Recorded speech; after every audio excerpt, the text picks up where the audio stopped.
the Ganders family, Mary Kane, Reverend Simon Phipps.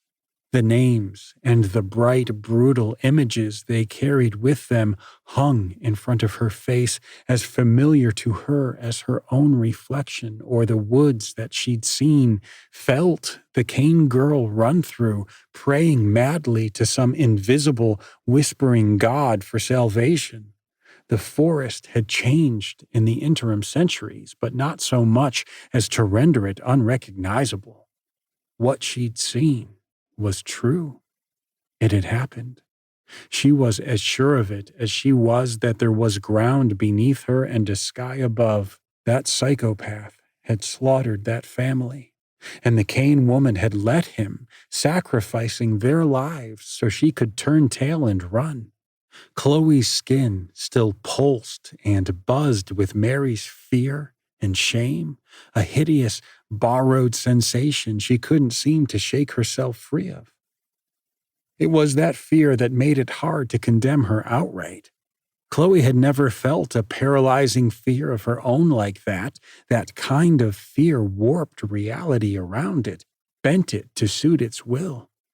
Mary Kane could have no sooner ambushed Phipps as take flight by flapping her arms like wings.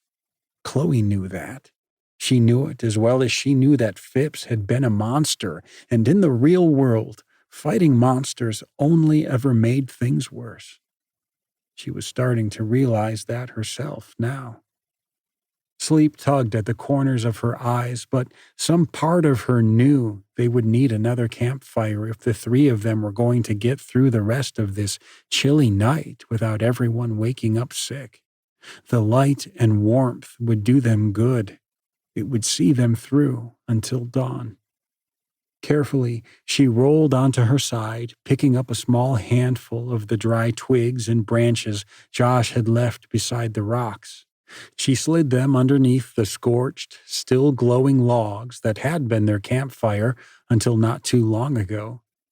She considered the knot of branches, then added more to it. She didn't know what time it was, but wanted to make sure the fire would last them through the rest of the night. Nikki's lighter was on the ground beside her, a cheap yellow Bic with a cartoon baseball printed on the side. She really hoped this would work. She'd never built a campfire before. She thumbed the lighter to life with a scritch and held the little flame to the fresh kindling, holding as still as she possibly could so the wood would catch.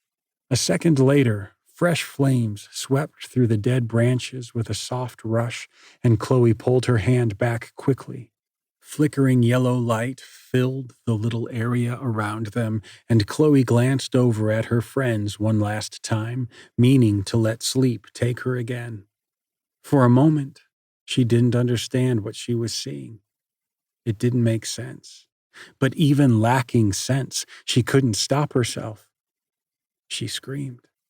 The figure that stood on the edge of their camp in dirty, destroyed clothes was tall and rangy, totally devoid of all the muscle he'd spent so many years building up at football and baseball practices and gym trips and track meets.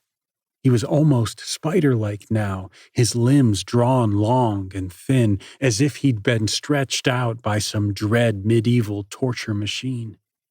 It looked like Adam. But it wasn't Adam. Not anymore. It wore his skin, but it was a bad costume rendered in tattered cloth and loose loops of fish-pale skin that hung off him in ropes and rags.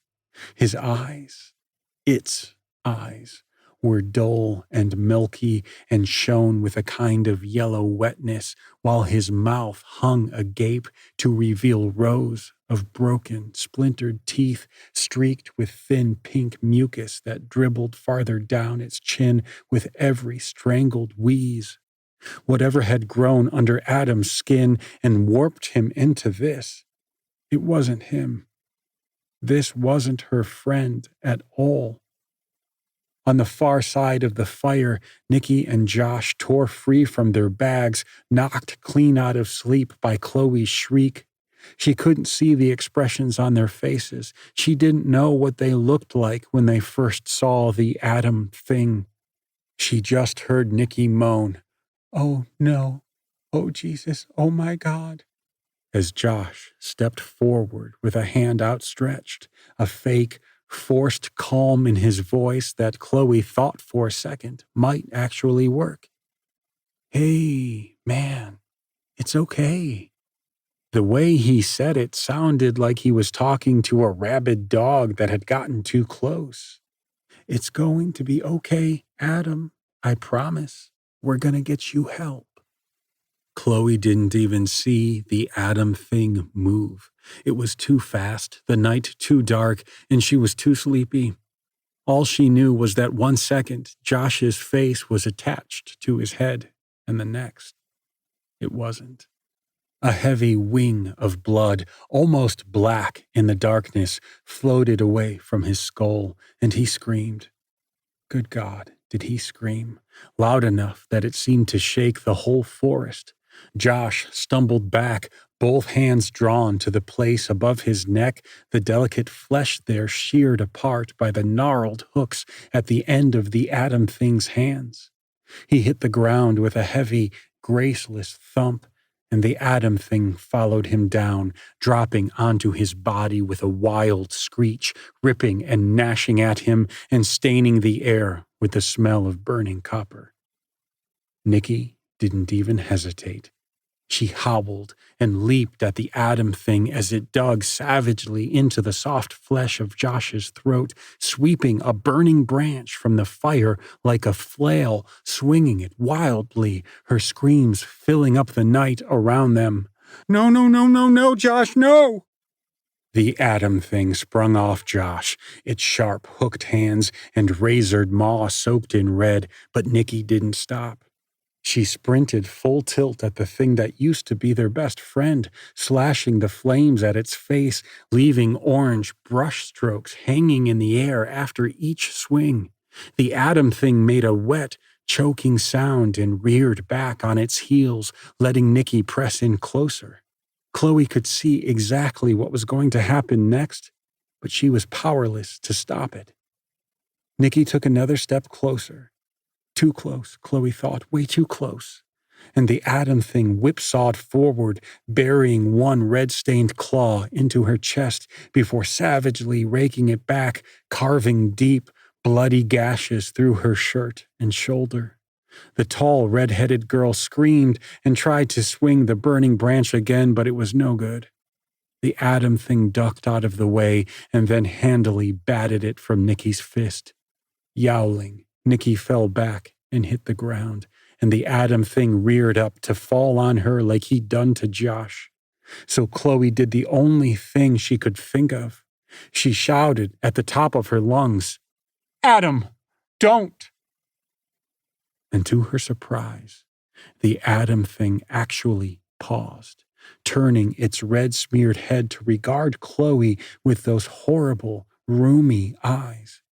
It was like looking into a spider's eyes. There was something primal in the revulsion she felt holding his gaze, but she knew that if she looked away now, Nicky was dead, so she held fast, no matter how much doing so made her want to scream and vomit and then scream some more. "Don't do this," Chloe begged. "Please." The Adam thing watched her, and for a moment she could see the boy underneath the monster. His handsome, delicate features eroded, but not totally gone yet. She held out a shaking hand to him, wishing she could somehow bridge the distance between them, wishing he wasn't too far gone. That's when Nicky struck.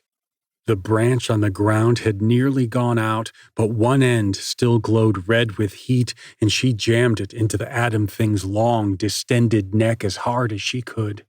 The tall, pale creature shrieked and recoiled, thrashing its long arms in wild windmills, then twisted free and dashed away into the darkness, crashing through the trees until the sound of it faded completely away. But it was already far too late. The damage was done. Even in the low glow of the campfire, Chloe could see there was too much blood coming out of Josh. It throbbed from the gaping holes the atom thing had left in his body and pooled in a black lake underneath him. Nikki, wounded as she was, crawled over to her boyfriend and crumbled, pawing at him, soaking herself in his blood, the sobs pouring out of her like a freshly loosed waterfall. Wordlessly, Chloe slumped back onto the ground and started to cry. Her bleary eyes turned toward the sky and didn't stop for a long, long time. Sunday, 11. Dawn tore through the town in a slow wave, leaving it drowned in dead gray light. The cold was everywhere now. The night's chill had sunk deep into the nameless little town's slats and corners like stubborn icy hooks, refusing to be burned away by the little sunlight that managed to filter through the scudding shell of clouds that had overtaken the sky since sundown. Inside the gatehouse, Parker's eyes slid open as consciousness returned to him in broken pieces. He'd lay awake on the floor for what felt like hours after killing the light, listening to the house around him, straining his ears until they rang, trying to hear if Nate was still there or if he'd vanished when Parker wasn't looking. He shifted in place, and his giant's frame cried out in protest. His muscles ached horribly, either from bedding down on the bare wood floor or from the tension hard-knuckled into his body and bones from the noisy, bloody nightmares that had chased him all night, now receding back into the black drift of sleep. He rose slowly, fitting his glasses onto his face to look around the small old room for Nate, finding himself alone. Fine by him. He wasn't any good at talking to anyone first thing in the morning, anyway. His brain was too muddled by sleep, the words always coming too sluggishly to make him any kind of decent company. He'd heard coffee helped people with that kind of thing, but he'd never developed the taste for it. Rolling up his sleeping bag in silence, Park took a look around the little gatehouse, noting how different it looked in the wan morning light. Last night, it had been spooky and ancient, but now it just seemed dilapidated and, honestly, a bit sad. Parker's heart sank at the thought that this had once been someone's home and that, for whatever reason, they'd just left it behind one day without any explanation. He packed up the rest of his things, flashlight, hatchet, gun, and slung his pack around his shoulders, fitting his arms underneath the heavy nylon straps. Then he turned and threw open the front door, filling the front room with that peaky gray morning light. The chill in the air licked along his bare skin with the wind, a soft, gentle sensation that made his body feel cold and hard. Christ, but he ached. Maybe he'd slept even worse than he thought. Overhead, the sky seemed closer than it had been the day before, the cloud cover drawing the earth nearer to the heavens and the dead oblivion that waited beyond them. Like the gatehouse, the town was a little sadder this morning, a little shabbier, a little more broken. The roofs seemed to sag a bit more than they had the day previous, the walls bowed with deeper curves, and the fences leaned at more extreme angles where they still stood at all. Stepping out of the house and onto the rough, dust-blown trail that passed for a main road in whatever this place used to be called before it had died, Parker's neck crawled with the sensation that he wasn't alone, that there were eyes on him from every house and outbuilding. Turning back to close the gatehouse door, or at least wedge it shut in its frame, he nearly jumped his skeleton from his body when he saw Nate standing behind him, hands jammed deep in his pockets, another version of his same old shitty grin pressed between his round cheeks. Above that, his eyes were beady and black. Rat's eyes. They hadn't been that black when he'd been alive, had they? Parker wondered. "Hey, man," the ghost said. "Sleep okay?" Parker rolled his shoulders against the spike of nerves Nate's sudden appearance had driven into his spine, tried to play it off like he was adjusting his backpack. Yeah, fine, I guess. He gestured toward the gatehouse. Were you in there the whole time? I don't know. I guess I was. Sure. What does that mean?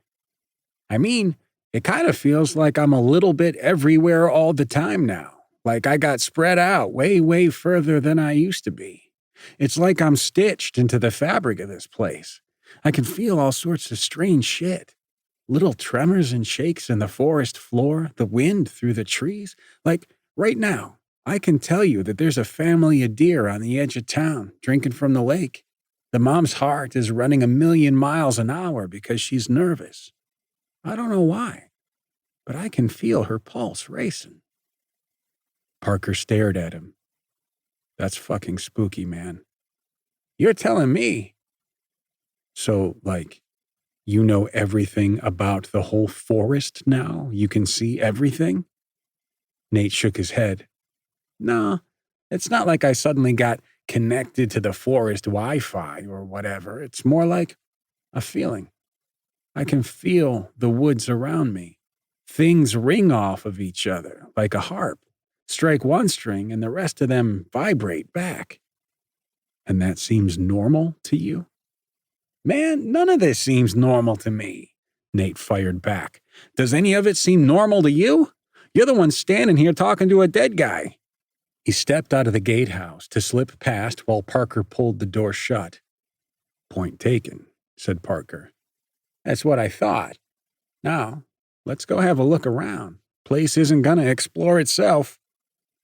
Park turned and followed his dead friend at a short distance, keeping his eyes pinned to the spot between the ghost's shoulder blades, staring knives into him, trying to figure out if Nate could feel it or if that was all bullshit too. Hours later, when she opened her eyes again, the first thing Chloe saw was Nikki, still streaked with rusty red, sitting cross-legged on the ground, cradling Josh's torn, crumpled body in both arms. Memories from last night slithered into place inside Chloe's head, fitting together in an ugly patchwork. The dreams, the fire, the blood. Adam. Lying there in the dead of night, in the aftermath, Chloe hadn't meant to sleep, but she couldn't stay awake, no matter how much adrenaline her body dumped into her system. The wound in her side, the fever, and the exhaustion had all jammed their bony fingers deep into her flesh and dragged her down into a deep, dreamless sleep that had proven impossible to fight off.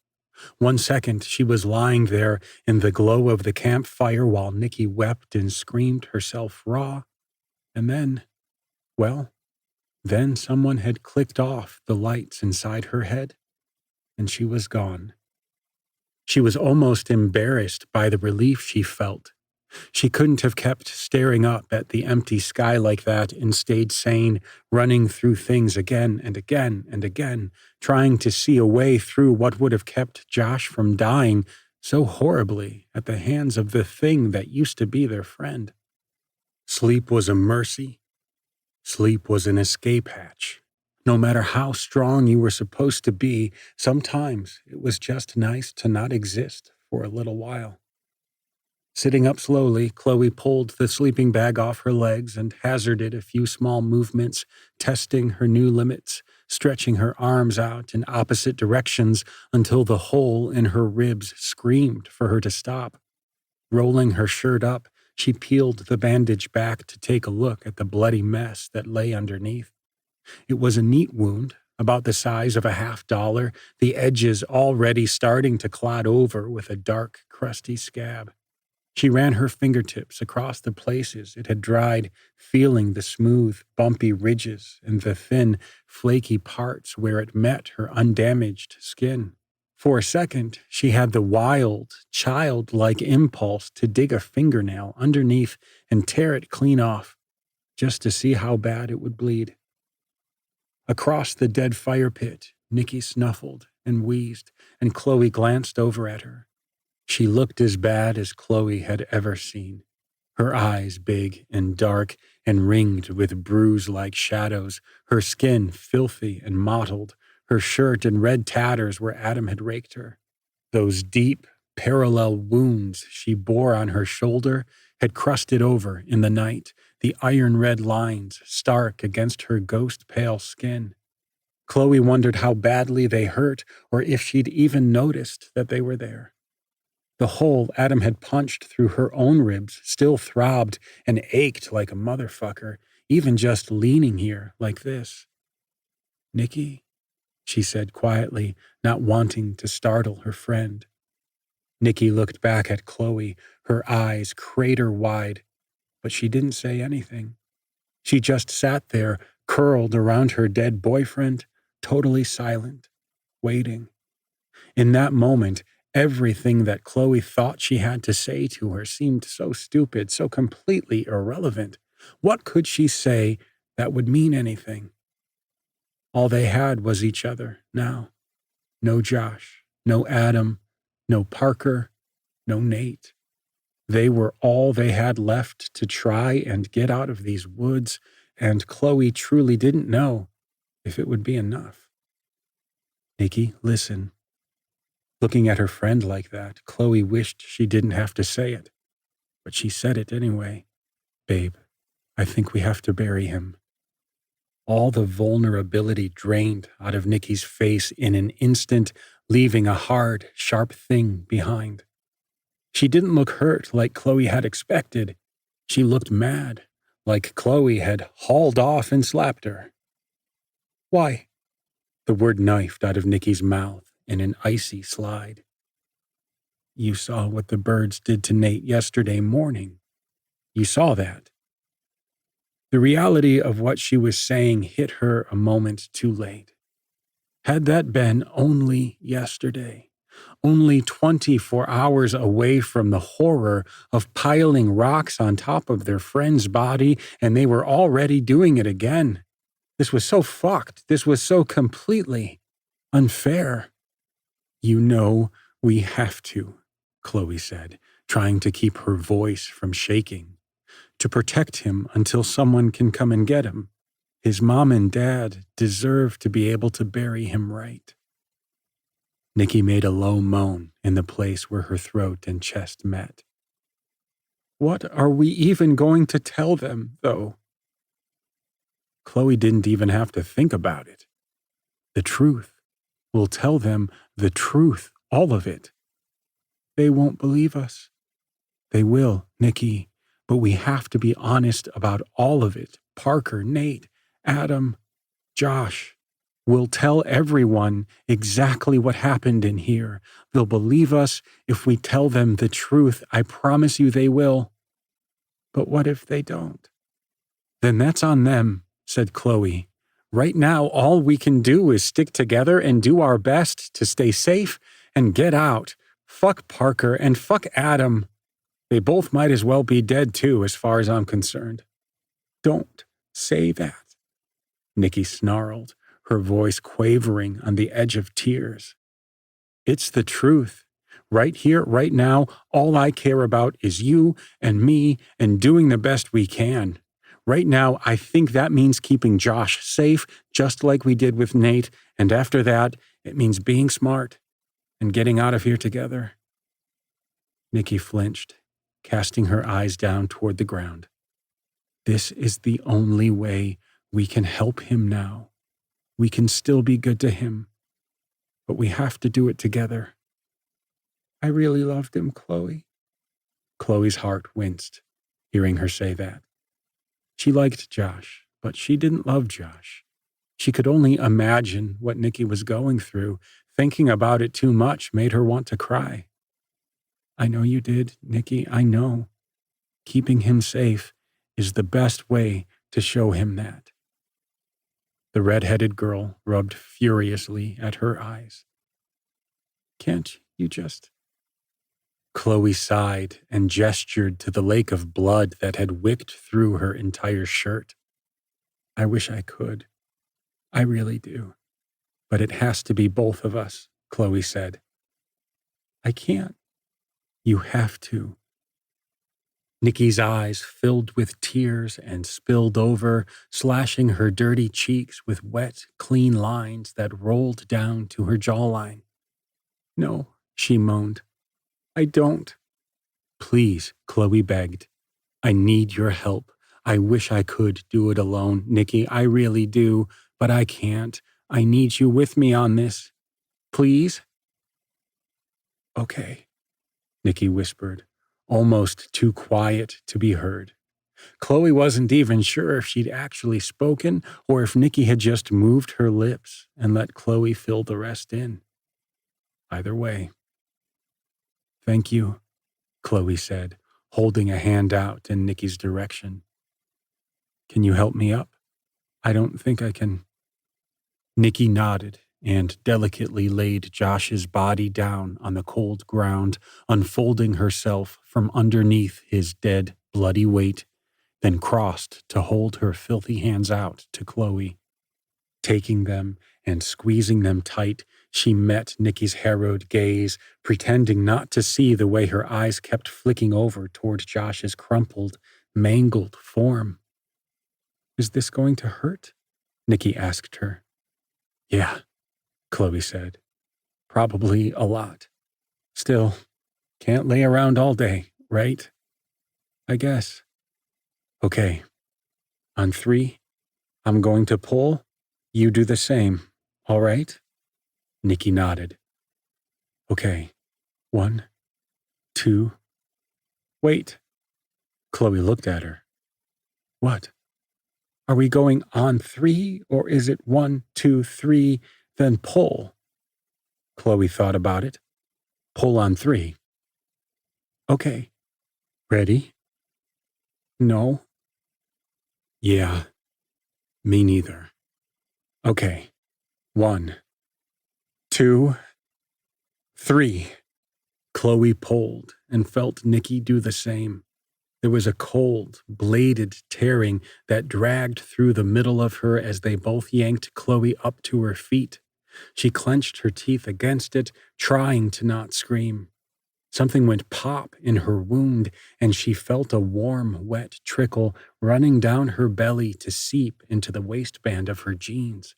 But still she pulled, feeling her arms catch fire and her shoulders start to burn through with acid.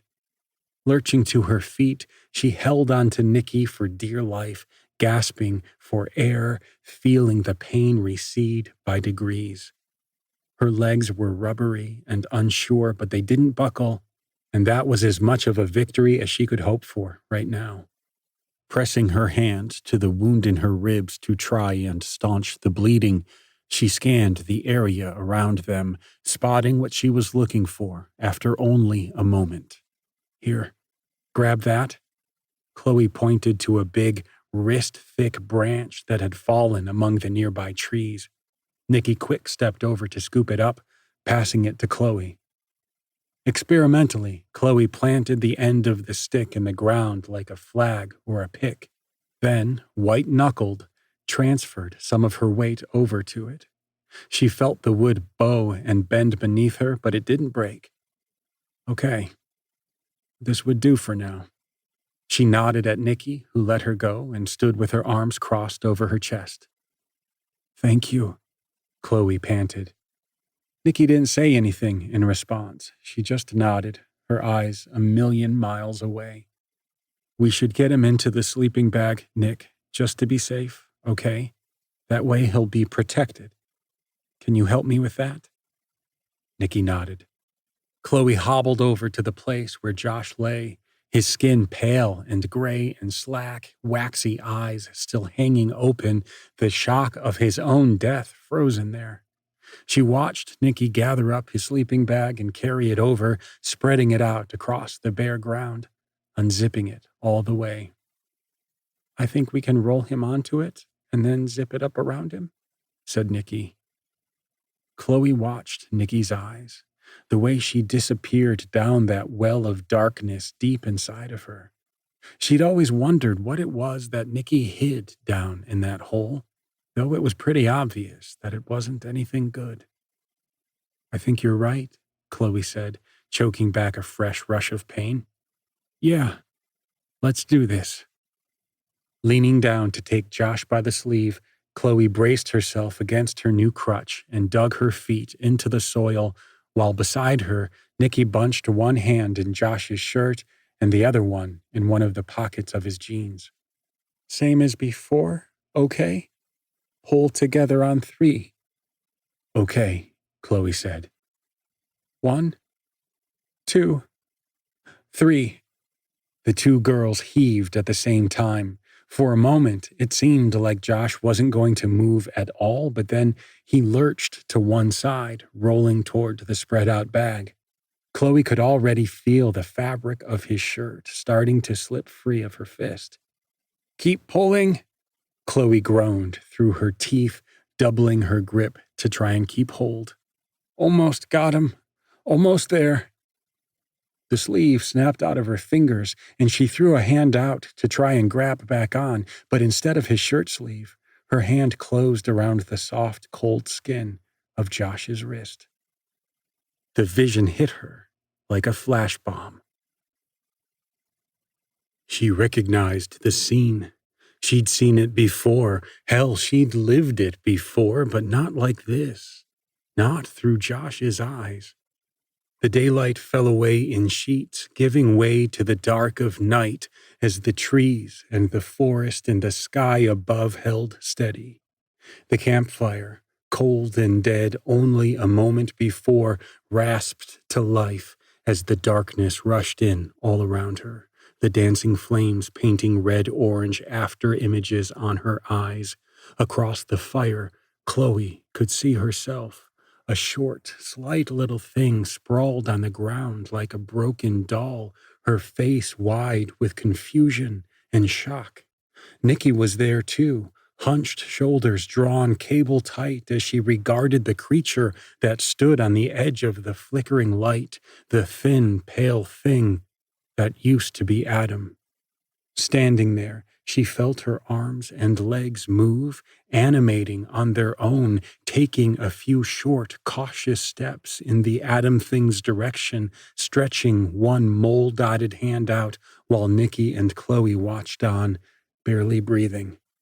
Step, step, step. Her legs moved autonomously, experimentally, carrying her closer to the Adam thing. In her peripheral vision, she saw Nicky's jaw work and bob like she was saying something, but she couldn't hear what. The words came out muddied and muffled, like they were being filtered through cotton batting. There was a pressure building in the pit of her throat, a strange sensation that she initially didn't recognize as the precursor to speech. Locked inside a body that wasn't hers, she heard herself speak with a voice that wasn't her own. Hey, man, it's okay. It's going to be okay, Adam. I promise. We're going to get you help. In the next instant, there was a flash of motion too fast for her to process. Then something struck the side of her head, and she was falling, chased down by a shrieking, spindly mess of teeth and claws. Chloe tried to scream, tried to thrash away, knowing what was coming next, but she never hit the ground. She just kept falling and falling past where the forest floor should have been, past the point that she understood it at all. She tumbled through some horrible forever, locked in a body that wasn't hers, wishing she could yell or cry or even breathe on her own. The seconds unraveled into minutes, then hours into years. She never stopped trying to scream her way out. Then it was gone. Day again. Her own body again. Chloe unclasped her hand from Josh's wrist, then fell back and sucked in air, on the verge of tears at her ability to move and breathe and blink on her own once more. At her feet, Josh was slumped over onto the fabric of the sleeping bag while Nicky watched her, pupils dialed to pinpricks. Are you okay? Chloe forced herself to slow her breathing. Get it under control, get it together. She darted her eyes away toward the blur of the forest. Yeah, she lied. Fine. I'm fine. Sorry. It's all right, Nicky told her, in the kind of deliberate way that said it really wasn't. Silently, they bundled and zipped Josh the rest of the way up in his sleeping bag and dragged him into the place where the forest grew thickest. Hobbling on her makeshift crutch, Chloe started to venture into the trees around them. "I'm going to go look for rocks," she called back over her shoulder. "We'll pile them over the top of him so he'll be safe. I can find them, but I'm going to need your help carrying them when I do, okay?" Nikki nodded, her eyes glued to the wet, messy sleeping bag at their feet. "Can you stay here with him until I get back?" Chloe asked. "I don't think it'll take too long." "I'll be here." Figuring that was as good as she was going to get from Nikki, Chloe limped off into the forest, her gait uneven and slow, buoyed up by the branch clutched in her fist. Somewhere in the distance, she thought she could hear water. Once she was far enough away from Nikki, Chloe leaned against one of the great old trees that surrounded her and tried and failed to keep herself from crying again. When she closed her eyes, she could still feel herself falling. Parker and Nate followed the main street of the little town, scanning the nameplates on the front of each little house. Canton, Little, Gross, Edwards. Hung outside the biggest house was a nameplate that read Leeds. It must have been an impressive place in its time, just down the street from the church, surrounded by those bare, bone-white trees that stabbed up from underneath the ground. The doors were boarded up, the windows shuttered and nailed tight, the roof and walls crumbling just like the rest of the town. But there was a kind of majesty to it, a faded glory that hung around the house like an aura. There was just something about a house as large and austere as this in a town buried in the Barrens. The Leeds family, whoever they were, had faded into the past, but their house still stood in their wake like a tombstone. Swallowing his curiosity, Parker followed Nate up the road to where the dirt path curled around and held his breath as the church gradually revealed itself to them. Tall and faded, its white boards had long since curled and gone gray from time and weather, but the simple cross atop its single tower stood firm, nearly black against the drab sky. If the Leeds house was big, the church was massive, to the point where it wouldn't have seemed out of place in Newark or maybe even one of the smaller neighborhoods across the river in the city proper. Like the rest of the abandoned town, the church was mostly boarded over, but as they approached, Parker could see that a few of the planks blocking off the doors had been pried away, the ghostly outlines of them still visible in the weather-stained wood. Someone had been here. Parker double-timed it up the path, heart throbbing in his throat. His footsteps thundered on the church's front steps, the wood creaking and groaning underneath his bulk. Off to the side lay the discarded bracing boards pried from the doorframe and tossed away like trash. Nate nodded at them. "When do you figure that happened?" "Not sure," Parker said, "but it can't have been that long ago. Look." He nodded toward the outline the boards had left, their shape weathered into the wood, the grain underneath, fresher somehow. Nate looked back at Parker. "Shit. You think this is him?" "Yes," Parker's mind rasped. "I don't know. It has to be. Maybe, I guess." "Well, let's not just stand out here playing with our dicks. You want to go in or not?" Parker nodded, a little too quickly. "Sure." He considered the small space left open by the pride-free boards. In the back of his mind, he thought, could Dad have actually fit through there? He honestly wasn't sure, but there was no way in hell Parker was getting through that, even down on his hands and knees. Fuck it. He had a better way through. Twirling the hatchet in his hand, Parker brought the blade down hard on the lowest of the old boards, cleaving it in two with a crack like a gunshot. Bracing his shoulders, he swung the hatchet again and again and again, making short work of the other boards blocking the doors, prying them back from the frame with his free hand and tossing them aside. When they'd all been hacked away, Parker stood back and delivered a sharp kick where the doors met, sending them flying open, revealing little but shadows beyond. Breathing hard, Parker glanced over at Nate. "We doing this?" Nate clicked his tongue against his teeth. "I'm following you, big guy." Parker nodded, then stepped through into the collapsing old church. The smell of stale, old air washed over him in a dead heave, pricking his upper sinuses, tickling his brain like a sneeze that just wouldn't come. He snorted against the sensation and spat a fat loogie onto the rough floor, then pulled the collar of his t-shirt up to cover his nose and mouth, observing the place from behind foggy glasses. The nave of the church must have been impressive once, but now it was faded and decaying to match its outside. Blades of light from long broken windows poured across blighted pews draped with black dust, while cobwebs collected in every corner of the hall and thistleweeds sprouted up between split floorboards. At the back of the church, above a toppled lectern, a large wooden cross hung on the wall, listing to the side as the building continued to sag and crumble with each passing year. Even through Parker's t-shirt, the whole place stank of mold and dry rot and bitter chalk.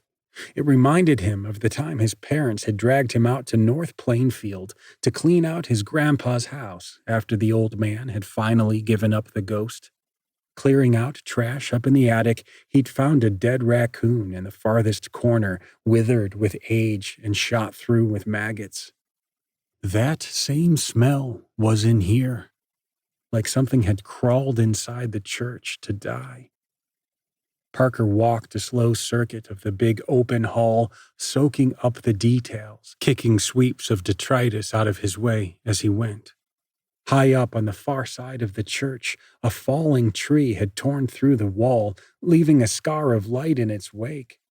Pulped Bibles sat in splintered pewbacks, only barely identifiable from the gilt crosses branded in their cracked, rotting covers. Reaching down, Parker tried to pick one up, but it crumbled to dust in his hands. Around the back of the fallen lectern, underneath the great wooden cross, Parker turned to stand where the priest or pastor or whoever must have stood when this town was still alive, trying to picture what it must have felt like to deliver a sermon here, this deep in the woods. His parents had never really brought him around to the church way of thinking. He could never seem to make the leap of faith required. He got that from his mom. She'd always been solidly interested in the realm of the provable, so when his dad up and vanished one day, all she had to cling to was the fact that he was gone. No wonder she'd spiraled out. Sometimes he'd gotten the sense that his dad used to be, if not exactly religious, then at least spiritual. He'd never held it against the man. It was just that he thought the idea of life beyond the grave was all bullshit, until he'd woken up to a ghost smiling back at him. Now he didn't know what to think. He shifted in place, and underneath his feet the old boards groaned. Glancing down, he saw something there that he hadn't before. Kneeling, Parker swept away the twigs and needles and dirt with his bare hands until the shape of it was clear. A long, wide rectangle cut in the floor, precisely aligned with the rest of the floorboards so that it was almost perfectly invisible, unless you were looking for it. A pair of rusty brown hinges sat at one end of the triangle, a tarnished ring handle at the other. Parker ran his hands over all of it, getting a feel before thumping a fist in a quick 1, 2, 3 in the rectangle's center. Yep, definitely hollow.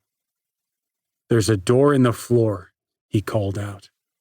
At the other end of the church, Nate's head popped up over a pile of pews, beady black eyes burning with curiosity.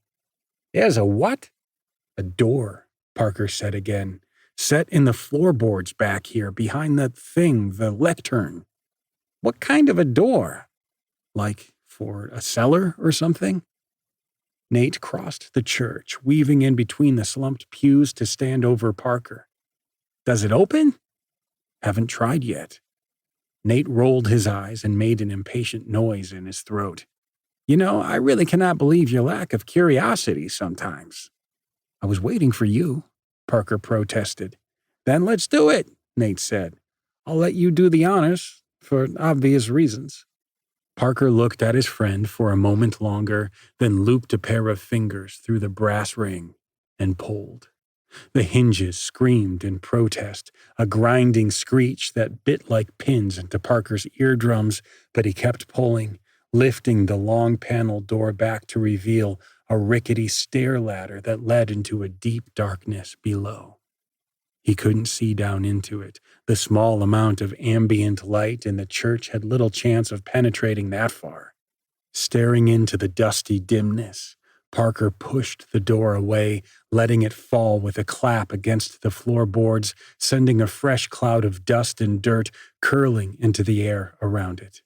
The impact echoed throughout the big empty church, but the cellar was tomb still. Now what do you suppose they were keeping down there? The ghost asked. Parker set his backpack down and produced the small mag light from one of the side pockets, clicking it to life. The harsh white beam cut like a lightsaber through the dim light of the church, and he turned it downward, tracing the length of the ladder stair to where it met a hard soil floor. It couldn't have been more than 10 feet down, but from where the two boys perched, it seemed easily 3 times that. Let's go find out, Parker said.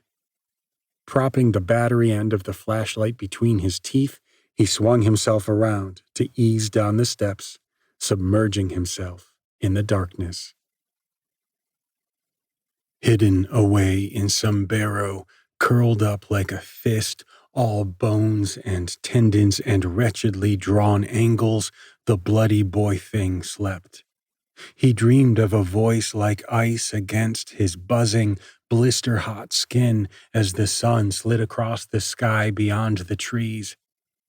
It crawled out to soothe him from the tiny, impossible spaces that separated the particles in the air, caressing him with slithering, frost-rimed tendrils that coiled across his sweat-blanched flesh and sent chills through his strange new body, easing back the knives of the fever that had taken up residence throughout. I am here with you, it whispered to him. You are not alone. I will keep you safe. I will keep you alive. Just follow me and stay close. The voice and the nightmares and the fever were one and the same. The last dying scrap of the boy that he'd been knew that. But it was too late to stop it now. He was in its hands, the change almost complete. Nothing to do but sink. Alone and in agony, Adam let go and disappeared down into the well of himself, and the warped, bony thing that emerged hours later was not him anymore. I am here with you, Adam. I love you, Adam. But the thing did not recognize the name. 12. The rocks were a lot heavier than Chloe remembered them being yesterday. Straining against herself as they four-handed them back to camp, she went slow and steady, trying to avoid tearing the throbbing hole in her side open again. One at a time, she and Nikki lugged the stones from the trees to the place where they'd left Josh. While Chloe had been out scouting for rocks, Nikki had remained by his side, both her hands curled in his, staring off into the distance. But when Chloe returned from the trees, Nikki was all business. Together they piled the stones around Josh, wrapped as he was inside his sleeping bag, the stains from his exposed insides still bright red on the green polyester, even in the sallow morning light. When they'd drawn a full outline around him, Chloe wiped away the lines of sweat from her flushed neck and cheeks.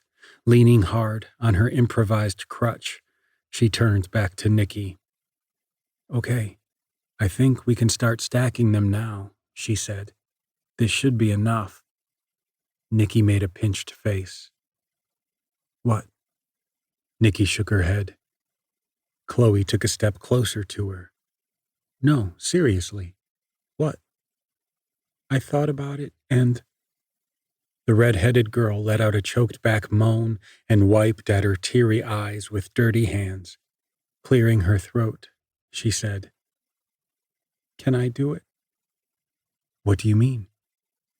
Nicky nodded toward Josh and the pile of rocks. "Would you just let me handle this part of it? For him?"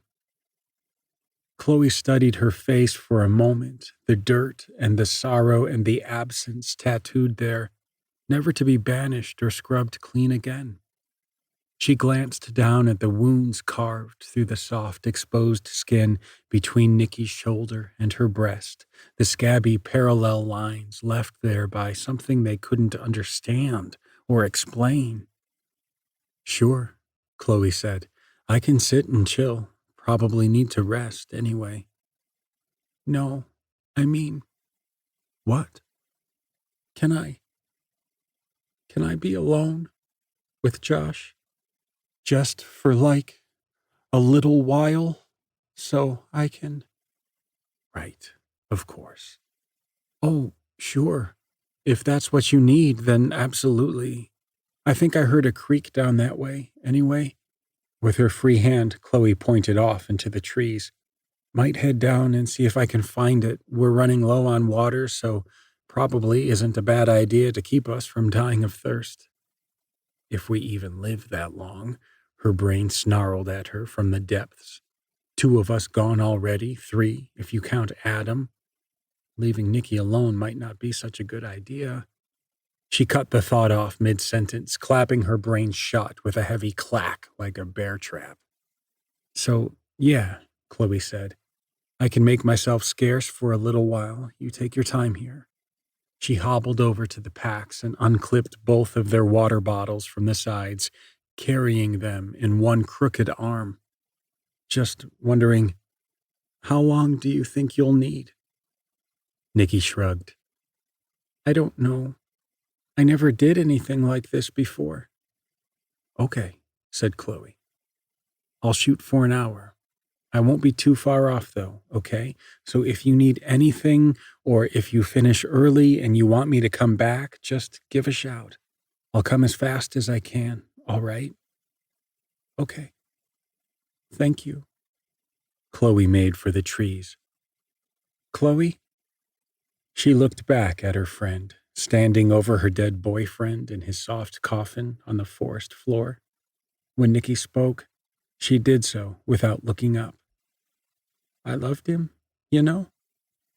I really, really loved him." Chloe nodded at her, tears burning in her own eyes. "I know you did, Nicky. He loved you too." For a second, Nicky looked like she was going to say something else, but then she shook her head and turned away to start lifting the stones, laying the first one down next to his head.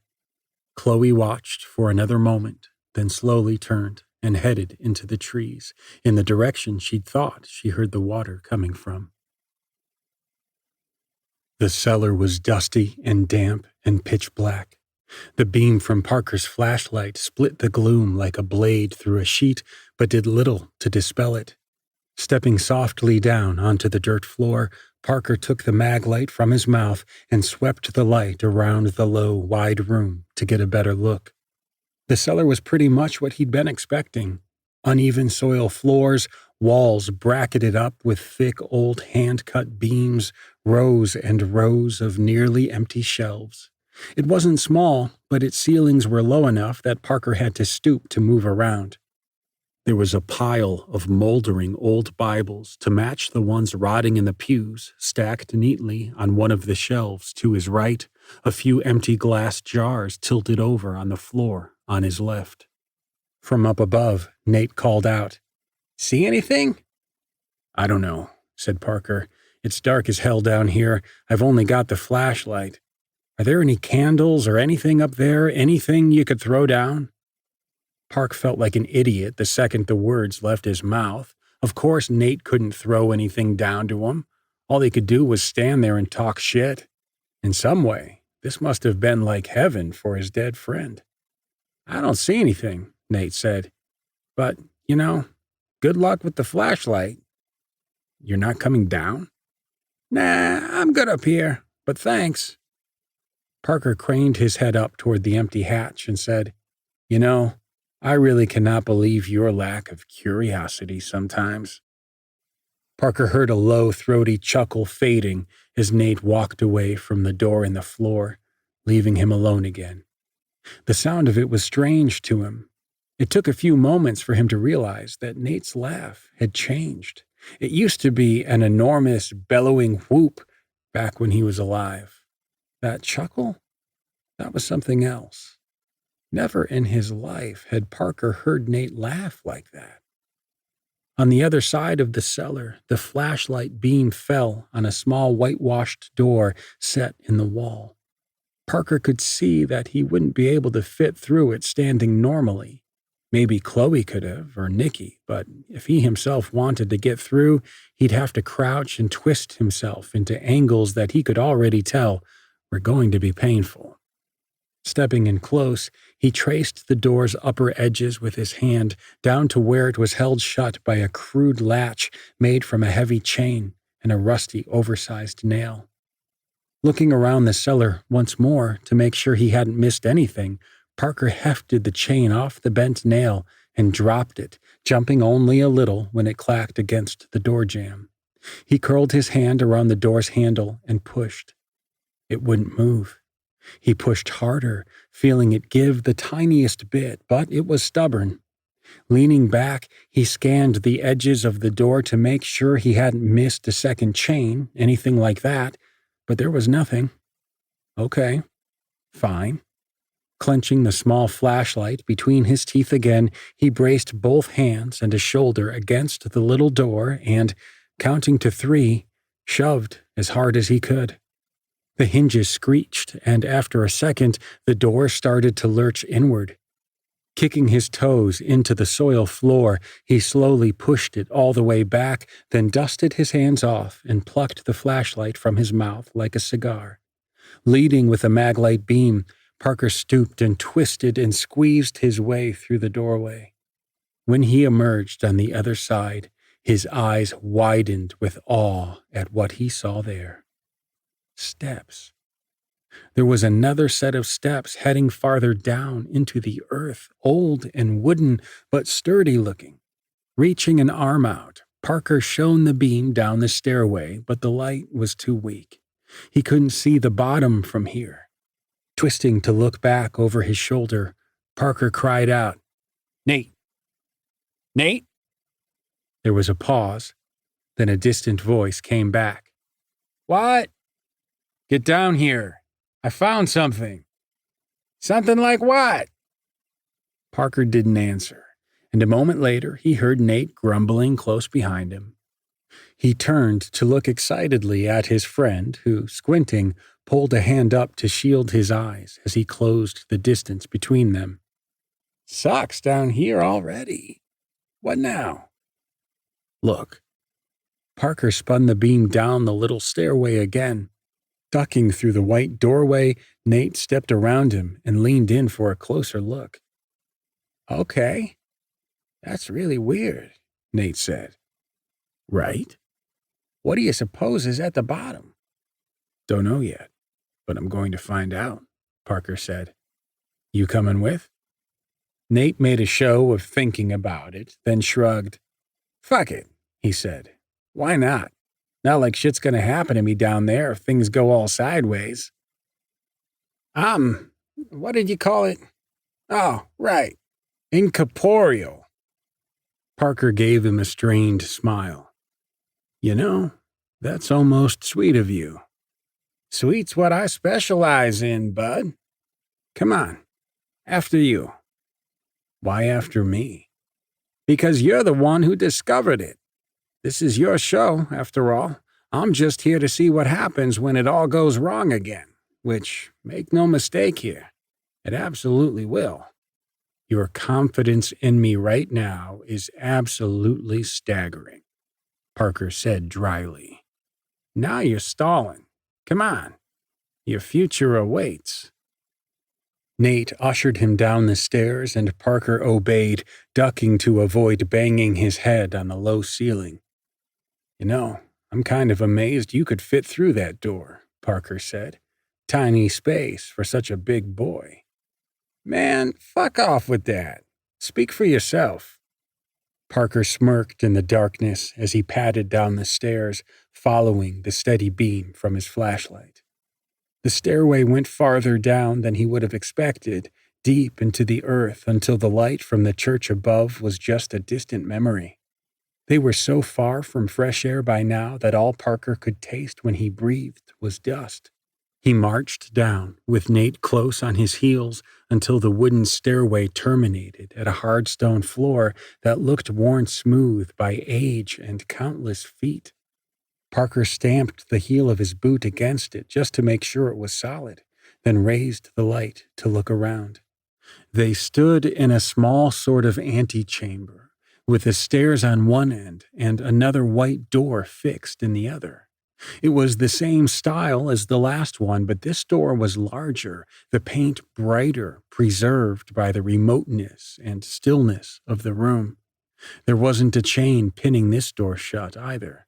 Instead, it was held in place by a rough iron latch that, like everything else in the church, had been made by hand back in the day, probably by the town blacksmith or something. Where is this? Nate said, his voice soft with wonder. Don't know, Parker said. Deep, though. Really deep. Under the lake, maybe, or right up next to it. He stepped forward and pulled back the arm of the latch, keeping his light fixed on it as he lifted it away from the lock plate and pushed the door open. It didn't scream like the one at the top of the stairs, but actually moved quite easily, swinging back to hang open on well-oiled hinges. Nervously, Parker stepped through into the small room beyond, widening the beam of the light as much as he could without popping the head off the mag light. He wasn't prepared for what lay inside, though, and kept the flashlight trained on what he saw in the center of the room. Behind him, he heard Nate grumbling as he shuffled in. What the? Yeah. The fuck is all this? No idea. The room was small and dark, and from where he stood, light in hand, Parker could just make out the small ceremonial table. Altar? Standing in the middle of it, stacked high with odd decorations. He could see feathers and ancient tied-off bundles of herbs, piles of carved animal skulls and tarnished silver flatware on top of neatly folded scraps of yellowing paper. From the back of the altar sprouted a fan of thin wooden rods, so tall that it nearly scraped the ceiling, adorned with various trinkets suspended by rough lengths of brown waxy twine. There were iron nails, battered crucifixes, stoppered vials filled with hair and teeth, more and more and more and more. There were dozens of them, all different ages, all crafted and mounted by different hands. Were these offerings? Well, ain't this some shit? Nate mused beside him. The hell was going on down here? I have no idea, Parker said, his eyes searching the altar. I don't. It took Parker a minute to see it, but once he did, he had to stifle a yelp. Hanging from one of the wooden poles, between a small rust-spotted knife and a headless doll, was a watch. Not an old pocket watch or whatever they had used back when there were still people in this town, but a silver and black Seiko with a rubber strap, 200M, standing out on its face in the flashlight glow. Parker knew that watch. He'd grown up admiring that watch. More than once he'd asked his dad about it, and more than once his dad had given him the same answer. There are some things that, if they're done right, only have to be done once. I bought this watch for myself back when I was in college, and I've never needed another one. No battery, no electronics, nothing. Just springs and gears inside. The thing runs perfectly too. Long as I keep taking care of it, it always will. Parker would have known that watch anywhere. The little bends and creases in the strap, the scuff marks and scratches on the metal, the blocky rectangular markers behind the glass. The hands stood still inside the case. The spring inside the old mechanical stopped dead at 6:15 and 32 seconds. Park reached out to touch it, but at the last second he hesitated. This watch, his dad's watch, shouldn't have been here. There was no reason for it to be hung in this place with all these other offerings. Touching it, holding it, that would make it real. And if it was real, that would unlock so many other questions that he didn't have the answers to. But he couldn't not touch it. He had to. It was his dad's. Closing his hand around it, Park ran the pad of his thumb around the dial, feeling the dull, notched edge, the metal cold from being left underground like this for however long it had been since his dad had strung it up and abandoned it here. Standing there, inspecting the watch and the altar around it, something else caught Parker's eye. There was a folded note left beside the others, but this one was new, written on a page torn from a spiral notebook, the paper shock white in the dark, creased down the middle. With shaking fingers, Parker scooped it up and unfolded it, holding the light on the drawings scribbled across the page in hard-pressed black ballpoint. It was a map. He could make out the town and the lake beside it, and there was the church, too. But reeling off from the rear of the church was a dotted line, a sort of curling path that led away into the woods, snaking through the little stick forest to meet up with a crudely drawn car in between a cluster of sharp, wretched white trees. Atop the car, the artist had scratched a thick, panicked X marking the spot. Across the bottom of the torn page, they'd scratched something else. It was another drawing, an all too familiar black hatchet engulfed in the flames of a campfire. Down in the corner, he'd even signed his work. D.A.C. There was a high-pitched whining inside Parker's head, the pressure building in his veins as the blood raced through his skull. He felt a sort of strange jigsaw sensation in the air around him, as if the pieces of the puzzle were tumbling into place in slow motion, not yet betraying the whole picture. Still, he knew where he had to go next. Hell, his dad had drawn him a map to it. He had expected this. He'd planned everything. "We have to go," Parker whispered. "Go?" Confusion muddied Nate's voice. "Why go? We just got here. I mean, look at this shit. This is crazy. You don't want to, look? Why would we go?" "Parker." Snapping his father's watch from where it hung above the altar, Parker turned and sprinted out of the little room, barreling past Nate's ghost and up the rickety wooden stairs at top speed. 13. It didn't take Nikki long to pile the rocks they'd gathered all the way over Josh. She'd started like Chloe had explained it yesterday, a ring of stones around the outside, then building up off of that outline until he was completely covered. She'd expected the act itself to be hard, and it was, but it felt right, her being the one to do it. It felt good, taking care of him one last time, even if the cold emptiness that moved through her once it was done made her want to die. After she'd set the final few stones across his torn, battered face, admitting to herself that the body on the ground didn't even really look like Josh anymore, Nikki slumped down next to her backpack and fished in the side pocket for her Newports, jabbing one between her cracked lips and saying one last silent sorry to Josh. She sparked the yellow lighter to life and dipped the end of the cigarette into the little flame. Breathing in deeply, she let the sweet menthol smoke fill her lungs. After a few more puffs, she felt a plastic kind of calm start to work its way into her brain. Nikki reached a hand down to the bottom of her jeans and rolled one of the cuffs up, exposing a wide stripe of olive skin. She could feel the little hairs starting to poke through the surface. She would need to shave when they got back to their lives. Cuffing her pant leg up another turn, she fantasized about the shower she was going to take when she got back. It was going to be decadent. She'd make it last hours, scrubbing all the filth and woe from herself, hiding in the steam, alone and safe. The shower had always been a kind of sanctuary for her, warm and soft and clean and peaceful. She'd give almost anything up to get back to that right now. She supposed the next best thing was her and Chloe getting the hell out of this forest as soon as they possibly could. And speaking of, where was Chloe, anyway? It wasn't like her to stay away this long, even if Nikki had asked her for space.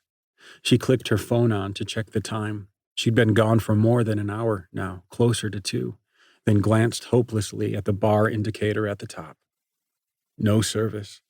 Still, of course. Taking one final drag and blowing out a thin cord of smoke, Nikki clenched her teeth and ground the lit cigarette into the bare patch of skin between her rolled-up pant leg and the top of her shoe, relishing the sting as the ember bit into her flesh. The heat sizzled against her like fizz inside a can of Coke, a sound she knew she could hear only because of how quiet it had gotten out here.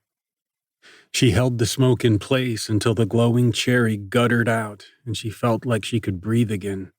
Unbidden, her mom's voice bubbled up inside her head, an echo from the first time the old woman had caught her hurting herself. "You're such a pretty girl, Nicoletta.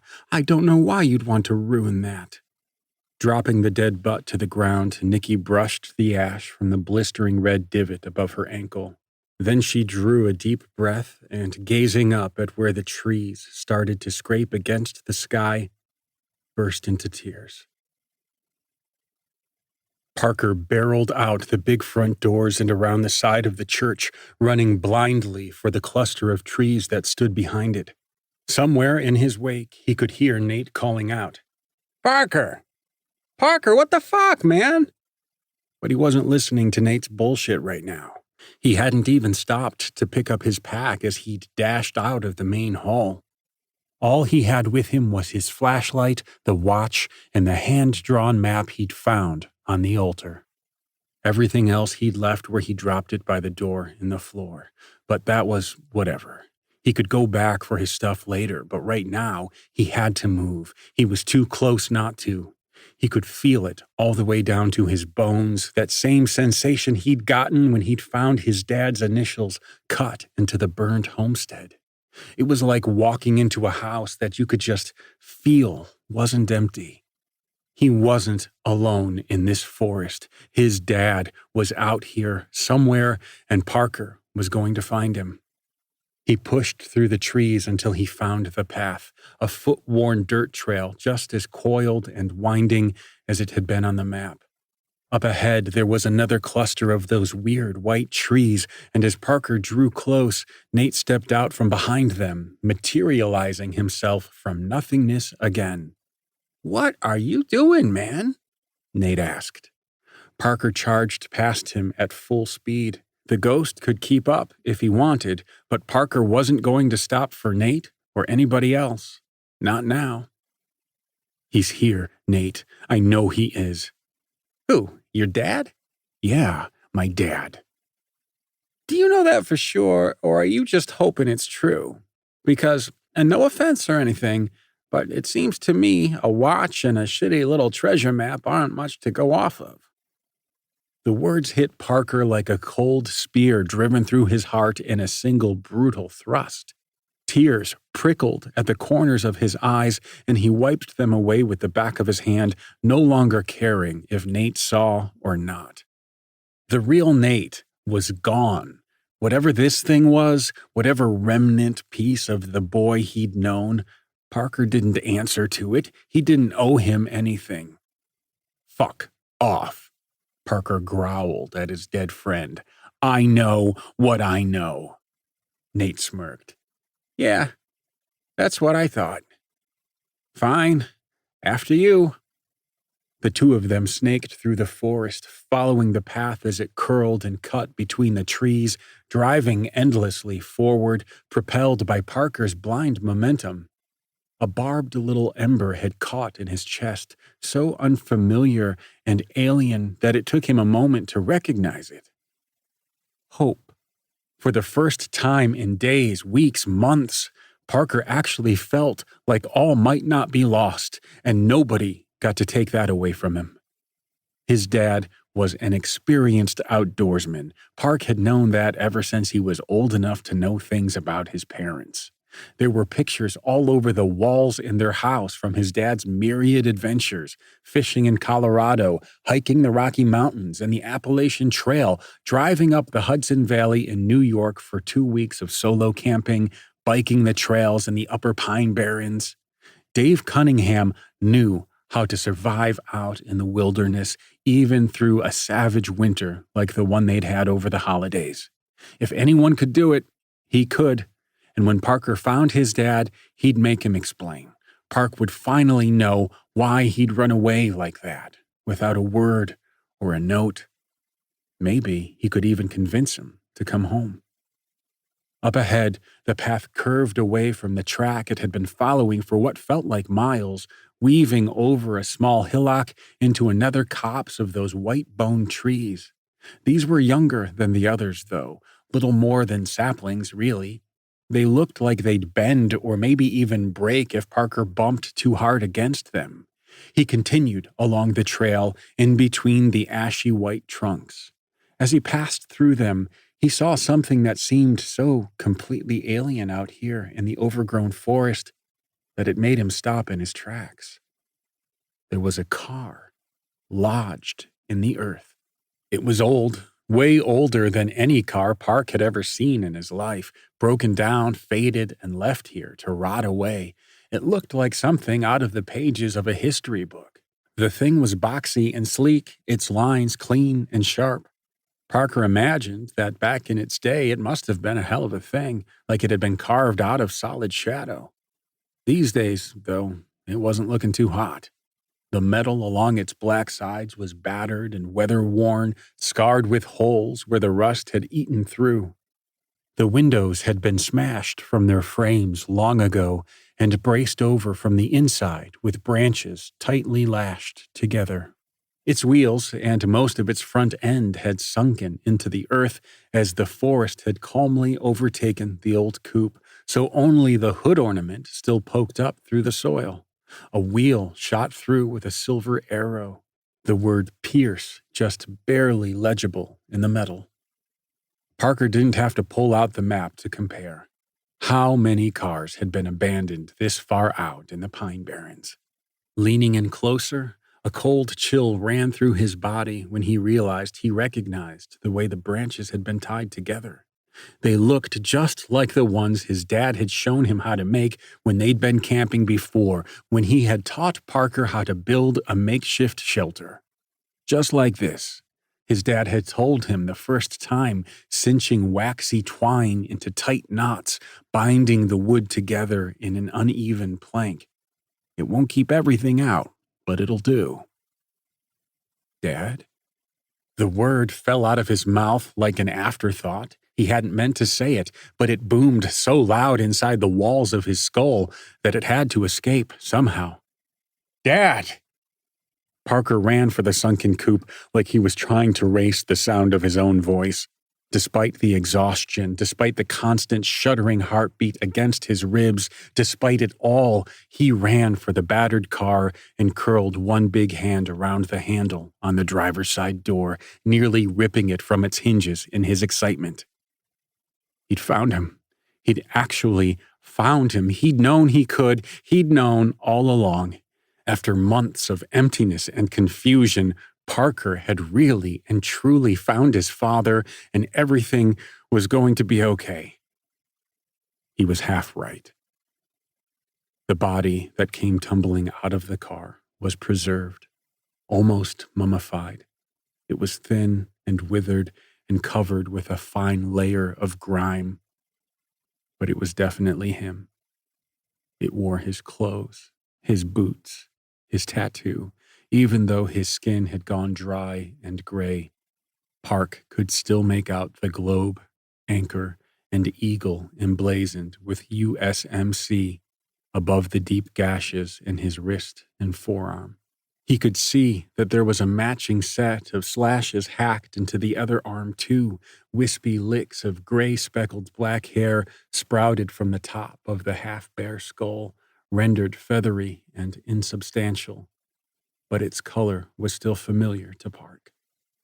The smell inside the coop was hideous, foul and cloyingly sweet, like bad chicken long gone to rot. It rushed out of the car and caught in the back of Park's throat, refusing to be spat out. He thought that he might smell that wet grave stink for the rest of his life. Standing there, beside the ancient coop, Parker didn't look away. He wanted to, more than anything, but found himself held steady by some deep-down, grown-up part inside him that he barely recognized. "It can't be for nothing," it whispered to him. "He deserves to be seen one more time by someone who loves him." Pulling the collar of his t-shirt up over his nose, Park knelt down beside his father and leaned in close to check the car and the body. For what, he couldn't exactly say. Maybe just to see if he could figure out why Dave Cunningham had died. The interior of the coop was boxy and stuffy, all of its upholstery rotted away and turned to dust decades ago. There was a knife on the rust-stained floor, a folding blade with a red bone handle Park knew as well as the watch. His dad had carried that pocket knife wherever he went, right up until the end, it seemed. There was a sleeping bag spread across the back seat of the car. It seemed like maybe his dad had been hunkered down in here for a while before things went really wrong. His arms and legs were bent and drawn up close to his chest like dried-out chicken wings, the fingers on both hands braided into knotty, uneven points underneath a jaw that hung open far wider than Parker thought a human jaw could spread. It looked like his dad had died, screaming. Somewhere in the distance, Parker could hear steady, rhythmic impacts like far-off gunshots. Maybe it was hunters who had wandered blindly into the maw, about to be eaten by the Barrens, just like Parker, just like his friends, the town, his dad, just like everybody and everything. "Holy shit," Nate said behind him. "Is that a car?" "It is," Parker said without turning around. "How old is that thing? Like, honestly, it looks 100 years old or something." "Might be." "How do you think it got out here? Like old-timey bootleggers? Something like that?" "Nate." "What?" Parker shifted to the side, just enough so his dead friend could see the body that lay on the ground before them. "Oh, shit," Nate gasped. "Parker, is that him?" Parker didn't budge from where he was crouched. "Yeah." "Jesus, that's fucked up," said the ghost. "What about his stuff? We should check. Maybe he left some of his things in there, like a pack or something." "There's nothing in there." "I mean, you don't know for sure, do you?" "I know." "Well, did you at least look? I mean, come on." "Nate, I know." Parker roared, rising to spin on the ghost, eyes wide with fury. Nate shut his mouth with an audible click. The silence between the two of them swelled and contracted, a volatile, living thing that would explode into a storm if provoked. "Can you please just get the hell away from me for a minute?" Parker whispered. "Please, I just need a few seconds alone right now with him. Okay?" Underneath his lips, Nate licked his teeth, slow. His black eyes narrowed. "Fine," he said. "Whatever you need, friend." And then he was gone. Dropping down to sit on the dirt beside the body, Parker reached out a hand to run his bare fingers across its withered, papery skin and the smooth parts where the scalp used to be. It was so dry, so brittle, like he was made of corn husks.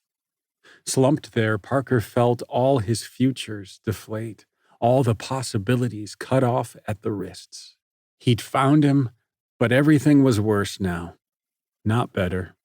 Holding his breath against that cloying, grave stink, Parker gathered what was left of his father up in his big, thick arms and deposited him back into the coop, folding the old sleeping bag over the top of him like he was tucking him into bed. Whispering a few quiet words, Parker ran his hand across his father's desiccated brow a final time, then stood back up and shut the door tight again. There wasn't anything more for him in there. Farther back, Nate's ghost stood in a small clearing, staring at his feet while the white trees swayed and bent in toward Parker like eager eavesdroppers.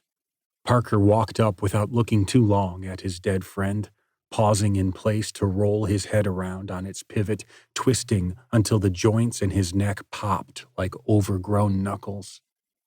Head cast down like a chastised child, Nate looked at Parker from under the line of his brow. "What do you think happened?" That bitter edge had crept into the dead boy's voice again. That sick, mean thing that needled at Parker's nerves and had pushed him over the edge to pull the trigger that first time. "I don't know. Nothing good. Gets cold out here in the winter, you know? Really cold.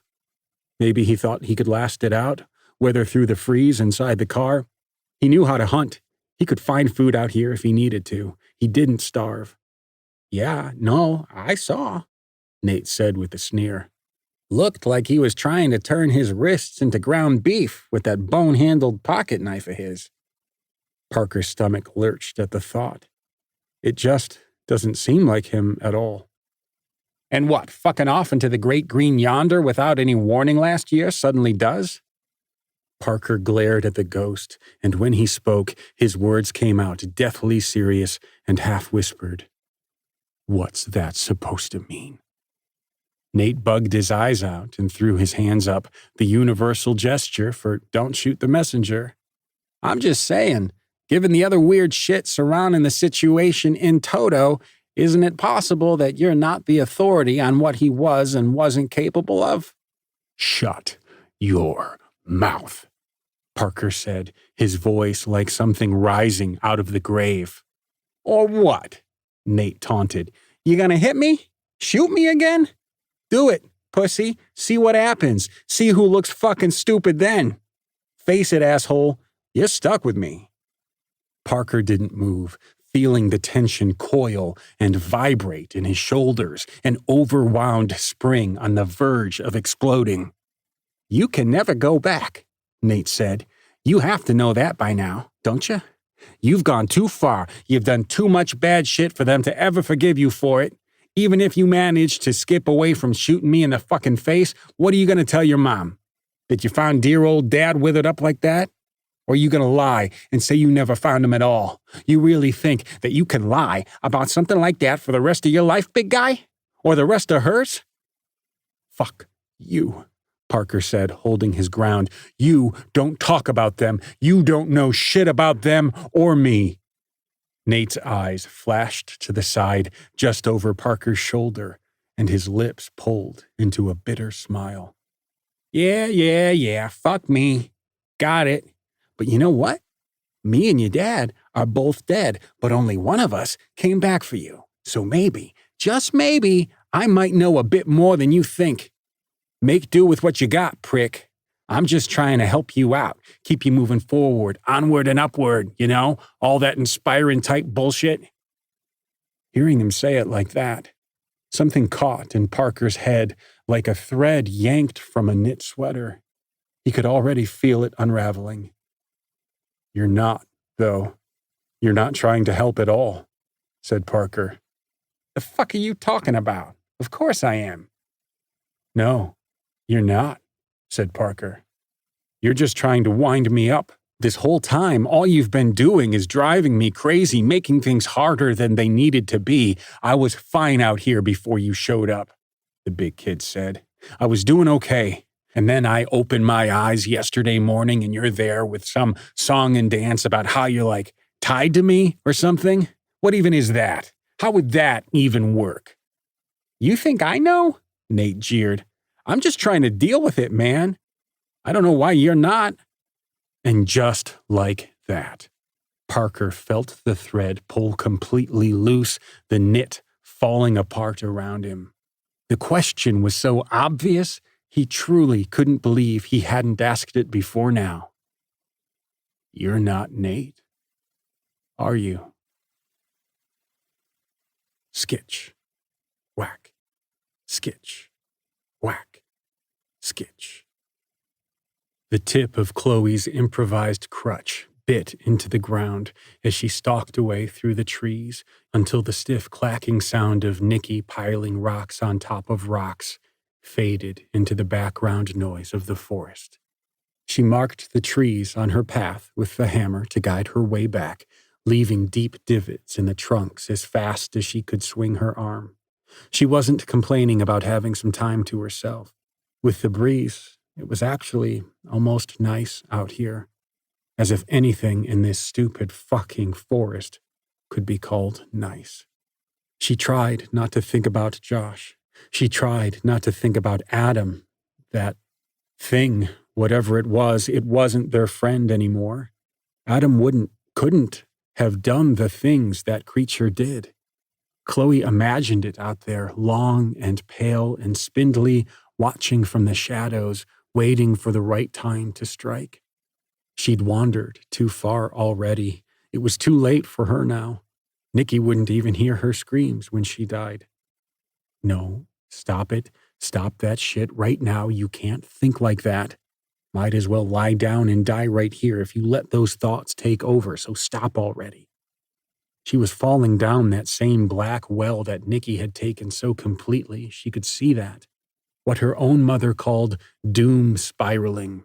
And she knew that if she gave into that kind of thinking now, none of them were ever going to escape.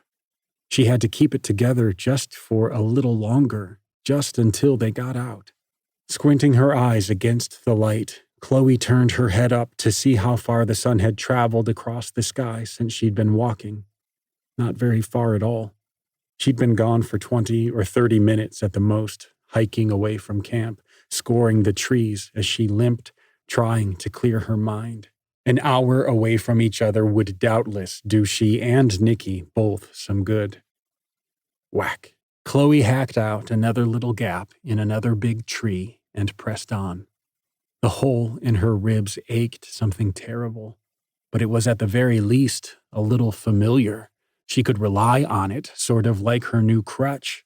The branch under her armpit wasn't even that uncomfortable anymore. It was 100 times better than no crutch, anyway. She checked the sun again. Yeah, she could go a little farther before she'd have to turn back. Through the trees, Chloe limped along, listening to the hush and warble of the forest around her, the blood ringing in her head. It was so quiet out here. Stopping for a second, she leaned backward, carefully stretching her spine, feeling the wind blow across her small, skinny frame, and heard the wind trill like it hadn't before. She turned her ear to the wind, listening closer. It took her another minute, but yeah, she was able to pick up on it again. There, in the distance, a murmuring through the trees, the sound of something rising and falling, punctuated with furtive silences. Were those voices? She stood there, listening to the round, muffled sounds of people speaking in the distance, too far away to make out individual words, but close enough to hear the music in it, the rising and falling, the pauses, the abrupt interjections, the stutters and false starts. There were at least two people out there, she could tell that much. She was definitely hearing a conversation. Without warning, her mind flashed to images of police officers, firemen, some team of well-prepared emergency workers dispatched to find them and bring them out of this endless green wasteland. Her heart leaped at the notion. We're going to get out. We're going to go home. Home. Even the word sounded beautiful inside her head. Marking the trees as she hobbled along, Chloe followed the sound, listening to the voices as they grew clearer. There were two of them, one softer, the other louder. What do you think happened? I don't know. Nothing good. Gets cold out here in the winter, really cold. Maybe he thought he could last it out, weather through the freeze inside the car. He knew how to hunt. He could find food out here if he needed to. He didn't starve. Yeah, no, I saw. Looked like he was trying to turn his wrists into ground beef with that bone-handled pocket knife of his. It just doesn't seem like him at all. And what, fucking off into the great green yonder without any warning last year suddenly does? Cutting in between the low-hanging conifer branches, Chloe drew closer and closer to the argument. The voices themselves were familiar somehow. Not firemen, not emergency workers. Something else. Keeping low and quiet, she crested the little hill that stood between her and the voices and peered through an open space in the branches. Down ahead of her, there was a collection of those evil-looking white trees, the same kind as the one Adam had run her through with. She'd seen them scattered all over the forest, but their placement had never been so dense and deliberate as this. Bare and scabby, the white trunks all stood at attention like watchful guards. Sentinel trees, she thought idly to herself. It almost would have been funny if the thought of it didn't creep her out so much. Beyond the sentinel trees, she could see an old-timey car sort of buried in the ground like it had been driven halfway into a pit and been abandoned. She'd never seen a car like that before. Standing not too far away from it were a pair of young men arguing in tense, raised voices. One of them she recognized right away. She'd know her cousin's enormous frame from a mile off. But her brain had to work to process the sight of the other one. He was familiar, but in a way that made her brain shiver a bit, like a frozen breeze had blown across its surface. It took her a second to realize, but when she did, her breath caught tight in her chest like an icy hook. No. There was no fucking way. Nate? In the middle of the clearing, Parker was talking to their dead friend, his broad back knotted tight with tension, his voice drawn and thin. Across from him, Nate stood with his arms crossed, a mean smirk stitched from cheek to cheek. Stooped there, Chloe had to admit that for someone who used to be dead, Nate looked pretty all right. The hole Parker had blown through his head had even healed over. Good for him. What's that supposed to mean? I'm just saying, given the other weird shit surrounding the situation in toto, isn't it possible that you're not the authority on what he was and wasn't capable of? Shut your mouth. Or what? You gonna hit me? Shoot me again? Do it, pussy. See what happens. See who looks fucking stupid then. Face it, asshole. You're stuck with me. Chloe listened to the argument, shifting to try and see both of their faces, but she couldn't get a good view of Parker's. Nate's, on the other hand, she could see just fine. He was grinning at Parker in that same superior way, his lips drawn thin and tight, the smile not even close to his beady black eyes. It was a crocodile smile, the kind you saw just before you got chomped and dragged under the waves. Chloe knelt there in the trees, totally transfixed by the sight, and then Nate turned that smile on her. It wasn't an accident, a muscle twitch, or an errant flicker of the eyes. It was too deliberate for that. No, he meant to do it, to turn his cinder-black head and look her right in the eyes. It happened fast, so fast that she was almost sure that Parker missed it. But to Chloe, pinned there by fear and confusion, it was clear as day. Nate saw her, and he fucking grinned. Chloe flinched away from that horrible, dead-eyed smile and shrank back into the foliage, desperately trying to hide herself again, crouching down as low as she could against her crutch. Balancing herself precariously on the rough branch, Chloe tucked herself away and watched her cousin argue with a dead boy, praying that neither of them would turn and look her way again. The ghost's face twisted up like a pretzel, all its features turning in nauseating knots before bouncing back to its original configuration. "I'm sorry. What?" "You're not him," Parker said to the apparition. "You never were." As he said it, Parker reared up, making himself as large as possible. He wanted to be angry. He wanted to explode with a blast of that same volcanic fury he'd felt back at the camp. But that rage had long burned off and buried itself in the ground, gone somewhere so deep that he couldn't lay claim to it anymore.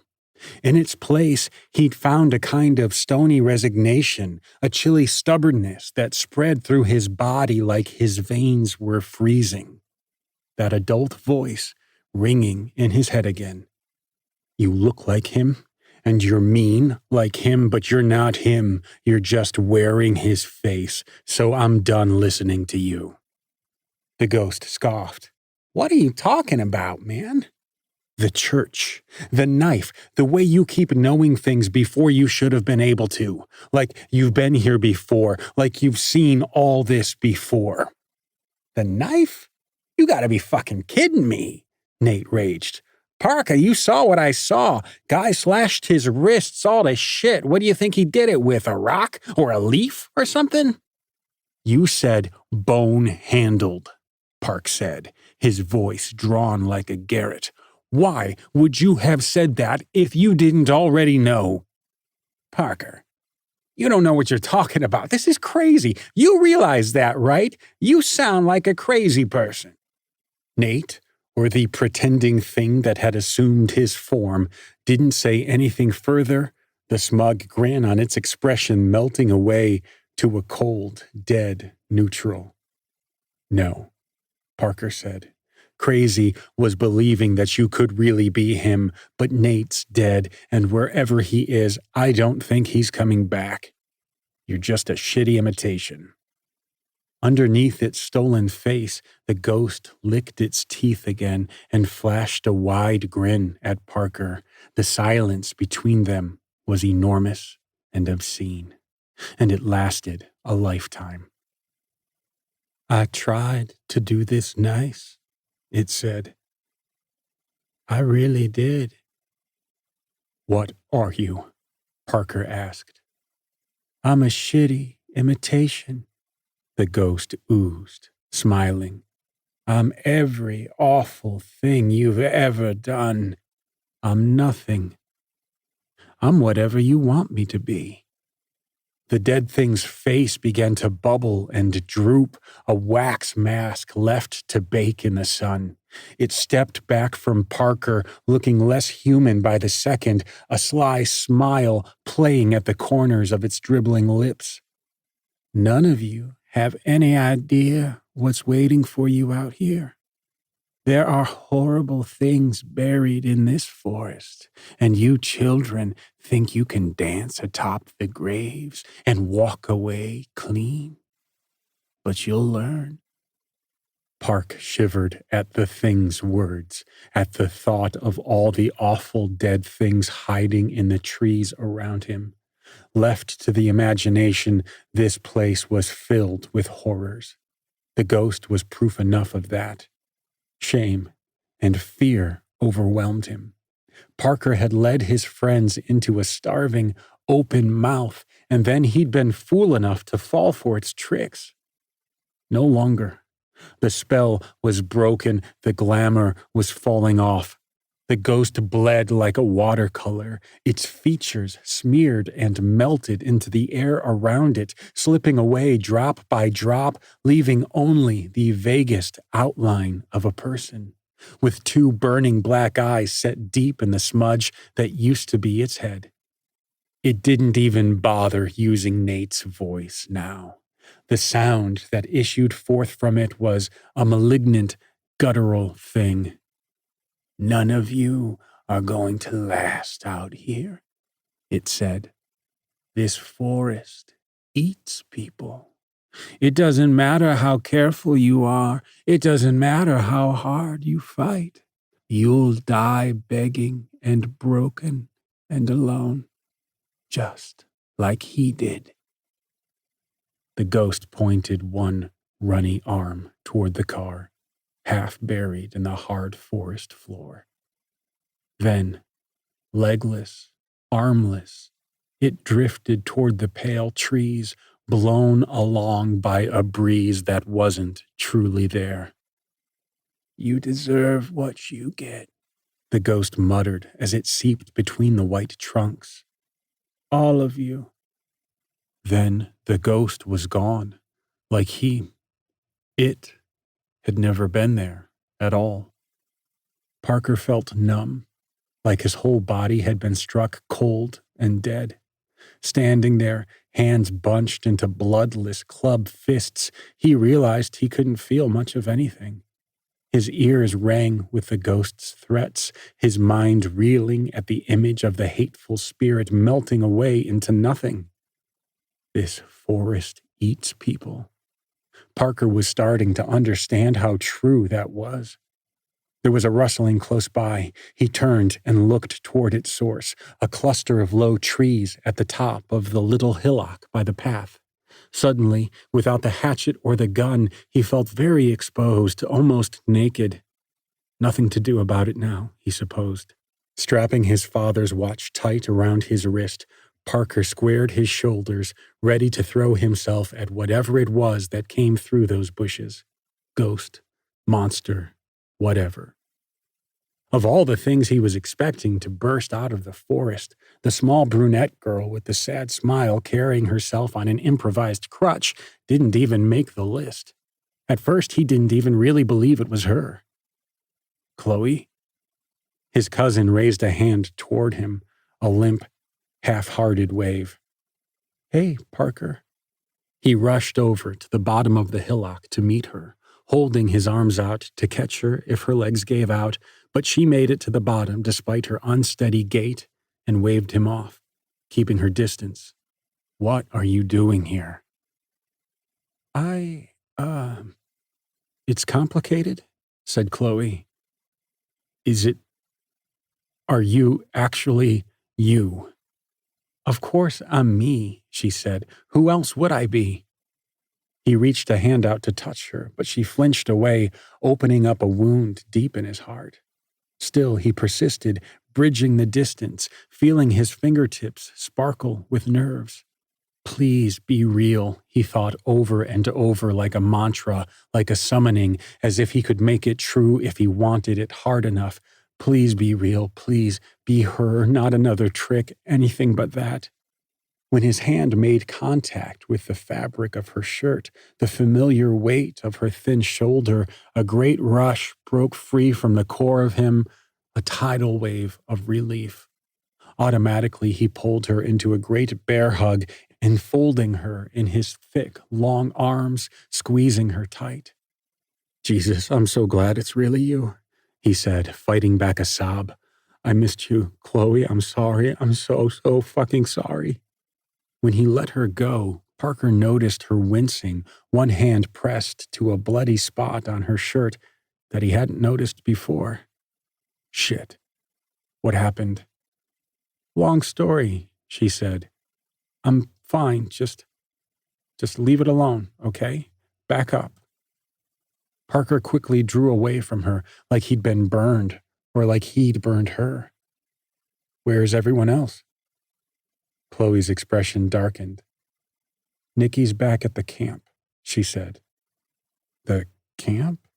Not that one, she said shortly. Somewhere else. It's not far, straight back that way. She gestured over her shoulder with the camp hammer.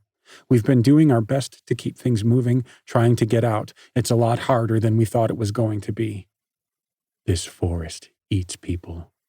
1,000,000 square acres, Parker said, adjusting his glasses so she wouldn't see the tears collecting in his eyes. So helpful, Chloe said. Her tone jabbed at Parker like a dagger. Really what I need right now, so thank you. Chloe, I don't, she snapped, her expression suddenly full of fire. Whatever it is you were about to say, just save it, okay, Parker? I really don't want to hear any more apologies right now, and especially not from you. Parker swallowed against the lump in his throat. What about Josh? He asked. And Adam? Chloe shook her head, looking away from him. Josh is gone. Same with Adam, but that's different. Wait, what do you mean, gone? She looked at him like he was stupid. Instantly, he understood her meaning. Are you kidding? She shook her head. What the fuck happened? Chloe turned evasive. Something got him. Something? Her intense green eyes darted away from his. Long story. She made a show of shaking off whatever it was she was thinking. What about you? What have you been doing since? Yeah, everything. Camping. Looking for my dad. Parker spoke deliberately, carefully, feeling his way around the words like his mouth was filled with razor blades. Jesus, Chloe sighed. Is that why you brought us all the way out here? All the blood and the awfulness, this whole nightmare, it was because you wanted to find him? Parker couldn't bring himself to say the words, so he just nodded, wincing away when she met his gaze. You should have told us, she seethed. You should have said something, anything. We would have understood. We're your friends, you fucking asshole. You didn't have to. I know. I'm sorry, Park said, desperate to change the topic. Sorry doesn't fix anything, Parker. I know. So stop saying it. I know. His voice was shaking something awful now. Parker puffed out his cheeks and blew air through pursed lips, blinking real fast to keep himself from crying. Not here, not now. I'd take it back if I could. His cousin's eyes were cold and furious. So would I. She turned away from him and hobbled a few steps back toward the little hillock, her shoulders rising and falling in a slow metronomic wave. How do you get all the way out here? He asked, watching her go. Chloe stopped, then glanced down and gave her branch crutch a little shake. Limped. Nikki wanted some space so she could bury him. Josh, she clarified. Bury him? How? Same as we did with Nate, collected up some stones and cairned him down. Nikki wanted to do Josh alone, so I took a walk. Ended up here, saw you talking to... Yeah. Something like cold, shivery relief hummed inside of Parker, like crystal struck with the side of a fork. You saw him too. Chloe nodded. Was it really him? Parker shook his head, clearing the noise away. No, he said with grim finality. It wasn't. Then what the fuck was it? Because it sure looked, I don't know, Park said, cutting across her sentence. Something else, something angry, something from the forest. Chloe glared at him and after another moment nodded toward the broken-down old car. So what's in there? Parker felt another pointed sob knock at the pit of his throat, and he had to struggle to speak around it. Dead body. Chloe's brow wrinkled. Whose dead body? Parker watched her study his face, watched her wonder whether he'd killed someone else out here. He hated that he'd given her a reason to consider that. Dad, he said. Her face contorted and fell. The rage there all but evaporated. Oh, Jesus.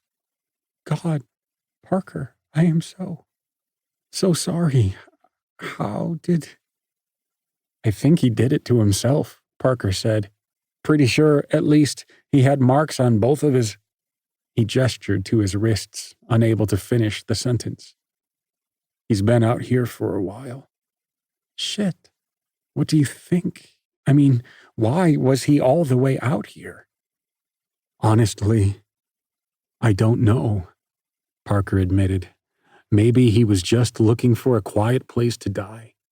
He definitely spent some time in that town. Chloe held a hand up, stopping him mid-sentence. Wait, she said. What town? 14. Walking along the little corkscrew path, he told her all about what had happened to him since Friday, every crazy detail, the ghost, the burned-out house, the town, the church, the altar. He told her everything. When he finished his side of the story, Chloe didn't hesitate to catch him up on hers. Nikki's rage after she'd overheard Chloe and Parker on the radios, finding Adam in the cave, and how he'd gored her with the branch, the vision or nightmare or whatever that had been waiting for her when she'd passed out, the flashes of twisted alien consciousness while Nikki and Josh had patched her up, how Adam had come back to them, all twisted and broken, how he'd torn into Josh like a rabid wolf. She even told him about what she'd seen this morning when her skin had touched Josh's. Parker absorbed it all. Eventually, the path led them to the town Parker had told her about, a hunched collection of homes and buildings backed up against a looming white church. She followed Parker along the footpath until they stood in the middle of the dusty main road, then he jerked his head toward the big church doors. I left my stuff in here. And underneath the cellar, that's where you found the altar and the... She nodded at the watch on his wrist. Yeah, we don't have to go down there if you don't want to. Yeah, I wasn't going to ask for a tour. Thanks, though. Do you want to at least come inside? Chloe turned in place, scanning her eyes around the little town, letting her gaze wander down the main road, all the way out to the crystal blue lake beyond the town's edge and the wall of white trees that stood on its far shore. It looked like they went on forever over there, like someone had come along and painted that one section of the Barrens bone white. There was something about the idea of standing here alone that she didn't like. It filled her with that same kind of prey-type vulnerability she'd felt when the ghost had looked at her back by the car. It made her skin crawl like she was sticking her arm into the jaws of some ravenous, slavering beast, hoping it wouldn't bite down. Sure, she said, trying to sound calmer than she felt. Might as well. She followed him up the front steps, standing back while he placed both hands on the heavy double doors and pushed. They swung open with a groan, the rusted metal hinges grinding against themselves. Inside the church, the light was already fading, what mottled old glass there was left in the windows blocking more sun than it let through. Over by the toppled lectern, Parker's backpack lay on the floor in a jumble next to a rectangular hatch cut into the floor. Parker knelt to lift his things back onto his shoulders, but all Chloe could look at was the impenetrable darkness beneath them, a perfect void ready to spread and cover the planet the second it broke free of its prison. She clenched her shoulders tightly together and felt the church go silent as she stared at that hole in the floor. The darkness, the silence, it was crushing, an impossible, hideous pressure that would drag you under if you dared dip even a single toe in. How had Parker descended into a hellish darkness like that, only to climb out again like it was nothing? How could anyone do that? Ready to go? Her cousin's voice loosed Chloe from the cellar's hypnotic pull, but it was what he held in his hand that gave her pause. Long and spindly and black with a silvery line of flint along the blade's edge. Warmth rushed into her cheeks as her panic rose anew. "Parker, where the hell did you get that?" He raised an eyebrow. "Didn't I tell you about this? I think it might have been my dad's. Found it in a campfire. I think he tried to burn it or something. Here." He held the black hatchet out to her, but she didn't take it. Memories that weren't hers played across the back of her eyes, screaming children, a woman hiding in a hollow tree, a house engulfed by fire.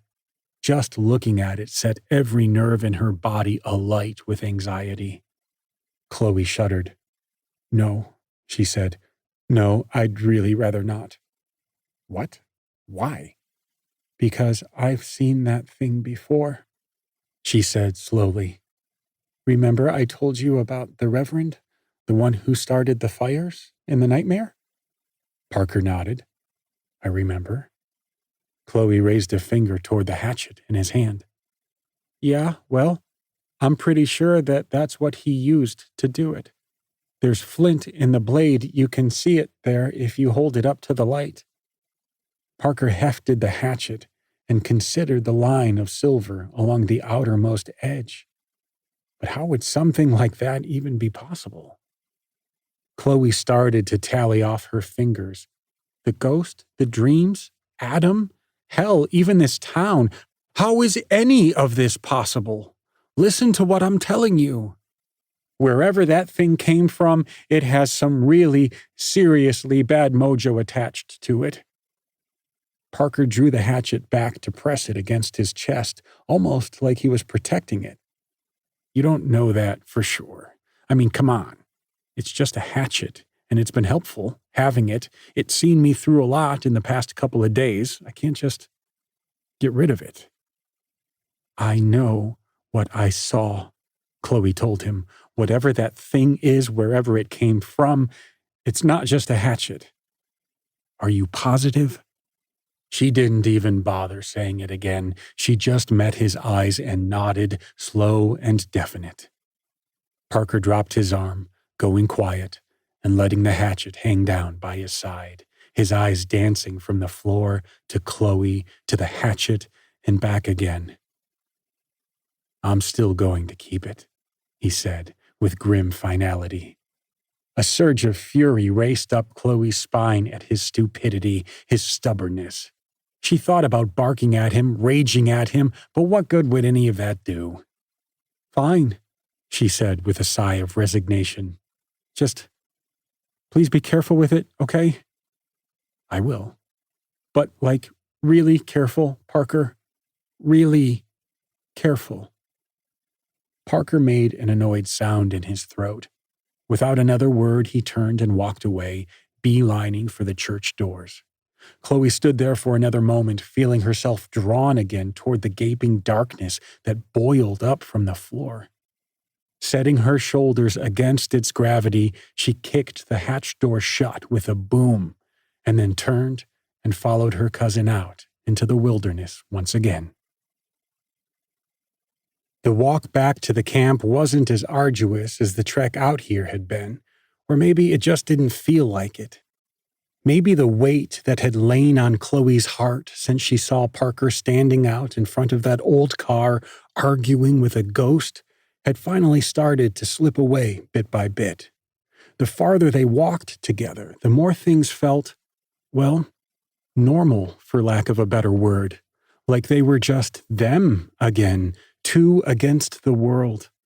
For a little while, it didn't matter that Chloe was limping because she'd been fucking stabbed or that Parker had shot their friend and stranded them all here. The gun and the black hatchet didn't matter. The nightmares or the ghost, none of it. All the details just fell away, and it was like they were 6 again, going walking in the creek by their grandpa's house, going adventuring, they'd called it. They'd stay out for hours, soaking their jeans and sneakers, digging in the dirt, hurling rock after rock into the water, trying to decipher what the graffiti left by the older kids on the cement pylons meant, both of them playing at their own imaginary versions of Indiana Jones. Chloe hadn't felt anything like this in years, and she was glad to have it return to her, if only for just a little while. Back at the camp, she knew reality would be waiting for them there, with all of its stubborn, ugly horrors. But reality could wait. For now, for a little while at least, they could just walk together and be okay. Guided by the orange afternoon light, the cousins followed the deep green gashes hacked into the trees to where a small campfire popped and crackled in a clearing. Nikki slumped beside it, her eyes a million miles away. Chloe emerged from the trees first, and Nikki smiled with relief when she saw her. But when Parker trailed Chloe out of the woods, Nikki's smile vanished like a magic trick. She was on her feet in an instant, rushing over to the cousins in long, furious strides, her hands knotted into hard, bony fists. "You motherfucker!" she seethed. Behind her, Chloe heard her cousin come up short and say, "Nikki, wait. You fucking asshole!" Nikki spat at him. "You total fucking cunt!" Chloe took a step forward, trying to put herself between the two of them, but on the crutch she could only maneuver so much. The fact of the matter was that Nikki was still way more agile than Chloe had ever been, even at her healthiest. Now, hurt and riddled with infection, Nikki wove around her like she barely existed at all. Leaning on her crutch, Chloe twisted around just in time to see Nikki lash an open hand across Parker's face, the sharp impact of it cracking between the trees. Parker recoiled, his head snapping back on a hinge, but he didn't try to stop her. Incensed, Nikki reared back and hit him again, harder than the first time. Chloe could already see a pair of glowing handprints rising on Parker's cheek, one on top of the other. She hit him, and she hit him, and she hit him some more, each successive impact ringing out louder than the last. "Fuck you, Parker," she snarled. "Fuck you. They're dead because of you and your bullshit." "Nikki," Parker began, but she slashed at him again, drilling another full-force blow across his chops. A bit of blood had started to collect at the corner of his lips, and he licked it away, his eyes big and sorrowful. Chloe could see Nikki running out of steam. Carefully, she took her by the elbow and pulled her away, marveling internally at the tension in Nikki's body. She was practically vibrating with rage.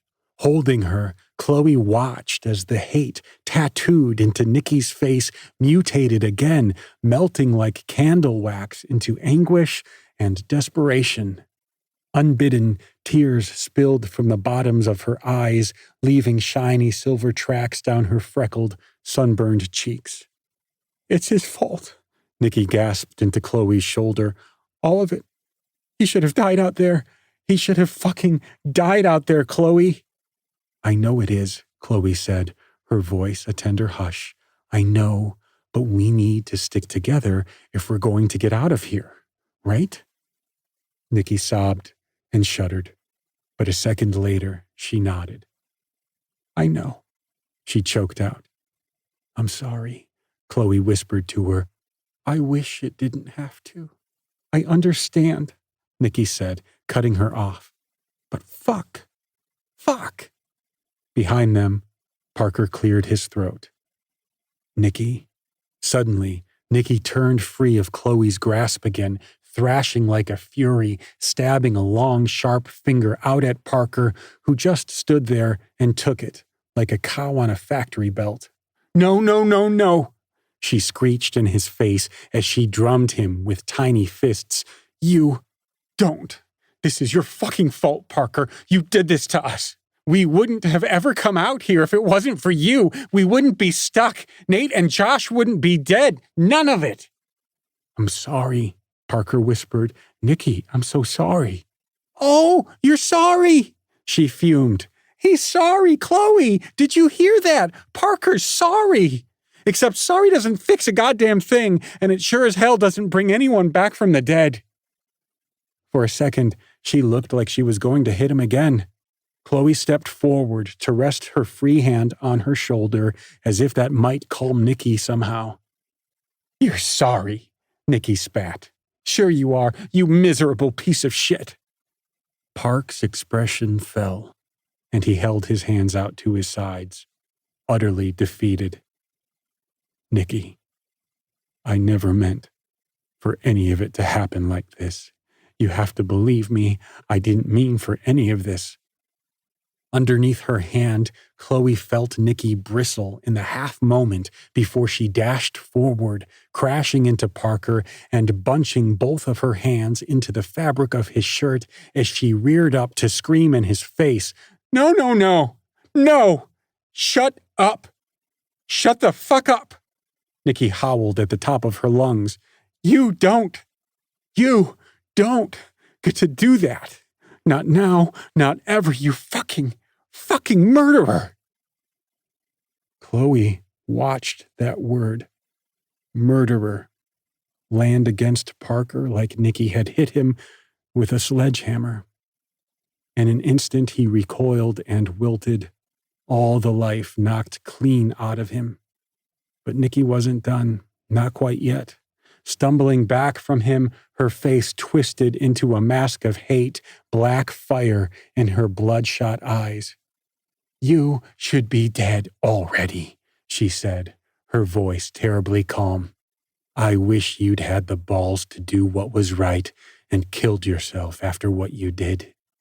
Nikki jerked her shoulders like she was going to leap at Parker again, maybe rake his eyes out this time, but Chloe stepped forward and crossed an arm over her breastbone, holding her back. Let Nikki tear through her first if she wanted to get him that bad. She knew she couldn't actually stop her if Nikki decided to do it, but Chloe was done letting her friends kill her friends. There weren't that many of them left now. She dug her feet into the loose dirt, road-blocking Nikki as best she could. Nikki, don't. No, said Nikki, shifting her bloodshot gaze down toward Chloe once more. I can't. I won't. I'm done. She wrenched herself free of Chloe's tenuous grasp and stalked away, past the fire and the sleeping bags, into the trees where the shadows were heaviest. Chloe stared at the ground until she was sure Nikki was gone. She's okay, she said after a moment. Parker shook his head. No, she's not. She will be, eventually. She just needs time. She's been through a lot, man. We all have. I know, said Parker. Chloe, really, but Chloe waved him off. Do me a favor, stop apologizing, okay? It's just making things worse.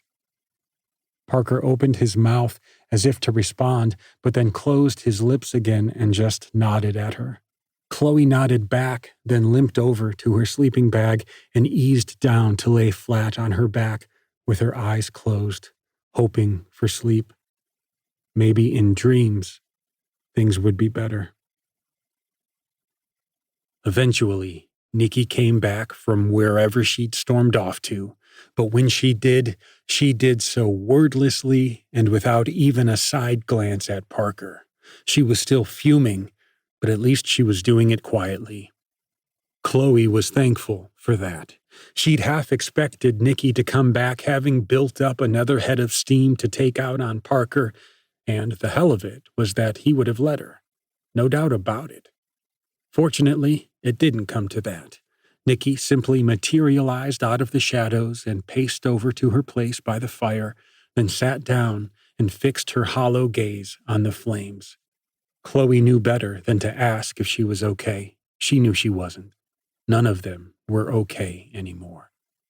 Parker made up his own part of the camp in the golden light of the coming sunset, setting up his sleeping bag next to theirs, working silently while Chloe started checking over their provisions. They had food, sleeping bags, their backpacks, Nate's bag of fireworks, Josh's med kit, and little else. The food was already running low, too. She and Nikki and Josh had worked through more than she'd thought the past 2 days, and today hadn't been much different, even without Josh there to help. Still, Chloe couldn't help feeling like there was more missing than there should have been.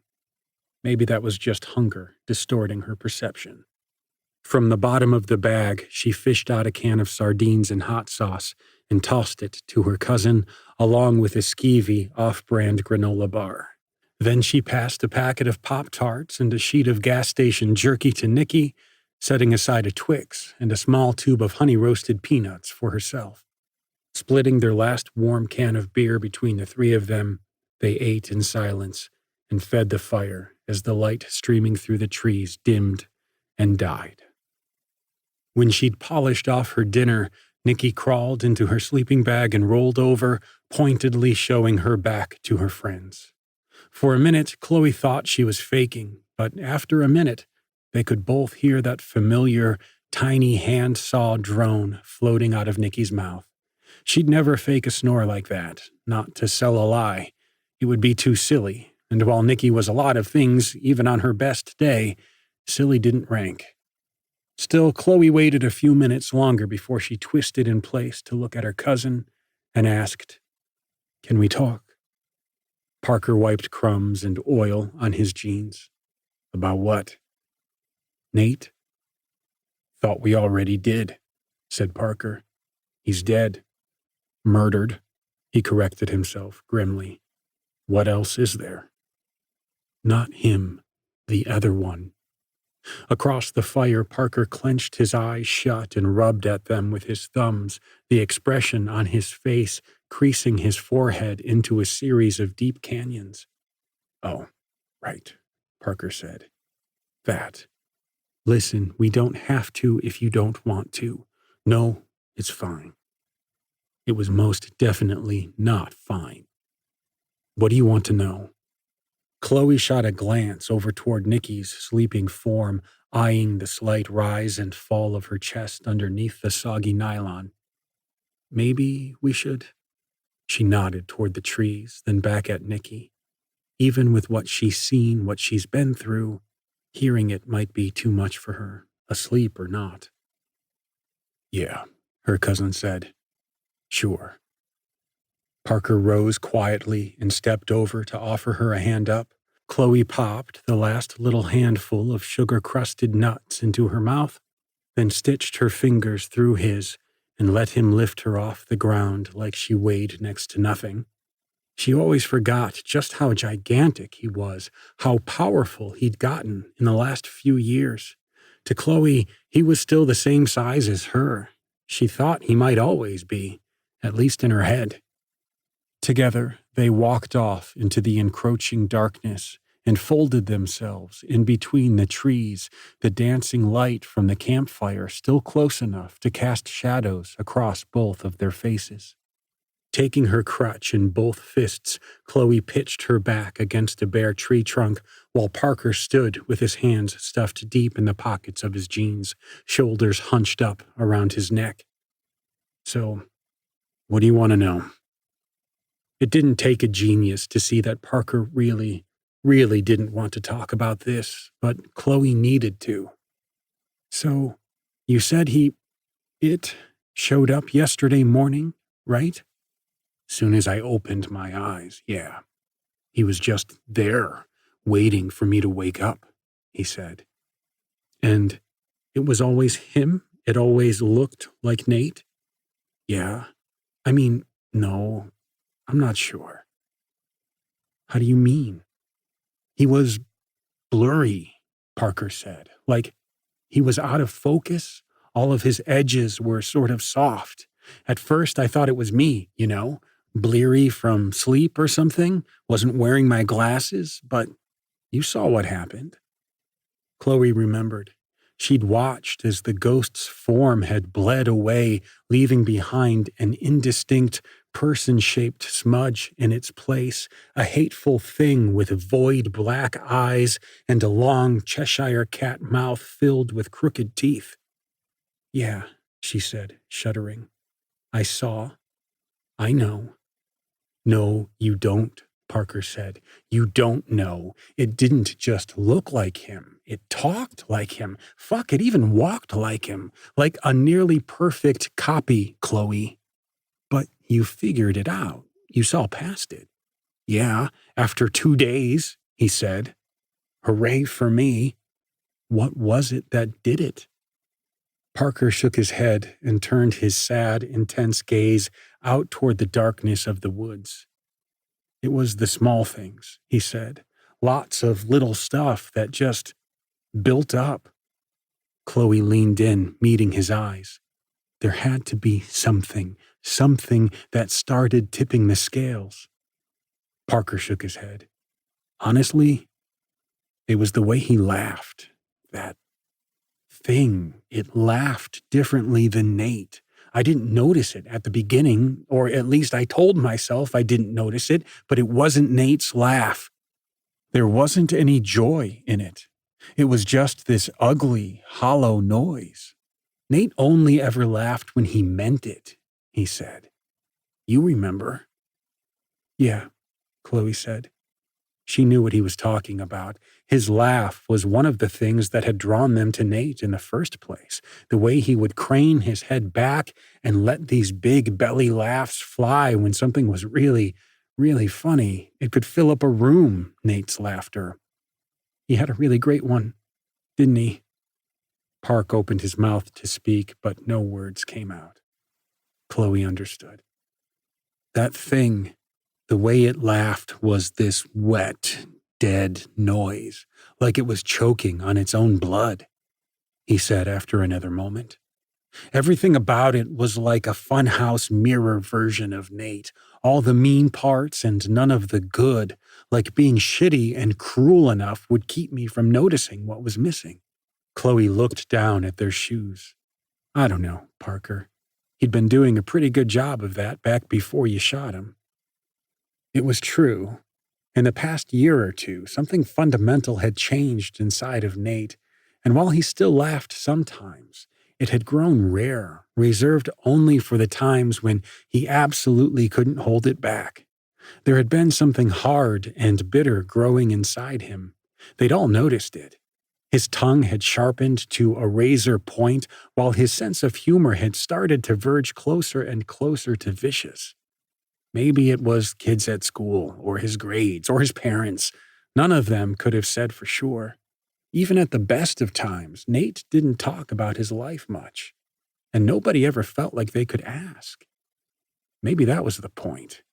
So, instead, they'd just kept on pretending, letting him get away with it, acting like there was nothing wrong with him shooting his mouth off, until it had finally gotten him in the kind of trouble none of them could take back.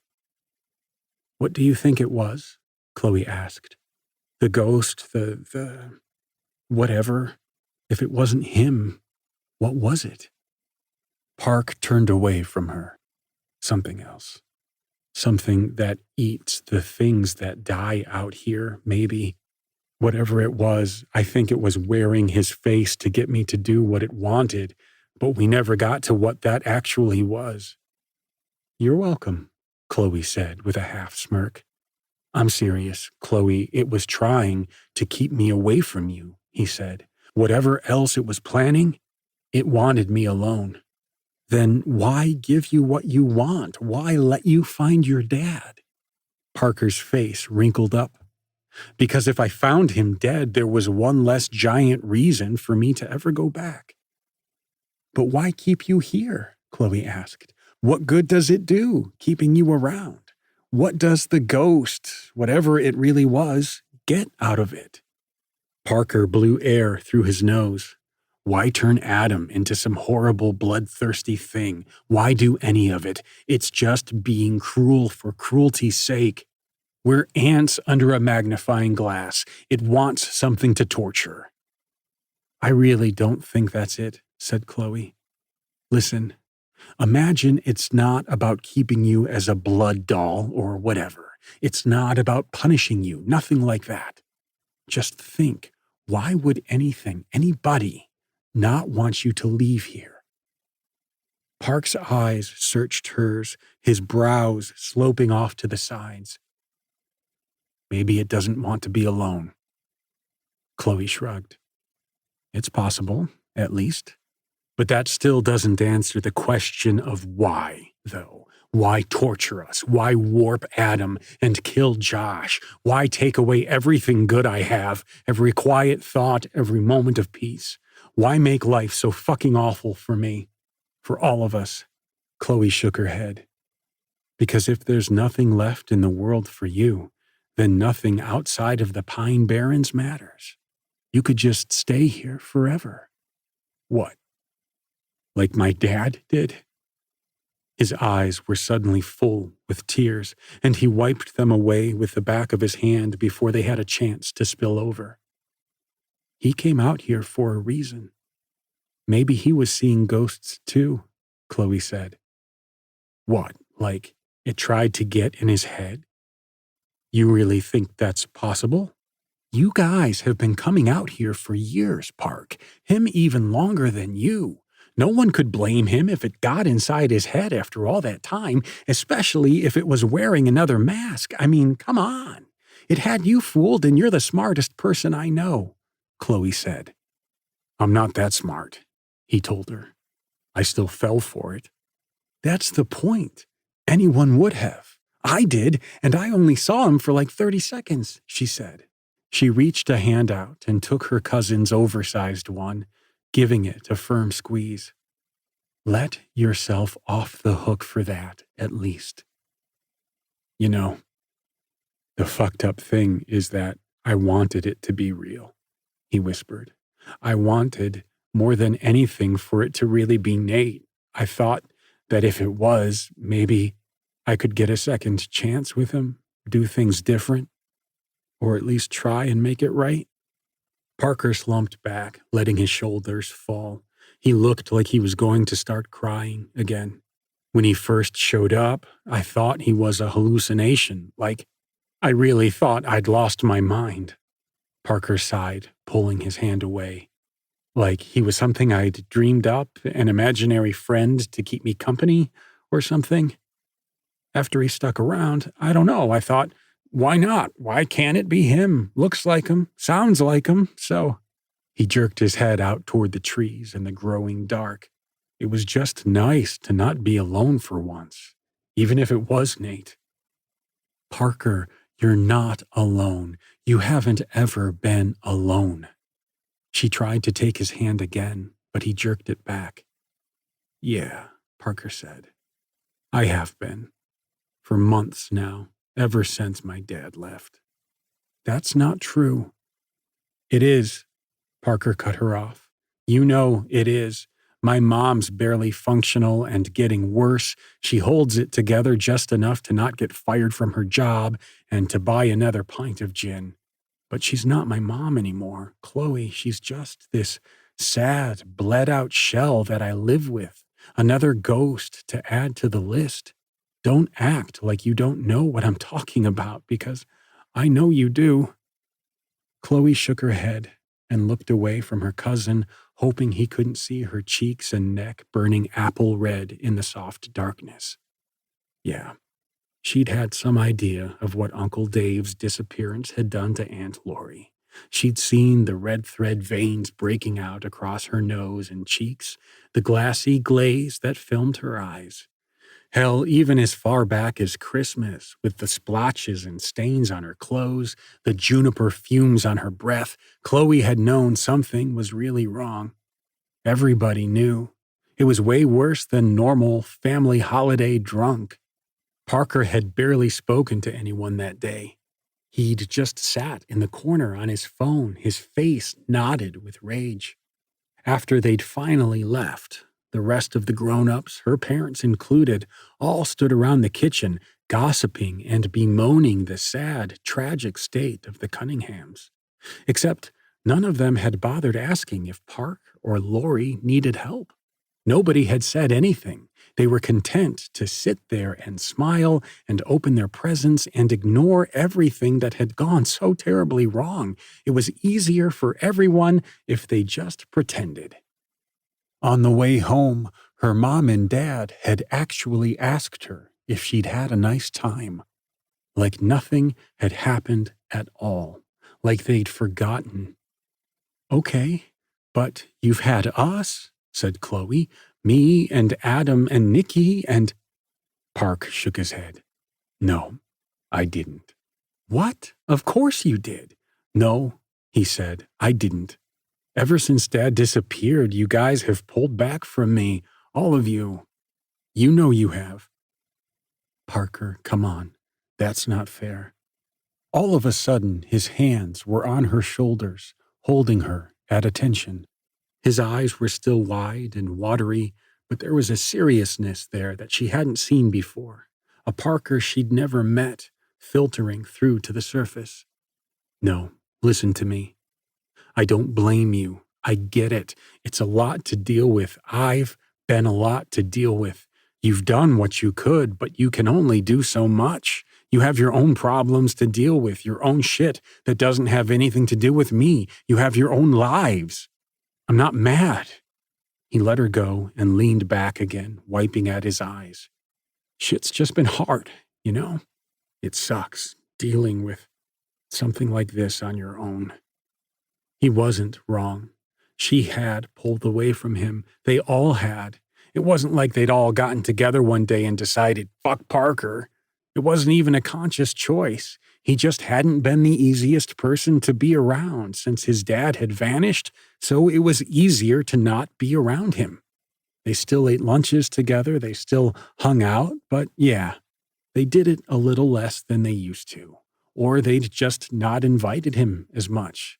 Chloe had hoped he wouldn't notice, but of course he had. He wasn't stupid. "I'm sorry, Parker," Chloe said, her voice quavering. "You deserve better than that." "Almost everybody deserves better," said Parker. "It doesn't mean we necessarily get it." She looked up at him again, and in the shadows and low light, she caught another glimpse of the man he'd grow up to be someday. Quiet and thoughtful and more than a little weary. She could see where the wrinkles would dart in at the corners of his eyes, the lines of his cheekbones that would thin out and grow blade sharp with age, the way his hair would get shaggy and go salt and pepper long before it seemed like it should. Just like his dad's. "So what do we do now?" Chloe asked. "I think we do what you guys have been trying to do since we first showed up. We pack up and get the fuck out of here?" "Yep." Chloe took a deep breath and blew all the air out of her lungs in a tight, thin stream. "Okay. How do we do that? You're the camper here." "Forest has got to end at some point," said Parker. "We just keep walking the way we've been walking. Eventually, we've got to hit something. This is New Jersey, for God's sake, not the wilds of Montana or whatever. There'll be an expressway or another campground or something eventually." "Except for the fact that the forest doesn't want us to leave," she said. "Yeah, except for the—" A distant scream split the night around them, the sound of it ragged and horrible and far too clear to be anything but human. Chloe nearly jumped off the tree, twisting her whole body to look back toward the glow of the campfire, her eyes painfully wide. She couldn't see much from where they stood, just the fire and 3 empty sleeping bags.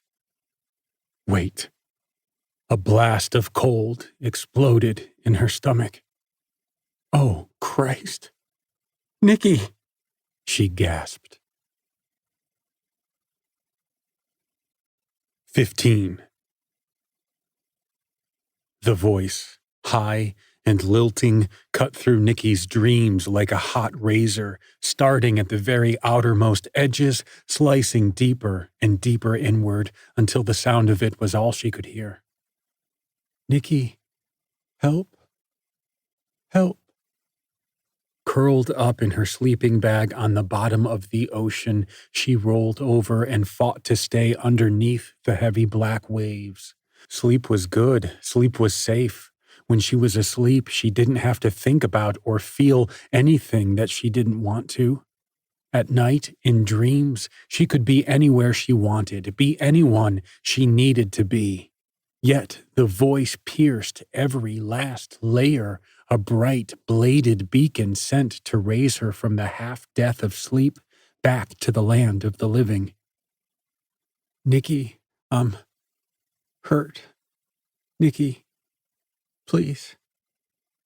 She felt herself surfacing from the depths, crashing through vertical miles until she found herself laying on the forest floor again, bundled in nylon and still as scared and angry as she'd been when she'd closed her eyes.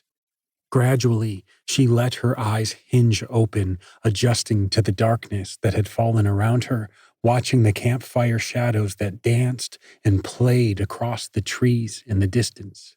She lay there and gazed at the flickering shapes as they jumped and skittered, warped in on themselves, and became something new, then changed again.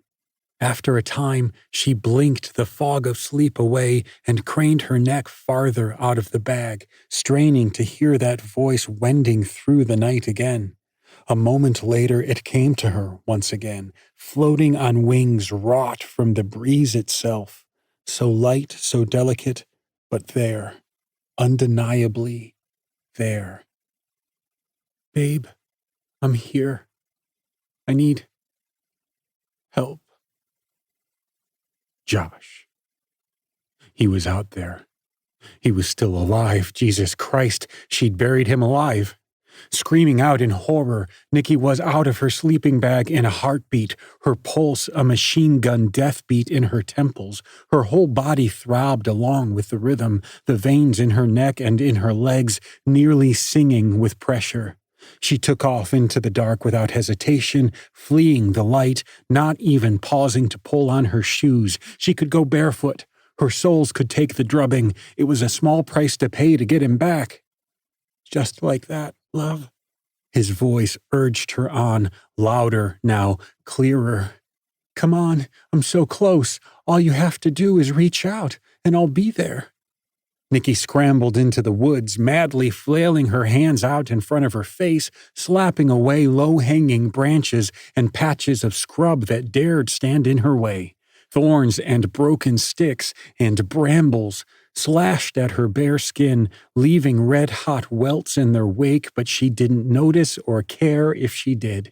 Getting to him was more important. "I'm coming," she whispered to herself. "I know you are. I'm so excited to see you. I love you so much." "I love you too," gasped Nikki.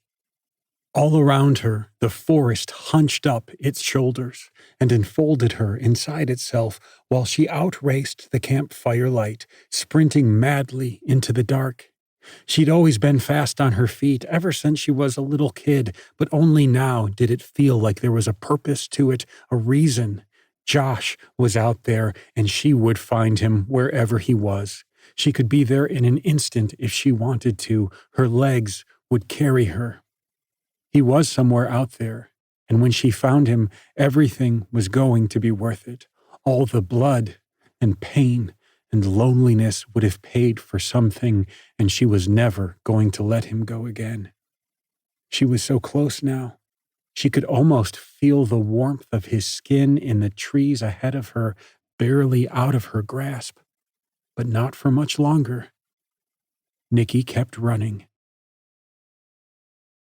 They followed the sound of her crashing through the trees as fast as they could, limping through the darkness in pursuit of their friend. The hole in Chloe's rib screamed with pain as she juddered along, so much worse than it had been before, but she swallowed back the agony and kept pace, nearly dragging herself forward by the stick knocked tightly under her armpit. The ground was rough and uneven, hard to navigate in the shadows, but she managed it, though going slower than she would have liked. Pausing for a moment, Chloe drew a deep breath and raised her head to the night sky. "Nikki!" She howled. "Nikki, wait!" Overhead, the moon slipped free of the clouds, a cold white scythe shearing the darkness apart, casting scattered light across the forest floor. Chloe squinted through the scant glow, trying to see any sign of her friend, but finding nothing. "What would she run for?" chuffed Parker, a few strides ahead. "Why would she even do that?" "I don't know," Chloe panted back. "I have no idea." Somewhere in the distance before them, the scream came again, closer now, but no less horrible. Chloe drew up short and pulled in another long bursting breath. "Nikki, we're coming! Just tell us where you are!" Only silence greeted her. Up ahead, Parker stopped and turned back to face her. "We can't keep going like this," he said. "We're going to get lost." "Just a little farther," said Chloe. She could still see the campfire behind them, though judging by how small it was, they'd already gone deeper into the trees than she'd thought. "We can go a little farther and be okay, right?" Parker's face looked unsure. "I don't know," he said. "Maybe, probably. Good enough for me." Chloe threw herself forward again, ignoring a fresh howl of agony from her wound. They were going to find Nikki. She couldn't lose anyone else. The two cousins dashed into the night until the fire back at their camp was just a far-off pinprick of light in the distance. That's when the wave hit her. At first, it had been faint, another tidal rush of the low-level dread she'd been nursing ever since Parker had pulled the gun on Friday, exhaustion and nerves fucking with her again. But when the wave really hit, her body lit up with a searing black light that rose from the earth and soil from inside her and dragged her completely under. Instantly, the dread was all she could feel. It eclipsed the burning in her lungs, the pain blowing through her ribs, the rubber in her legs. It all washed away, little more than thin silt to that churning black crash. Stumbling underneath its weight, Chloe stabbed her crutch out into the soil to keep from toppling over, then pitched forward anyway and retched. Beside her, Parker recoiled, then lunged forward to catch her as if she were falling. She might have been falling. She might have never stopped. She couldn't tell anymore. "Jesus, Chloe. We shouldn't be here," she gasped, dribbles of green vomit from her lips staining his forearms. "We shouldn't. Something's wrong. Something's really wrong here. It's in the earth and the trees. Jesus, Parker, what the fuck is happening?" "What is it?"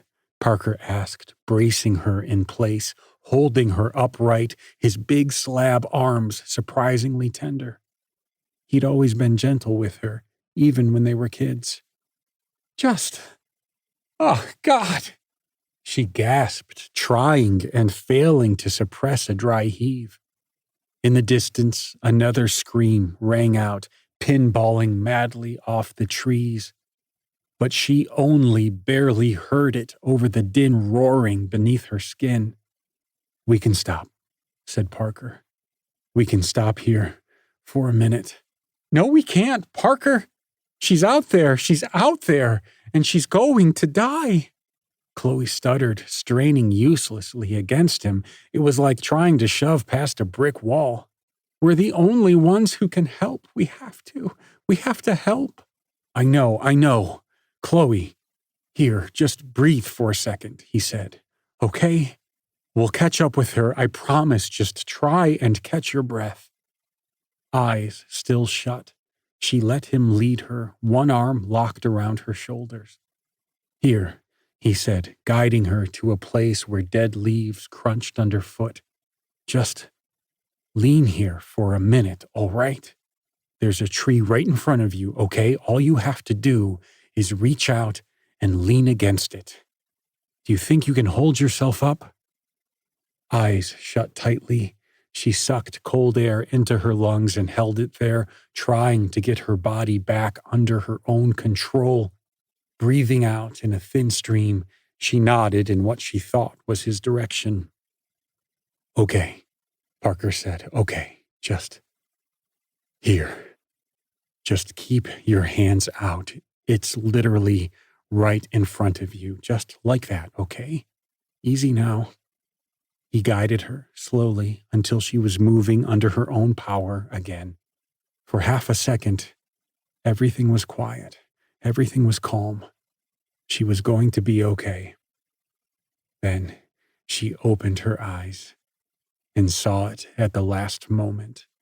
A flash of dead, ash-white bark, the exact texture of a scab. "Oh, fuck, Parker, no!" But it was too late. Chloe pitched forward and her body, the traitor, reflexively stuck both hands out to catch herself against the sentinel tree, despite the voice in her head screaming, don't touch it, please don't fucking touch it." Her bare palms slapped the ugly white wood as one, and for a second, she didn't feel anything. Then, she felt everything. Reality fell away from her in mangy clumps.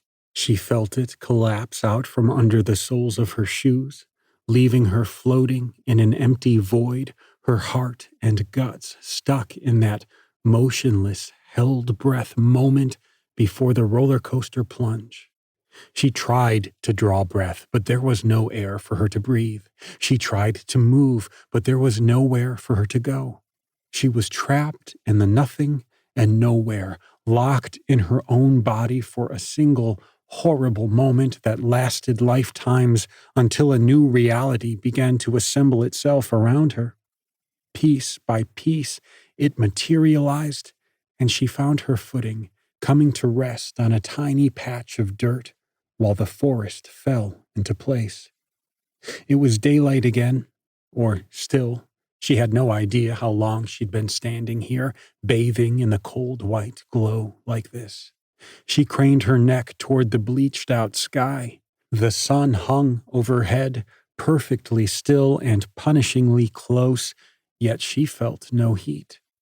She watched as the trees swayed and danced in the breeze, but felt no wind against her skin.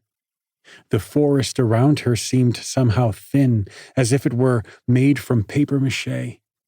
Like all it would take was working her bare hands into the fragile cracks to tear it apart in sheets. This was the forest, but it wasn't her version of the forest. She hadn't seen this place yet. She surveyed her surroundings as they drifted into place. Close by, she could hear footsteps, quick and light, getting closer. Chloe turned to look and saw a young woman come running out of the trees. She wasn't much older than Chloe herself, perhaps 20, and she was wearing a long black dress, her battered leather shoes moving briskly underneath its hem. Her face was blister red around spaced-out eyes, puffy cheeks smeared with earthy black stains, slashed through with tear tracks. Standing there, watching her approach, Chloe raised a hand and waved, but the girl took no notice of her. She didn't seem to see her standing there at all. Chloe knew who she was. She'd seen her before in the middle of the night, standing in a field as an estate house burned behind her. Mary Kane. Her name was Mary Kane. The girl whipped past her without a glance, and, as if dragged along by some invisible cord, Chloe followed. Automatically, she winced and braced herself against the fresh shock of pain from the hole in her ribs. But the pain never came. Padding after the strange young woman, Chloe found she could move effortlessly, like she'd never been gored at all. Idly, one of her hands went to the spot in her side where the wound had been punched into her. But there was nothing there. No blood, no sodden hole driven through her flesh, no explosion of hurt. She looked down and felt a sickening vertigo lurch when she realized she couldn't see her feet. She couldn't see them because her feet weren't there. They weren't anywhere. They were just gone. It was the same with her legs, her midsection, her arms, her chest, all of her.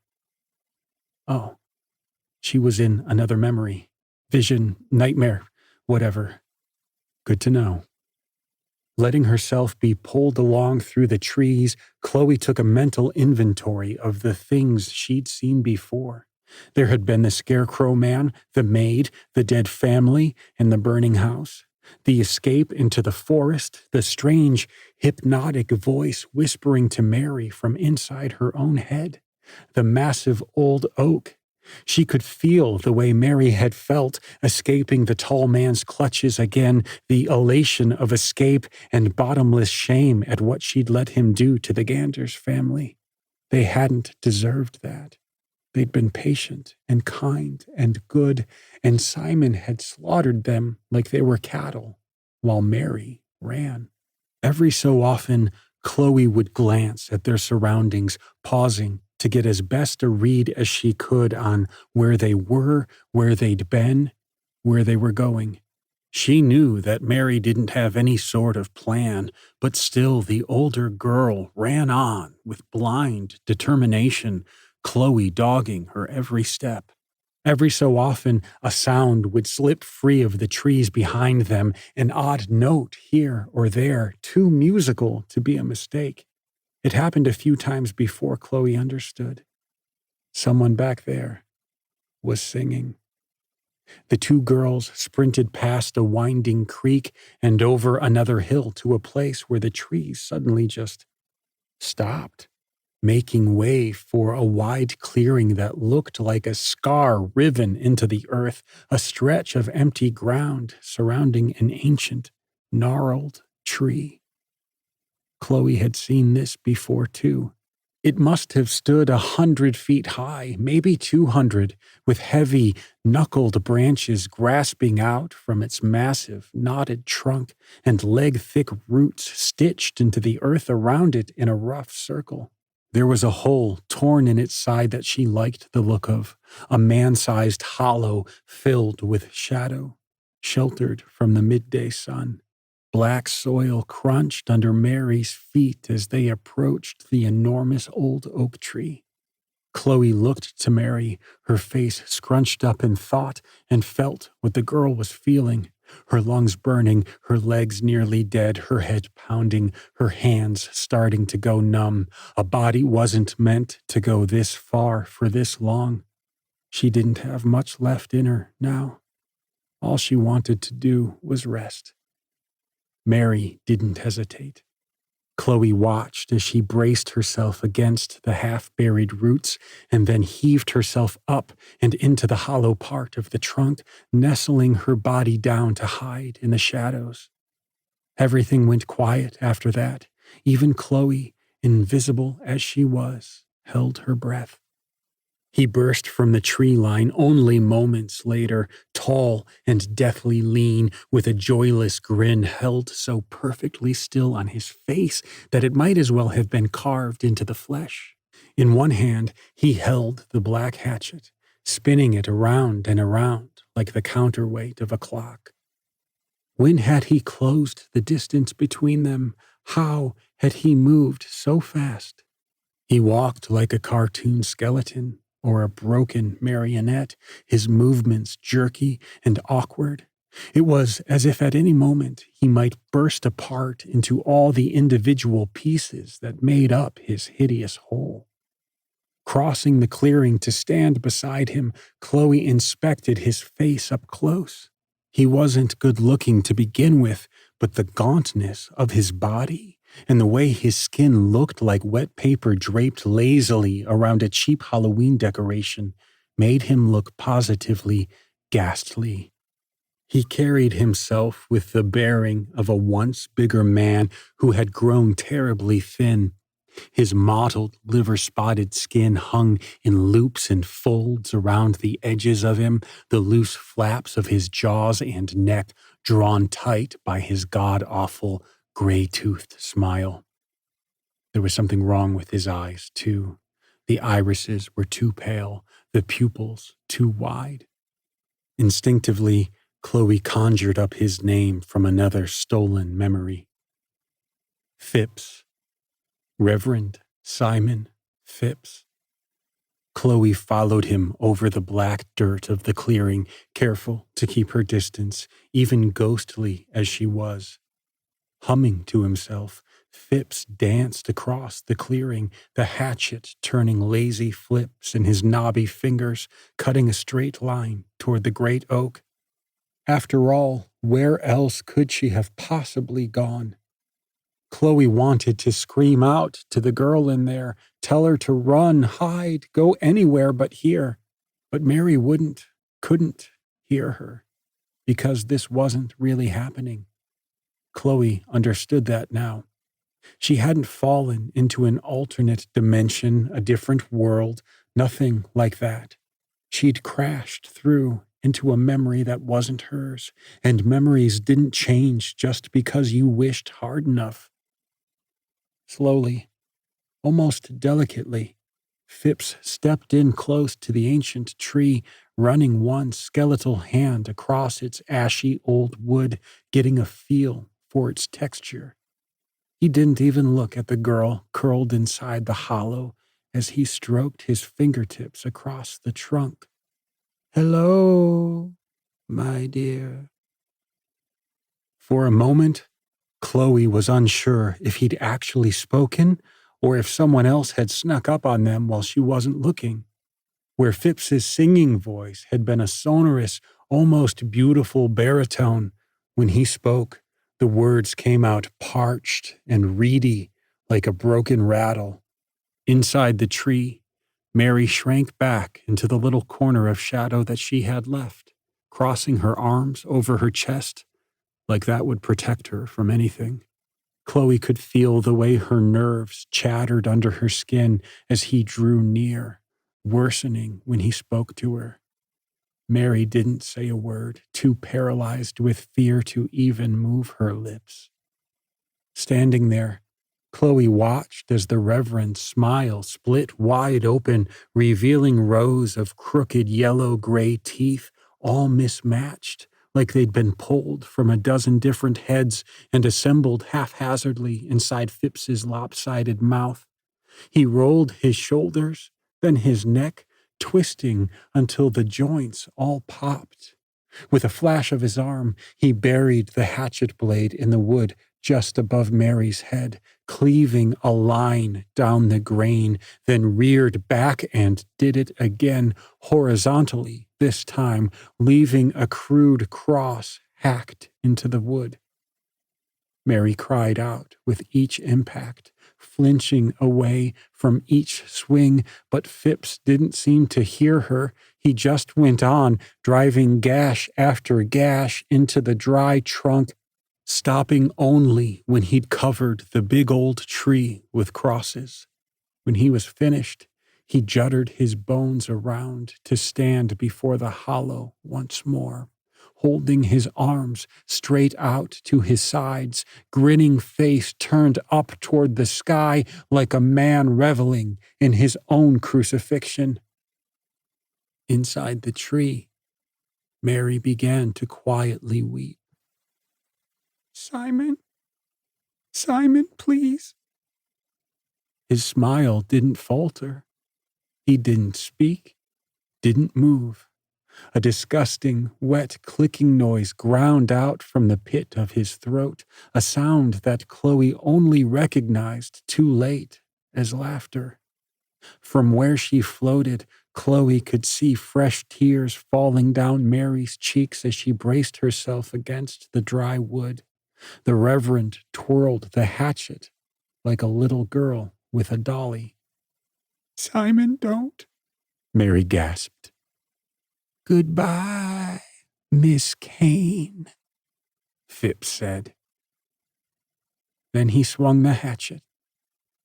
A streak of white sparks exploded from the blade as it slashed across the rocky soil, a brilliant fan that sprayed the dry bark of the great old oak and immediately burst into flames. Inside the tree, Mary screamed, and Chloe gritted her teeth and screamed with her, feeling the heat race across her own skin too. Beside her, Phipps stood back and fanned his arms upward, urging the flames higher as they consumed the tree and the girl trapped inside it. That dry, grinding shook free from his mouth again, that horrible laughter. But it was only seconds before it was drowned out by the roar of the fire. Chloe could see Mary inside the tree thrashing and flailing madly, trying and failing again and again to claw her way out of that awful blazing coffin as her skin blackened and curled, her burning hair dancing like a living halo around her head.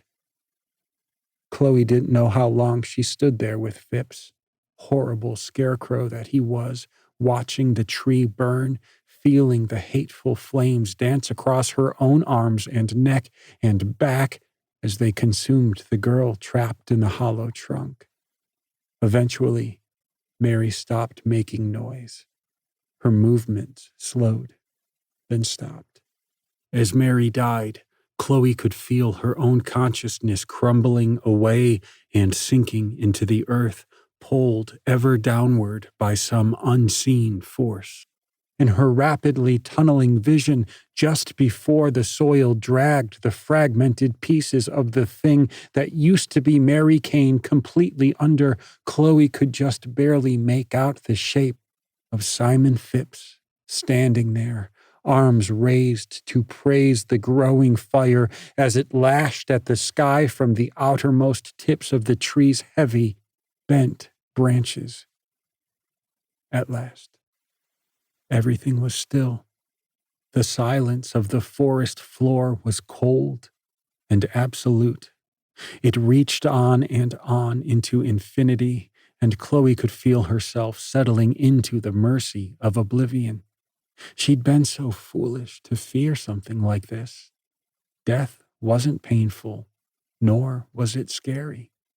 Death was a release from pain and fear, a final, gracious rest, and she let it take her over. But she wasn't alone. They weren't alone. True, she could still feel the burned girl's lingering presence in the earth beside her, but that wasn't all now. There was something else here, buried in the clay beside them. If she could hear any more, she would say that she was hearing small whispers from the depths of the earth, but it was more than that. It was physical somehow, these little wisps of sound, distant but intense, carrying themselves through the dirt to shake what was left of Chloe and Mary to their shared core. Chloe tried to reach out to them, to trace them to their source, thinking of the flames and how she'd felt them skip across her own skin. Chloe thought that Mary must have felt it too. How could she not? Even in this soft, silent grave, it was impossible to not notice something like that. She reached out for Mary beside her, trying to feel where the older girl had gone to. She couldn't have been far. They'd sunk together. The second she made contact, it was like an explosion had gone off in Chloe's head. The raw power of her, the sheer scale, was almost too much to bear.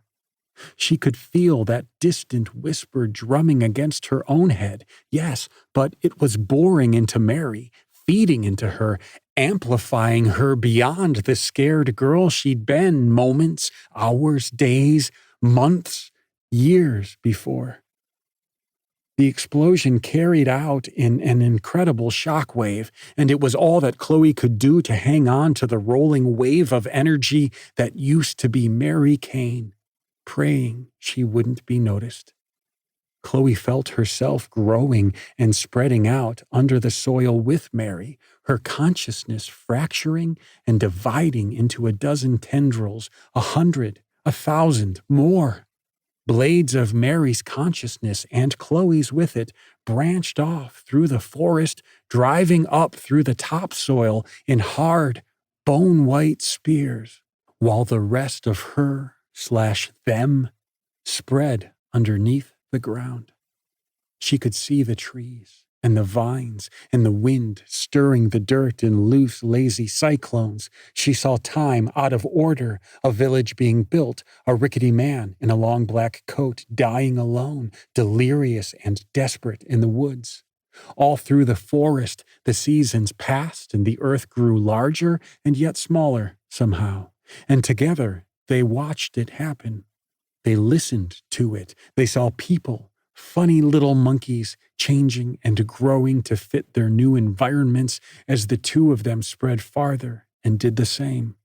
Together, fueled by the whispers from the deep, they became the forest, snaking along through the stone and veins of clay, the soft earth and roots and rivers, and as the earth surrounding them grew colder, damper, Chloe had the feeling that they were heading toward deeper water.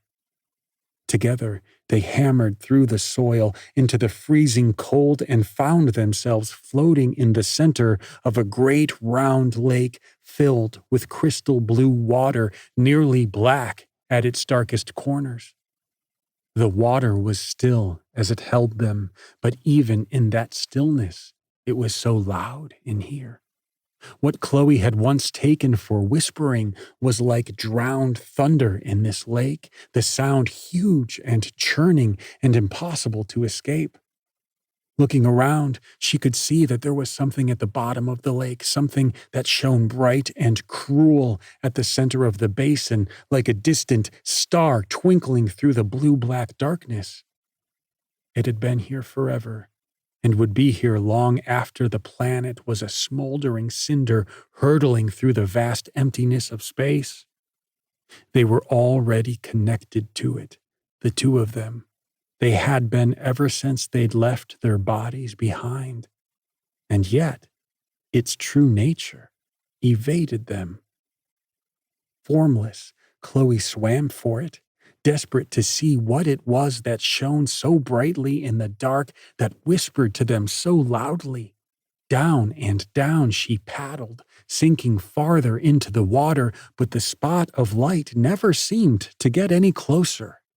Ignoring the pressure from the water and the warped shiver of reality around her, Chloe dove deeper and deeper, determined to see the source of all that light and noise and power.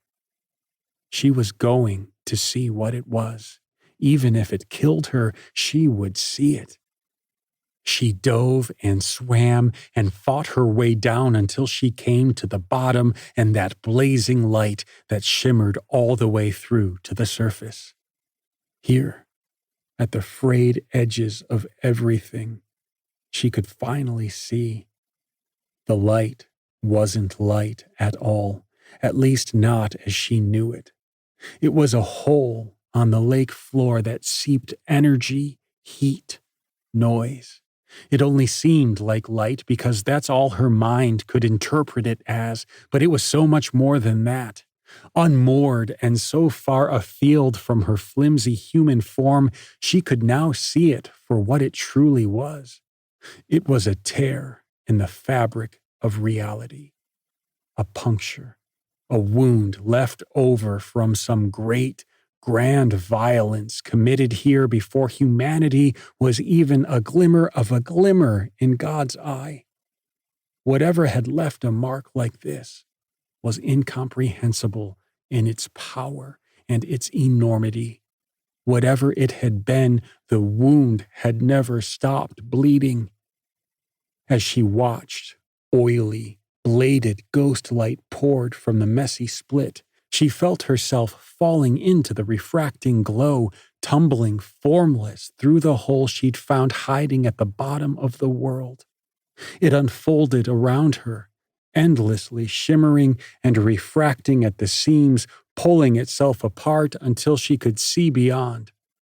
Underneath the light, the energy, whatever it was, she could see shapes, lines, hard angles, all assembled into a brutal architecture that stretched from horizon to horizon. A city, gray and cold and long, long dead, it stretched wide across the entirety of whatever strange earth it had been built upon. its towers stabbed into the pallid sky, disappearing among the distant clouds. She'd never seen anything like it, as if the city had grown here of its own accord or else been carved from a single continuous block of ashen stone.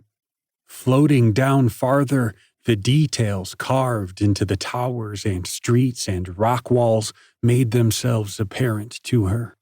Intricate and coiling, they made her head throb, made her feel like her eyes were going to bleed and burst. The emptiness of the city. That was what she kept coming back to. It was overwhelming, crushing in its indifferent totality.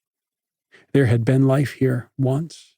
Something had etched these nauseating arabesques into the stone. Something had walked the streets and climbed to the obscured tops of those corkscrew towers.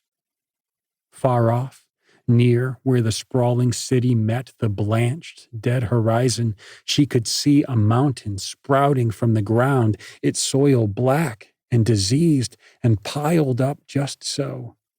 Her brain wrinkled a bit, seeing it there. Strange place for a mountain. No, her brain whispered to her. Not a mountain. You've seen mountains before. You know hills like that. You've built hills like that. You know what lies beneath them. Her mind reeled at the notion, at the sheer size and scale, but no matter how she tried to deny it, she understood the truth now. She had since she first laid eyes on it. No, it wasn't a mountain. It was a burial ground. The city was a grave. Far below, the landscape began to shake and rumble, and she could see the great cairn shedding curtains of soil as the ground below it shuddered. Thunder broke across the sky, enormous and brutal, and she recognized it too late as the voice she'd heard before, that whispering that had lilted through the trees and seemed so soft in the forest far above. So fragile. This was anything but. This was the voice of something ancient and infinite and cruel. She understood then that just because this was a memory didn't mean she was safe. Just because something was buried didn't mean it was dead. Somewhere deep inside her skull, Chloe felt a pair of jaundiced eyes peel open, yellow with age and neglect, shot through with crimson threads, the pupils black as crude oil. The voice that blasted through her then wasn't the buried, wet thunder that shook the city below. It was sharper, smaller, infinitely more human. Invader, trespasser, thief, invader, trespasser, thief. A moment or a lifetime later, an icy claw plunged through the blue water, through the light, through this dead heaven to close tightly around Chloe's brain. It was like nothing she'd ever felt, like panic given form. As the pain and fear mauled at her, she felt herself dragged upward out of the memory of this cold city beneath the lake. And then, once more, she was screaming, soundlessly, falling forever. It was like an electric shock. She felt it all the way down to her bones, like someone had stitched a copper wire through her and then hooked it up to a raw power line. She screamed, or at least thought that she did, and tumbled back onto the ground, curling up in the dirt, sucking air through clenched teeth, waiting for the pain to recede. Instantly, Parker was kneeling over her, cupping her face in one of his big hands. The night, an explosion of stars far behind him. He was saying something, but the words didn't make sense to her brain. His voice lilted and swung low at the wrong times, like it was being played backward at her. Shaking off the vision, memory, nightmare, she gagged on a hot mouthful of bile and tried again to focus on what he was saying, on the way his lips moved. After a few seconds, the sounds coming from his mouth seemed to right themselves, and she was back to reality once again. Chloe, hey, Chloe, hey, say something, okay? Just say anything so I know you're all right. Please, please, Chloe. She coughed and spluttered and retched, pitching forward and feeling the wound in her side erupt in red agony. Her back and neck curled at the memory of those horrible yellow eyes opening inside her head, and she felt her spine curling in opposite directions as she dry heaved against her own body. Both of her hands went out to grasp at the fabric of his shirt, pulling him closer or trying to drag herself off the ground. The pain was everywhere. The pain was everything. Parker, Her cousin's eyes went plate wide with relief, and he worked his jaw without saying anything. A few seconds later, he seemed to find the words. Chloe, what the fuck was that? Oh Jesus. I saw, she gasped. Parker? I saw everything. The wind died down, and Nikki slowed to a trot, crossing her arms over her chest, trying to keep warm. The light from the moon was chilly and hard, and standing still in it for too long felt like it might freeze her in place, like that guy at the end of that hotel movie. She had to keep going, but where?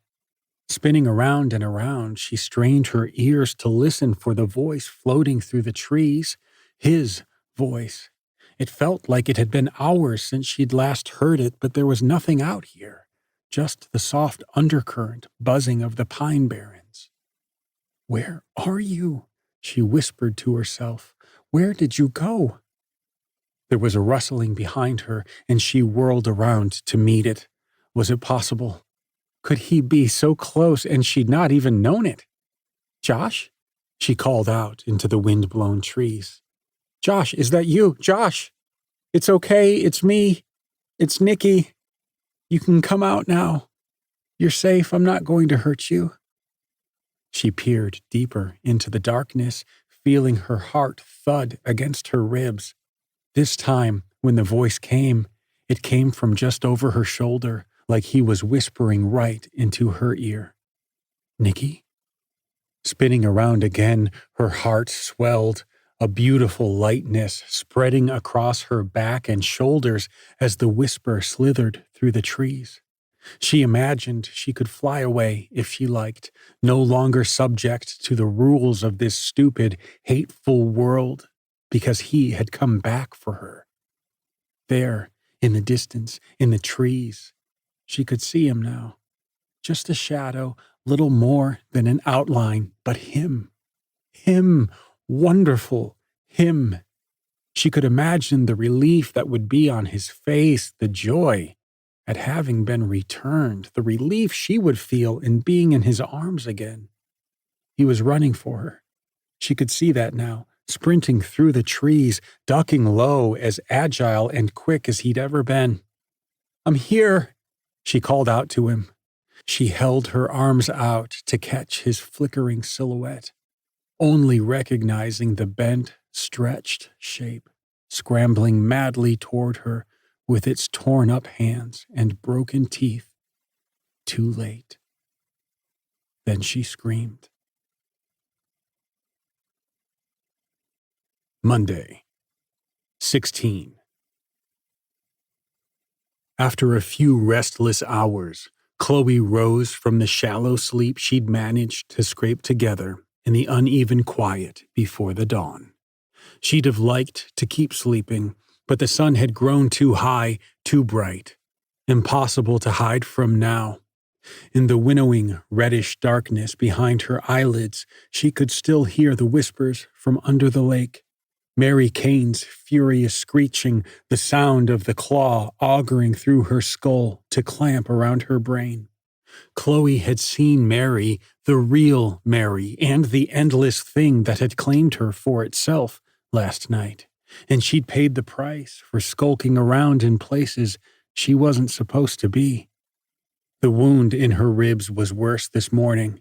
That was the first thing she noticed when she opened her eyes and tried to roll over. Laying there, the constant buzzsaw ache was the same, but the pain became unbearable when she touched it or tried to move. Parker would have to help her change the bandage in a little while. Unzipping her sleeping bag from the inside, Chloe sat up, sucking cold forest air against the agony drilling through her ribs. The morning around them was quiet and bright, almost peaceful. The wind rustled through the tree branches, while puffy white clouds drifted overhead. Almost by reflex, she reached in her backpack for her phone, holding down the power button until the cracked screen skipped to life, displaying a time that didn't mean anything to her anymore. The battery was in pitiful shape, too. A paltry 13% even after keeping it off for 3 days. She quickly dialed the screen brightness down to try and conserve the power she had left. Up at the top, the banner read, "No service." Big surprise. Turning it over, she seriously considered just throwing it into the trees, sending it all the way to hell. It wasn't doing her any good in the Barrens anyway, and even if they ever actually got out. The phone buzzed. Chloe froze, staring down at the little brick of plastic and glass in her hands, not wanting to look at the screen and see that she'd imagined it. Losing her mind, inventing things like that, and living comfortably in her delusion, that was one thing. But being aware enough to know just how far gone she really was, that would be so much worse. Then it vibrated again and again and again. Bzz, bzz, bzz, bzz, bzz, bzz. Over and over, her phone shook with alerts. She wasn't imagining this. This was real. It had to be. Turning the phone around to look, she watched as a single service bar flickered and guttered while the screen filled up with notifications. Text from mom, text from mom, text from dad, text from mom, voicemail from dad, voicemail from a number she didn't recognize, then another from a second number, voicemail from Aunt Lori, text from mom, text from dad, text from Aunt Lori, voicemail from dad, text from mom, text from mom, text from mom. Oh, fuck. Nimbly, her fingers leaped into motion, dismissing all the notifications in a single sweep and bringing up the keypad function. At the top of the screen, the little service bar fluttered back and forth. Chloe tried to hold her hands as still as possible, not wanting to lose the little reception she still had. 3 numbers, that was all she needed. 3 little numbers. Her thumb traced the pattern 911. Heart racing, Chloe hit call and held the phone still, waiting for the soft digital click of connection. And she waited. And she waited. And then the line went dead. No, no, no, no, no. A notification popped up in the center of the screen. No service.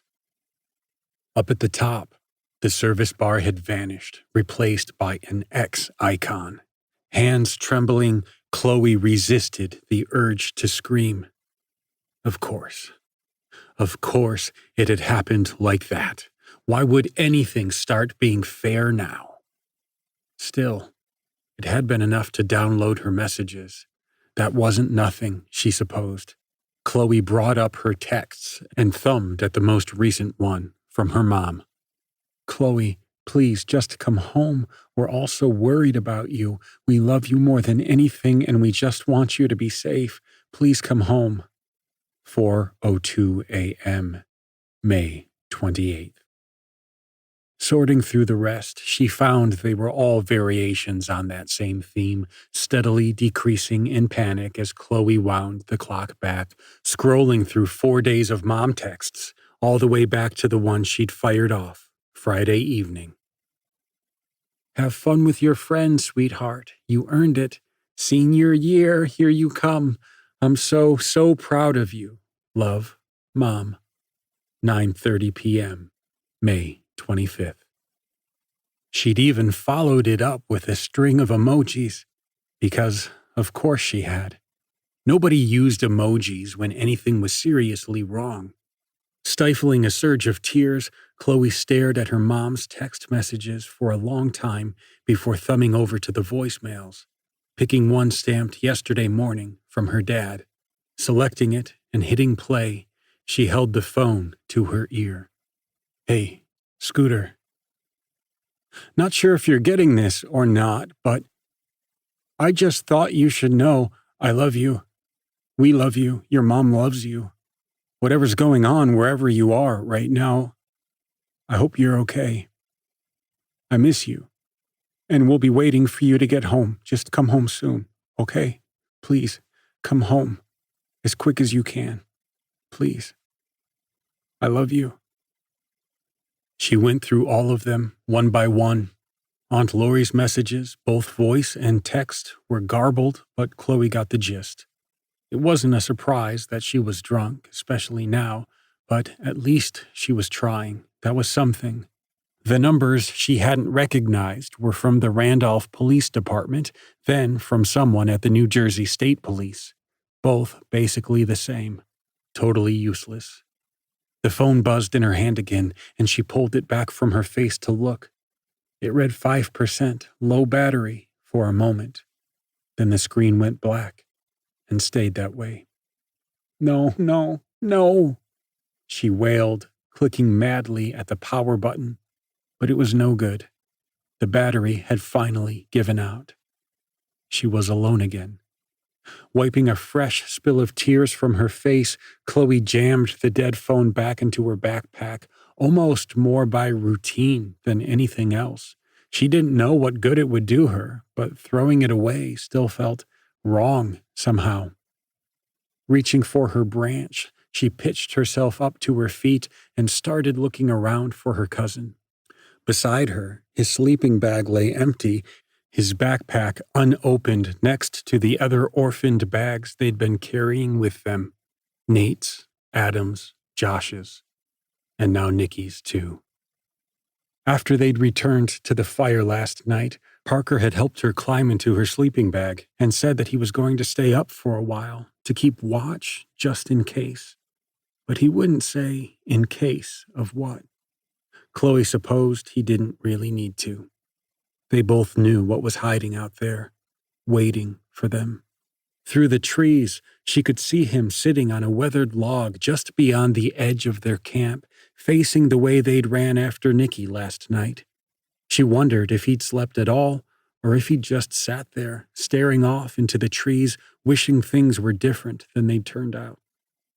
Leaning heavy on the branch, she limped toward him, leaving the camp in disarray as she closed the distance between her and her cousin. "Hey," she called out to him when she got close. "Hey yourself," he said back without turning to look. "You okay?" He shook his head. "No." "You?" "No." "Okay," said Parker. "Glad we got that sorted out." Chloe circled around to ease herself down next to him, gazing into the shadowy green void they'd gone crashing madly through only hours before. Nothing moved, not even the boughs against the wind. It was still and dead, just like everything else in this forest. "I don't think she's coming back, Parker." "I know she's not." Chloe lifted one slender hand and set it down over the top of his giant paw, curling her fingers in between his and giving them a good squeeze. "Were you out here all night?" she asked. "You're cold." "I don't know," he said. "I guess." "Well, why don't you come on back and we can get a fire going, maybe warm you up a little bit." "This is all my fault, Chloe." He wasn't wrong, but it didn't feel right to agree with him. Instead, she said nothing and squeezed his hand a little bit tighter. "I brought the gun," he said, unbidden. "I pulled the trigger. I made my choices, but we all have to deal with them now." I'm sorry, Chloe, I'm so fucking sorry. None of you deserved any of this." She leaned over and rested her head against the curve of his big broad shoulder. "No, none of us did. Including you," she added. "But the best thing we can do now is get out of here while we're still standing." Parker nodded. "Are you still hearing her? That woman, Mary?" "It's not really her," Chloe said, shaking her head. "No more than it was really Nate. She got trapped here, just like we did, and when she died, this place made her part of itself, another mask in its collection, just like everything else that dies here." "But it's still there?" Chloe let her eyes sink shut again and listened to the silence that filled up the forest around them. She'd been hearing it in the distance ever since they'd hobbled back to camp last night, the voice of the thing under the lake. At first, she'd thought it was an echo, some lingering remnant of her last vision, but the longer she listened, the louder it got. Not a remnant, not an echo. She'd been stealing the signal before, tapping into something she'd hardly understood. Now, she was hardwired into it. Craning her head, Chloe strained her ears, listening. After a moment, she heard it, a sharp susurrus, folded underneath the sounds of the woods, threaded through them, so well hidden that it was barely there at all. Tuning in to that noise, the voice, Chloe found that she couldn't make out the words anymore. But maybe that didn't matter. Maybe the things it took had thought in individual words, but what ran through the head of the thing buried in that dead city was far more feral and baroque. Emotions, images, urges, acts. That was what Chloe could hear now, woven into the fabric of this place. Hate, pure and true. She opened her eyes again. Yeah. It's still there. Chloe felt him wilt, hearing that. "How about you? Anything weird happen while I was out?" He shook his head. "No." She could tell it was a lie. "No more ghosts?" she asked. "Not that I've seen." She looked away from him. "Well, that's a good thing, right?" "I guess. You sleep okay?" There were a million different ways she could answer that question, but none of them seemed to fit. "I don't know. No. It was sleep. You sure you don't want to try and get some?" "I'm fine." "Are you?" He turned to look her in the face, his brown eyes glassy behind his dirty spectacles. "I will be," he said. "Eventually. Once we get out of here." "And how are we planning on doing that?" With 2 fingers, Parker pointed out at the trees to the right. "Well, the sun came up over there this morning, so that must be east, right? I guess. I'm thinking that we walk that way until we hit a highway or the ocean, whatever comes first. New Jersey doesn't go on forever, and neither does this haunted house of a forest. It's got to end at some point." "All right," she said. "Great. Good plan. I like this plan. Let's get going." He held up a finger. "Except." "Except what?" Nodding to the right again, he said. "Thing is, if we go that way, I think we're going back the way we came yesterday, through the town, past the lake, into the trees." Her heart pinched, then fell. "Shit." "Right," said Parker. "So we find another way," she said, spinning her wheels. "There's got to be another way. It's New Jersey. There are highways everywhere." "We've been saying that for 4 days now," Parker reminded her. "Look where it's gotten us. Shortest path back has got to be the way we came. We keep on that line and we'll probably hit something sooner or later, but we need to keep to the line. Except there's no guarantee it'll work, right? Chloe asked. There's every chance the forest keeps fucking with us, turning us around to keep us trapped inside. What happens then? Parker sighed heavily. I don't know. We fight it, keep pushing, hurt it bad enough to make it let us go? Any ideas on how we might go about doing that? No, he said. Nothing. What about you? Any brilliant ideas? Chloe turned halfway around to look at the backpacks piled by their sleeping bags, wincing at the way the motion pulled against her wound. Actually, yeah. Now that you mention it, I think I might. 17. Weighed down with backpacks that were and weren't theirs, Chloe and Parker set out along the path they'd walked the day before, through the trees and scrub back toward the buried car and the empty town and the dead white forest beyond the lake. Because he'd asked her to, she talked Parker through every part of the vision again, all the things she'd seen, felt, everything. Together, they examined every detail, every little moment that she'd experienced, just to make sure they hadn't missed anything. It wasn't exactly an easy task. It was already fading from Chloe's mind like a dream that she couldn't cling to no matter how hard she tried. Every time they went through it, she could feel herself leaving out details she'd included before, but found herself unable to recall what they were or why they were so important. They'd simply thinned out and disappeared, like morning mist under dawn's burning eye.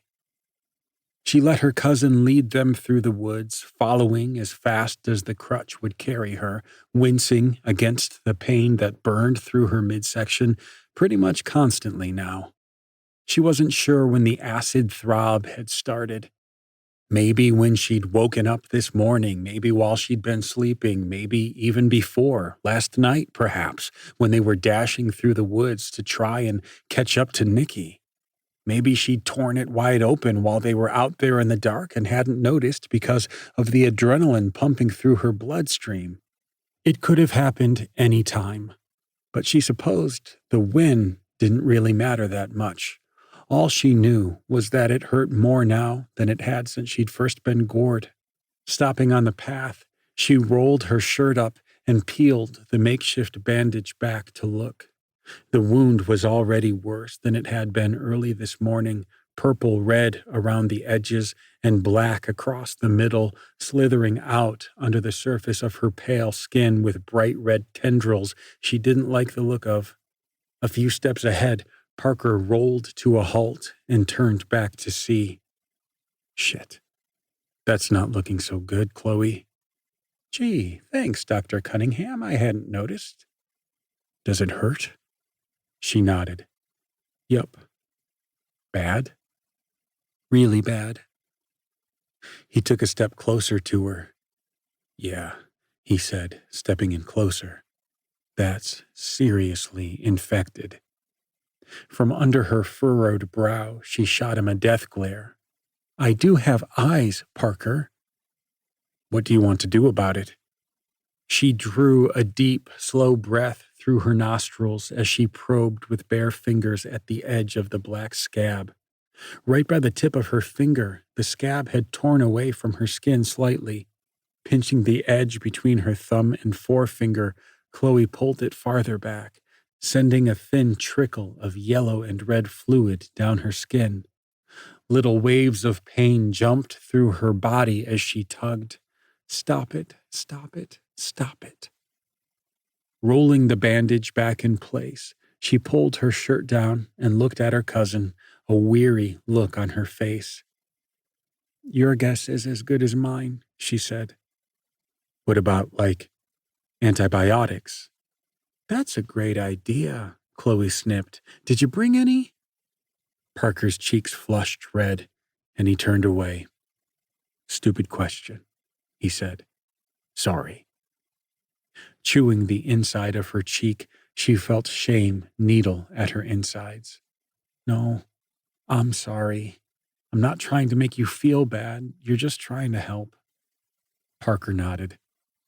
Yeah, okay. But it was a pretty stupid question. She cracked a grin in his direction, and she was relieved when he smiled back, even if it was sad and tinged with worry. It was better than nothing. Well, try to hang on, okay? Parker said. We're getting the fuck out of here. Hooray! She pulled the backpack higher on her shoulders and tried to ignore the pain chewing relentlessly at her ribs. Parker walked on, and Chloe followed him. After a while, she started to recognize the terrain. She figured that at some point behind them they'd passed the little footpath that led back to the ancient car that had become her uncle's grave. She felt a little pang of guilt for not having seen it as they passed, or for asking Parker if he wanted to stop and pay his respects. But maybe he'd seen and hadn't wanted to stop. She wouldn't have blamed him for it. If it was her dad's bones out there, she wouldn't want to see them again if she could help it, especially if they were surrounded by all those sentinel trees. They lined the path as they walked, those trees. They were everywhere if you looked for them. The forest was sick with them, bony spears of it stabbing up through the cursed earth, its own private network. Mary Kane's body and soul twisted and brutalized into this horrible new form until it was impossible to tell where the forest stopped and she began. Chloe watched the trees, and she was sure that they were watching them back. Eventually, the path wound through a thicket of pines and down a hill. Then the trees verged off to either side as the town came into view. They rounded the church on the left and came to stand in the middle of the wide, dusty main road that led through the town proper. From where she stood, Chloe could already see the lake. Being this close to it made her want to jump out of her skin. Ugh, I hate it here.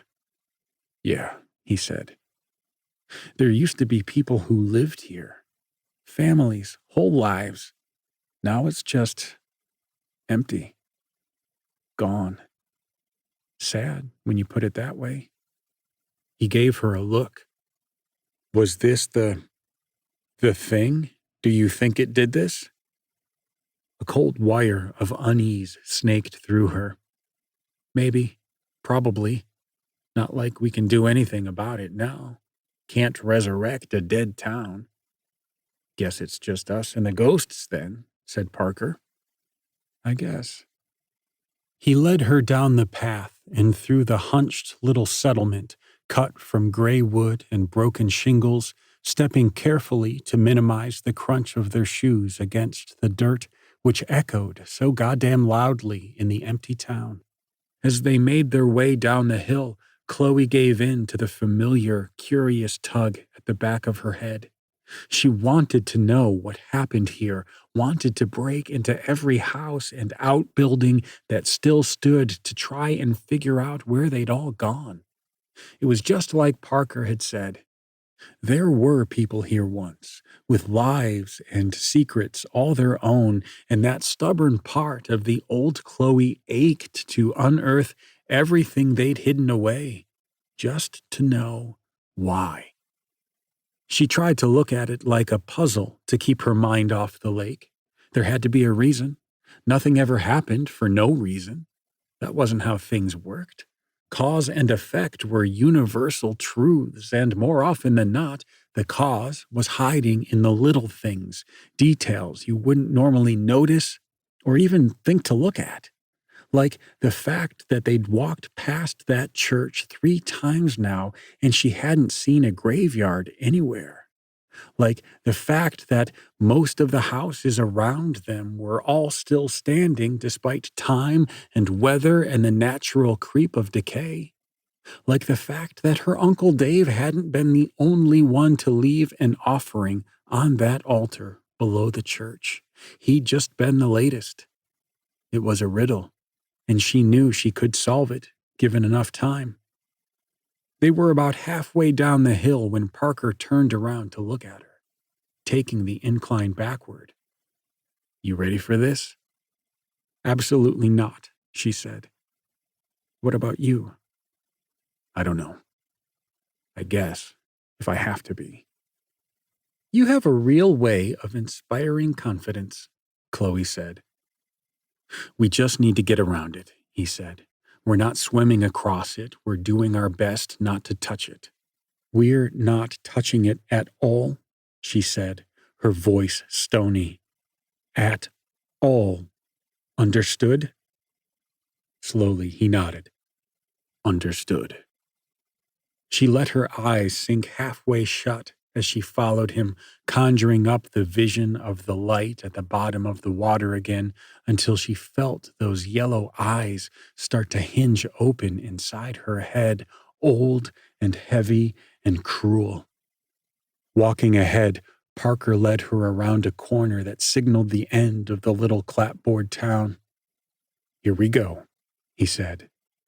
Chloe rounded the corner after him and resisted the urge to scream. The lake was enormous, crystal blue, and perfectly circular, as if some cruel god had jabbed a finger into the surface of the earth, leaving a perfect divot in its wake. Standing here, looking at it like this, was like watching a nightmare come to life, building itself out of whatever body and blood it could steal from the air around her. Inside her head, she felt memories start to crystallize and sharpen again as she gazed out across the water, so vivid and knife-like that she feared they might actually slice her open. Except it wasn't just memories. Standing there, she could feel the grave at the bottom of the lake, the way the weird poison light still shone in her, radiating out from those hideous, jaundiced eyes all the way down to her bones, as sure as she'd felt it shine in what was left of Mary Kane. Being this close to it made her spine curl. Instinctively, she took a step back, clasping a hand around Parker's wrist. "Okay, maybe this was a bad idea," she said to him. "Parker, we shouldn't have gone this way. There are other ways out of here. We just need to keep looking." "There's no other way," Parker told her, even though she could tell by his voice that he didn't entirely believe that. "We have to get out of here. That hole in your side isn't getting any better. How much longer do you think you can keep walking like that?" She studied his face, wanting to tell him he was wrong. She felt fine. But that wasn't the case, and both of them knew it. "We have to do this, and that's our path." He pointed out across the lake where the far shore was filled with giant white sentinel trees like dead, withered arms digging their way up through the soil. "You can do this, okay? You can do this." Unclasping her fingers from his wrist, she looked up at him. "Okay," she said, swallowing against the stone in her throat. "We're just going to be extra careful, all right?" "Yeah," she said. "Sure." Wordlessly, careful not to touch the small chopping waves, they started to circle around the lake, making for the creek on the far shore. As they passed into the low shade of the sentinel trees, Parker felt it again, that same little itch that had come needling at the back of his neck ever since they'd returned to the abandoned town, like they weren't alone, being watched from nearby. It wasn't the trees either. This was something animal, something immediate. He hadn't said anything to Chloe about it because what good would that do? She couldn't run, couldn't fight, couldn't do anything if things went sideways. They just had to keep on walking and wait it out. Something would happen or it wouldn't, and either way, they'd deal with that when the time came, not before. Uh, Parker? He looked back at his cousin. Her face had gone bone white. She was pointing at the trees out ahead of them. He looked, and for a minute, he didn't understand what it was that he was seeing. There was a body hanging from the trees.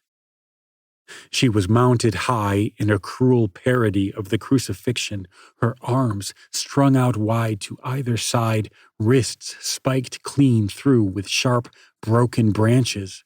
Her clothes hung off her body in rags, revealing drying wounds and gashes. Her arms and legs and midriff were exposed, scourged to bloody tatters. Her red hair spilled down around her head in limp, lifeless sheets. At some point, she'd lost a shoe. Without saying a word, Chloe started forward, and Parker reached out to lay a hand on her shoulder, holding her back. "Hey, what are you doing?" She gave him a deadly serious look. "I have to see, Parker." "Wait, what?" A bright white shock coursed through Parker's whole body. He knew what happened when Chloe touched things anymore. "No, Chloe, no, you don't." "Yes," she insisted. "I do." She shrugged his arm off of her and moved closer, the slow pick thrush of her uneven gait slashing loudly through the silence that had descended around them. "Chloe, please don't do this," he called after her. Standing there, underneath Nikki's bloody, torn body, his cousin looked so small, but the look on her face was anything but fragile. She was determined. She'd already made up her mind about this, and Parker wasn't going to be able to change it. "It's okay," she said without looking back. "Really, I'll be okay. Just stay here and keep watch, all right? Try and catch me if I fall." Face dark with worry, Park uncrossed his arms from over his chest and moved to stand behind her, but he didn't say anything more. He tried to shut the thoughts of Mary Kane, of the sentinel trees, of the horrible thing at the bottom of the lake clean out of his mind. Chloe knew what she was doing. Standing there, he winced as she reached out to cup the pale, cold skin of their dead friend's bare calf. Instantly, her shoulders knotted up tight as she braced herself against the mental surge that came boiling up out of the ether to drag her under. She was ready for it this time. She told herself she was ready for it this time. But as her hand touched Nikki's dead skin, she realized too late how wrong she was. "I'm here," they called out in tandem to the silhouette between the trees. Slitting her eyes, Chloe felt Nikki spread her arms wide to embrace the shape in the distance, realizing too late that the bent, stretched thing scrambling madly toward them was not, had never been, Josh. They screamed together, the sheer force of it straining their lungs. The sound was enormous, shattering the night around them, but it wasn't enough to startle the creature from its purpose. With a wet snarl, the creature that used to be their friend fell on top of them, scrabbling and tearing at them like a rabid dog, ripping through their shirt like it was wet toilet paper. It was too late to fight back now. Everything had already gone so wrong.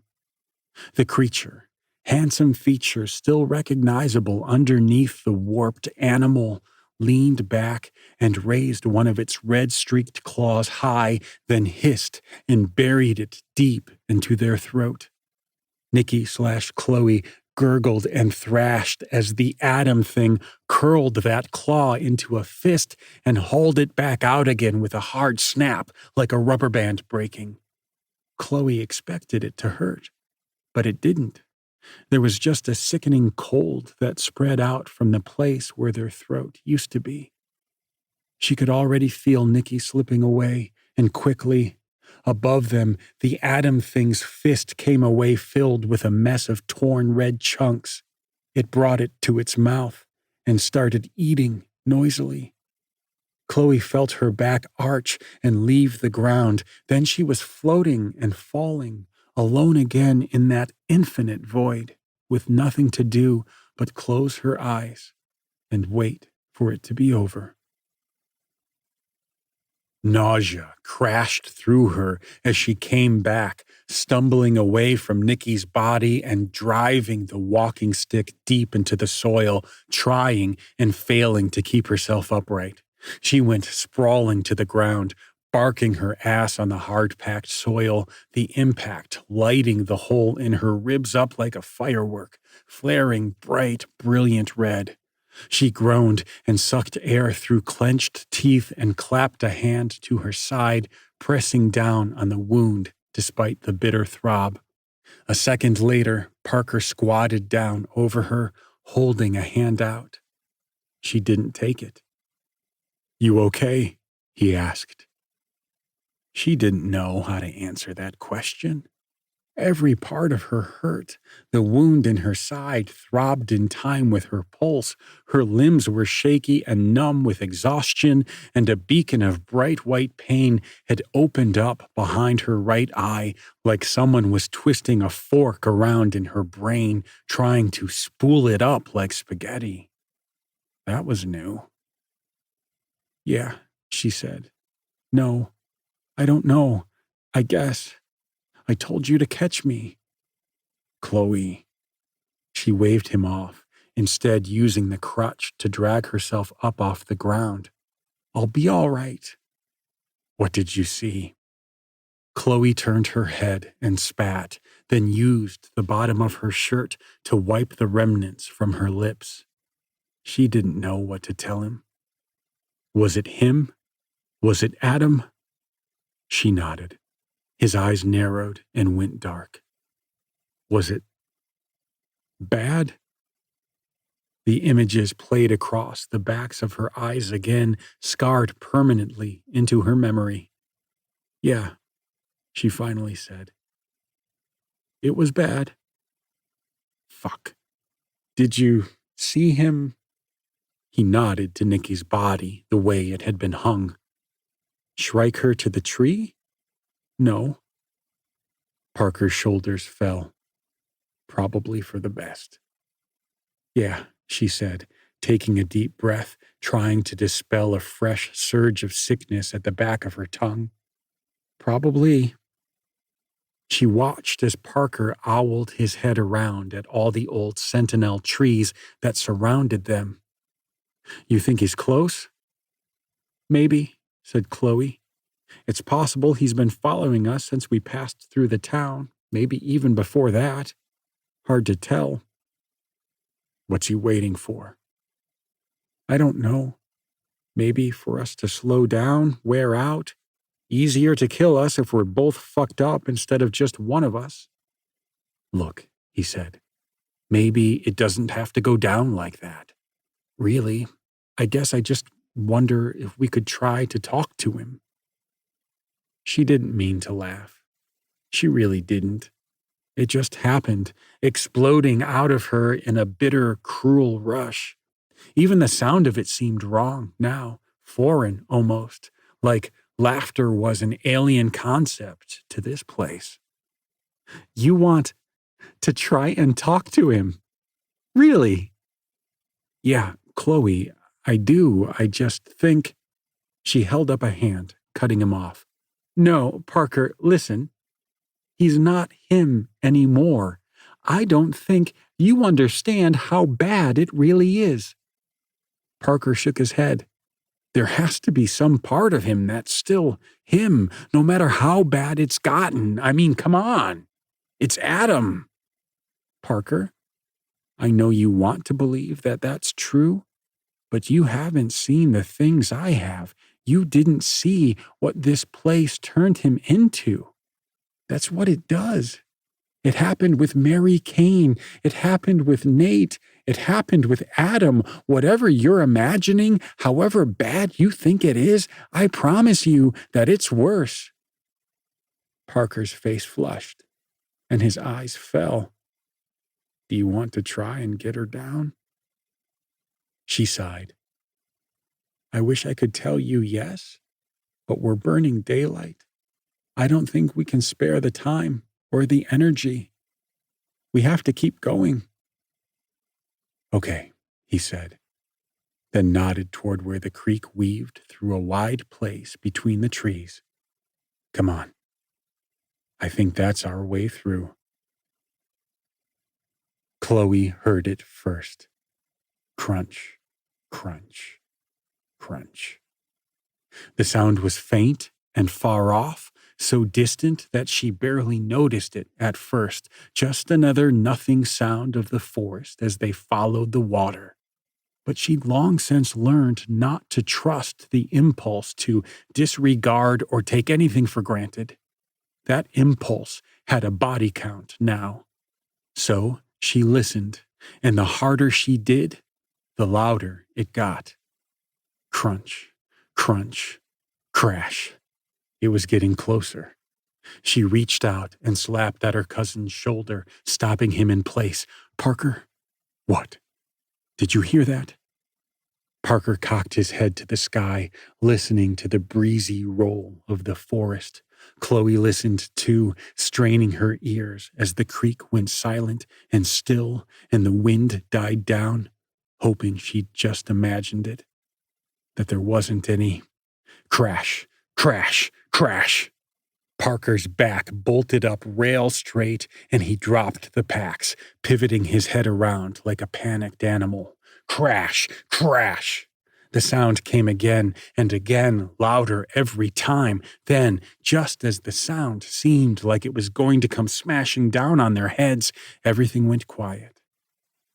Ahead of them, just along the water, the underbrush parted, separating from itself to allow the vile thing to emerge from the shadows. "Oh, God," Parker coughed. "Oh, my fucking God." He was still painted with Nikki's blood, long dried to sick, flaking rust. From where Chloe stood, she could make out crisscrossing highways of Venus blue and arterial red throbbing steadily under spongy, spoiled milk flesh. His clothes were in tatters around the grotesque shape of his body, torn and stretched and perverted into configurations unintended, as if he'd gotten trapped in a taffy puller like the ones down the shore. His legs were bowed and banded, terminating in raw, bloody feet. His ropey arms hung down below his knees, nearly scraping the ground with hard, red claw hands that looked like the flesh had been shaved from them, leaving only jagged bones behind. His face only barely red as human, his lips thin and fish belly pale, drawing back nearly to his ears, exposing a gruesome, toothy smile.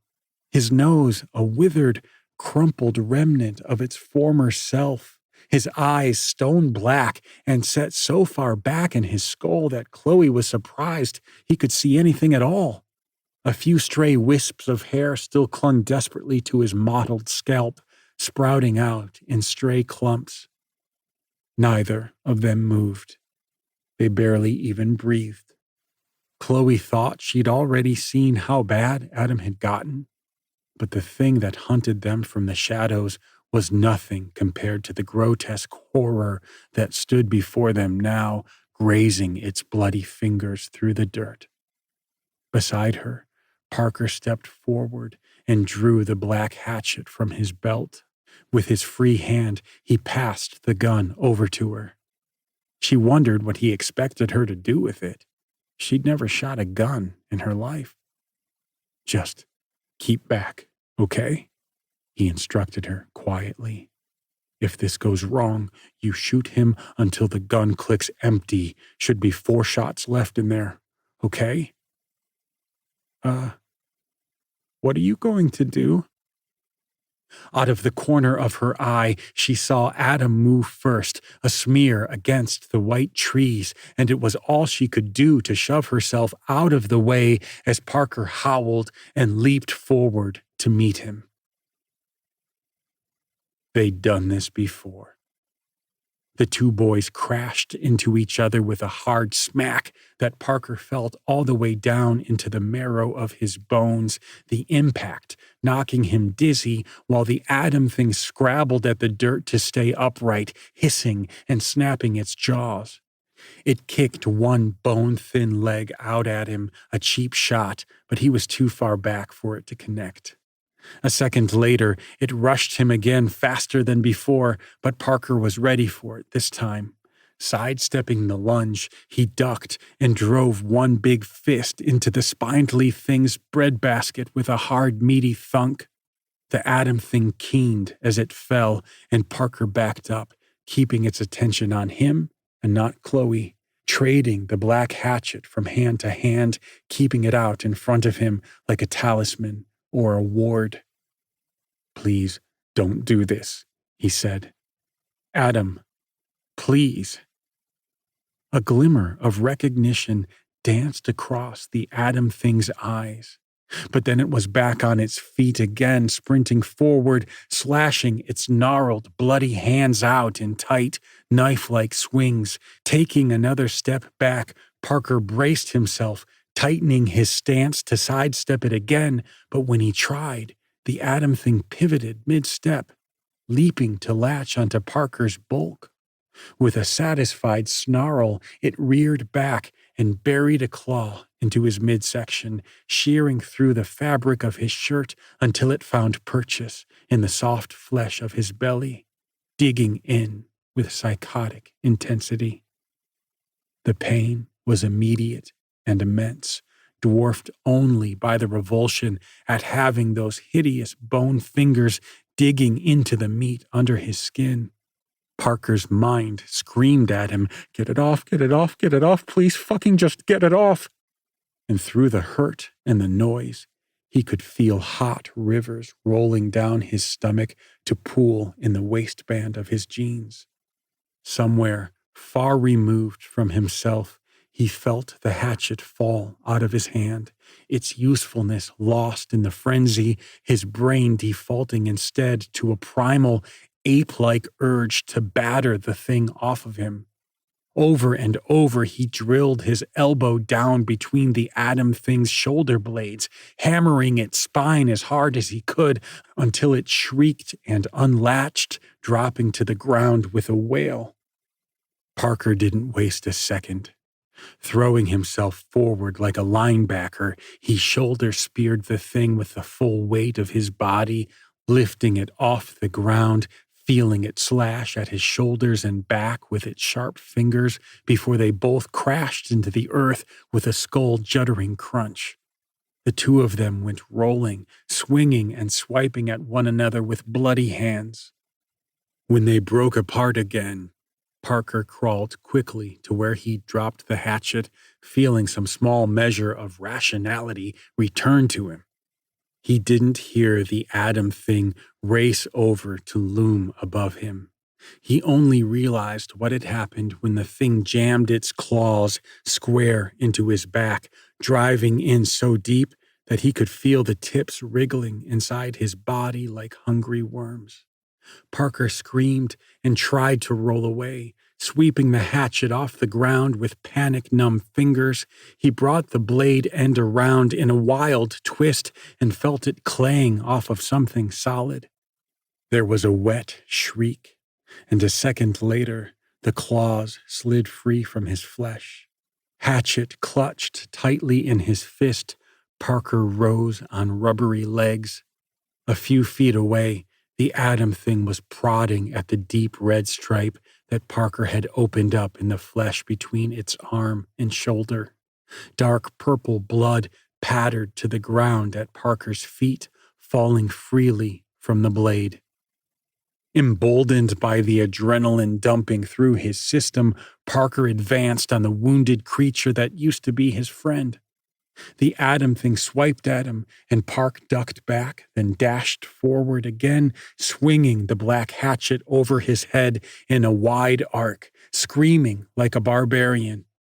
He felt the wicked blade sink deep into something soft half a second later. but he couldn't keep his balance. The two of them crashed into the icy creek. Cold water bit into Parker's flesh like knives and held him down as he struggled to get back to his feet, the black hatchet still clutched in one fist, streaked from head to haft with thinning red. The atom thing dropped down onto Parker's chest with a vicious, retching noise, pinning his bulk to the creek bed.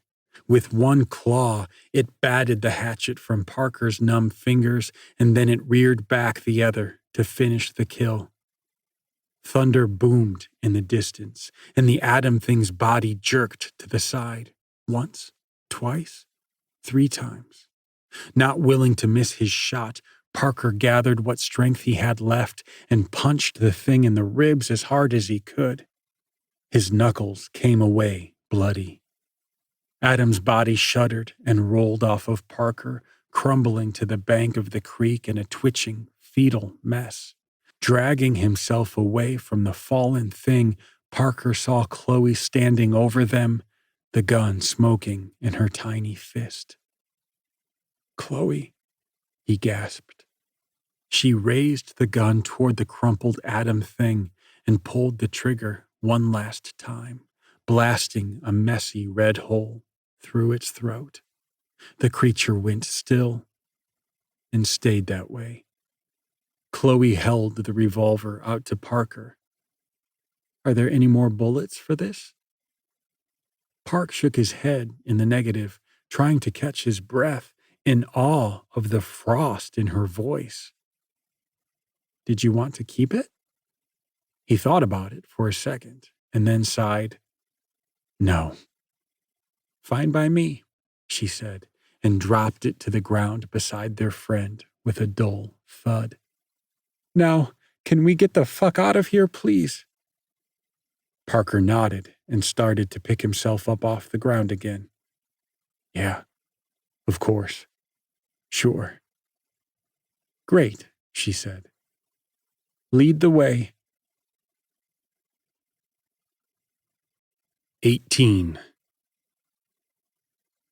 They followed the creek east, or at least what Parker thought was east, tracking its path as it widened and grew through the white trees. They moved haltingly, constantly detouring around trees or over fallen logs, but nonetheless, Parker couldn't help feeling like they were making progress. Walking a few steps ahead, he prodded at the wounds Adam had gouged in his back, then peeled back the wet rags of his shirt to examine the throbbing gashes sliced into his belly. An uneven red cross-hatching decorated the soft, pale skin there. Not exactly shallow, either. There'd be some nasty scarring after they healed over. Tearing a length of fabric from his shirt, he blotted at the cuts, trying to staunch the bleeding. "You okay?" Parker wiped away a fresh rivulet of blood, leaving a thin red smear behind that spackled the hairs on his belly down to the skin. He thought it looked like maybe the bleeding was slowing a little. "Yeah," he said. "I'll be fine." "You?" She laughed at that. "I mean, sure, I don't know. I don't think I'm going to fall over and die this second, so I guess I got that going for me." Eventually, the water led them to a little cliff where the creek tumbled over the edge in a chuckling waterfall, spilling down 9 or 10 feet to a rocky patch below.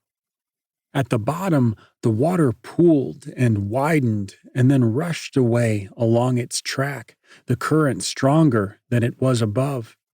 In the distance, they could see where it started to grow into something more akin to a river. The white ghost trees branched off to follow the line of the cliff, heading deeper into the woods, heading, Parker had no doubt, toward her. They were a part of her, after all, as much as she was a part of the forest and the thing that slept beneath it. The whole of the Pine Barrens was an ecosystem of fear and horror, but they were going to get out. A small amount of relief prickled his skin as he stood there. Surely they were close now, closer than they'd been in days. Chloe limped over to stand at the edge of the cliff while Parker turned his face skyward to gauge the angle of the sun and the time they had left until night fell. "Now what?" Chloe called out to him, raising her voice above the waterfall. "Do we go sideways or down?" "I mean, down seems right," Parker said. "I'm thinking that if we can get down there, we can probably just follow the creek all the way through. Should lead us straight out so long as it doesn't turn around on itself and lead us deeper in." Next to the cliff, Chloe turned on her crutch to look at him. "Do creeks usually do that? Turn around on themselves?" "I mean, not usually, but in this place?" He gave her a look. "Yeah, no, I get you. So, like I said, as long as the creek follows the sun and we follow the creek, we'll make it out, I think." "You're sure about that?" He shrugged. "About as sure as I can be of anything else in this." His hand suddenly seared with agony, throbbing like an overfilled water balloon, the skin swelling with pins and hot blood. Automatically, his fingers clamped shut around the handle of the hatchet so tight that he could feel the grooves in the wood grain scarring into his palms. The pain was electric, coursing up his arm, past his shoulder, and into his neck, his jaw, his brain. "Kill the listener," Nate whispered, his voice quick and sharp like a scorpion sting, burying itself so deep into the meat of Parker's brain that for a fleeting moment, Parker truly believed that the thought was his own. A knotted fist of nausea blew through Parker's whole body, a hard twist of sickness that fired like a mortar shell on the 4th of July, exploding in a green wave behind his eyes. A groan slipped loose from his lips as the world went sideways. He could feel himself listing, his feet bicycling underneath to try and compensate for the sudden inversion of gravity. "Do it," Nate hissed. "Do it. Do it. Put the blade in her head. Put the hatchet in her fucking head. Do it. Now do it now." Parker felt like he was going to throw up. He thought he'd gotten rid of the ghost, whatever it was, banished it from his head. But of course, he hadn't. It was too stubborn and mean, too powerful to just give up like that. It'd keep its hooks in him for as long as it could. Even if they managed to get out of here, it would probably never really let him go. He'd be stuck hearing this voice, its voice, for the rest of his life. It was so loud, too, so impossible to ignore. Parker's face pinched tightly into a knot as he took a measured step closer to his cousin at the edge of the cliff. Then another. She was so small. It would be so easy. He could still hear his dead friend. Not him, he reminded himself. Not him, not him, not him. Hissing in the back of his head. He wanted to fight against it, to deny the truth of the matter, but in that moment, he knew that he didn't have any choice. He had to do it. The boy thing was lost deep inside itself, beating a panicked retreat from its own bloody wounds, all the damage that the two little creatures had hammered into its broken, bent body. Deeper and deeper it ran into the dark, looking for a place to hide among the hard stone tunnels of itself, finding no comfort. The voice wouldn't allow it that. No. The boy thing didn't want to return to itself, to the terrible world with its pains and bloody horrors. It didn't want to go back.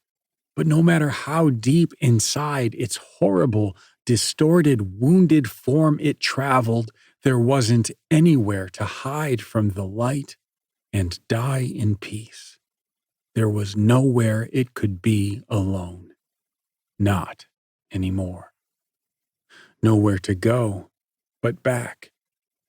Bleeding into the dirt, the boy thing opened its eyes. It could already smell where they'd gone.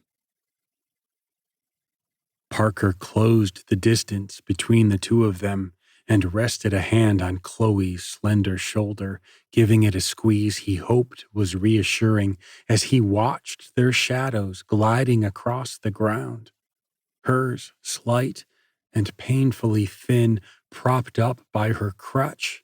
His broad and hulking, the hatchet clutched tightly at the end of one tree trunk arm.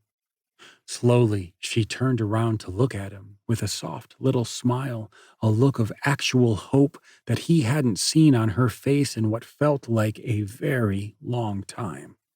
She nodded down toward where the water collected itself after the fall and the forest beyond, sunlight dancing through the trees and across the churning surface of the river. It was beautiful out there. Another one of the forest's pretty lies. How far do you think we have left? I don't know, he said. Few miles, maybe. Could be more, give or take. She pricked an eyebrow up at him, that same bright, questioning look she'd been giving people ever since they were kids. Hey, you okay? It ached his heart to hear her ask that, knowing what had to come next. But there wasn't any way around it. Not that he could see. The hatchet was so heavy in his hand, the voice so loud in his head. He leaned in and gave his cousin a big, gentle bear hug, trying to show her all the love he had for her in a single perfect gesture. He hoped it would be enough. What was that for? Chloe asked, pulling away from him. I just, he stuttered. I'm so sorry about this. What? Then he pushed her. She fell. Entirely unmoored from the constraints of gravity, Chloe went tumbling off the edge of the cliff, windmilling her arms as her feet left the ground, her stomach lodging itself in her throat. It had happened too quickly for her to understand what had transpired at first. 1 second they were standing side by side, and the next she was spinning over the edge. She didn't even have the time to scream or shout before she was plummeting toward the ground. But the falling was familiar. By now, falling was an old friend, that feeling of being suspended in midair, turning in languid circles before the inevitable impact, hanging there like Wile E. Coyote. She thought to herself, shit, this is probably going to hurt, huh? And then it did. It hurt a fucking lot. Chloe slammed into the ground in a graceless heap, limbs splaying out in an awkward tangle. The wound in her side screamed against the impact, and the rest of her followed suit. It was like someone had set a bomb off inside her body, the detonation ripping through her at the speed of sound. Her eyes blurred with red and black, and for a moment, she thought she might pass out from the agony. When her vision cleared a moment later, she pawed at her tender midsection, the fresh charge of dark brown blood pouring out of her impossible to ignore. Crying out again and biting back a flood of tears, she struggled to roll over and look up at her cousin, who stood on the cliff's edge with a sad, shameful look on his face. He'd pushed her. That was the only explanation. Parker, what the fuck? She wept as she tried unsuccessfully to rise to her feet. The pain was like a boulder that had been laid across her, pressing her into the earth, keeping her immobilized. What did you do that for? Above her, Parker worked his jaw open and shut, like he was trying to think of the right thing to say. "Sorry," he said after a second. I had to." "You had to throw me off a cliff?" He nodded. "Yeah." "What the fuck for?" He made a tired face, the tiniest of smiles creeping into his round, dirty cheeks. "The ghosts? The thing under the lake? They're still in my head. I can hear them now, too, talking to me, whispering. They don't like you. They wanted me to." He broke her gaze and twirled the hatchet around in his hand. It didn't take her long to understand his meaning. "So you pushed me down here instead?" "Are you?" he muttered. "Are you okay?"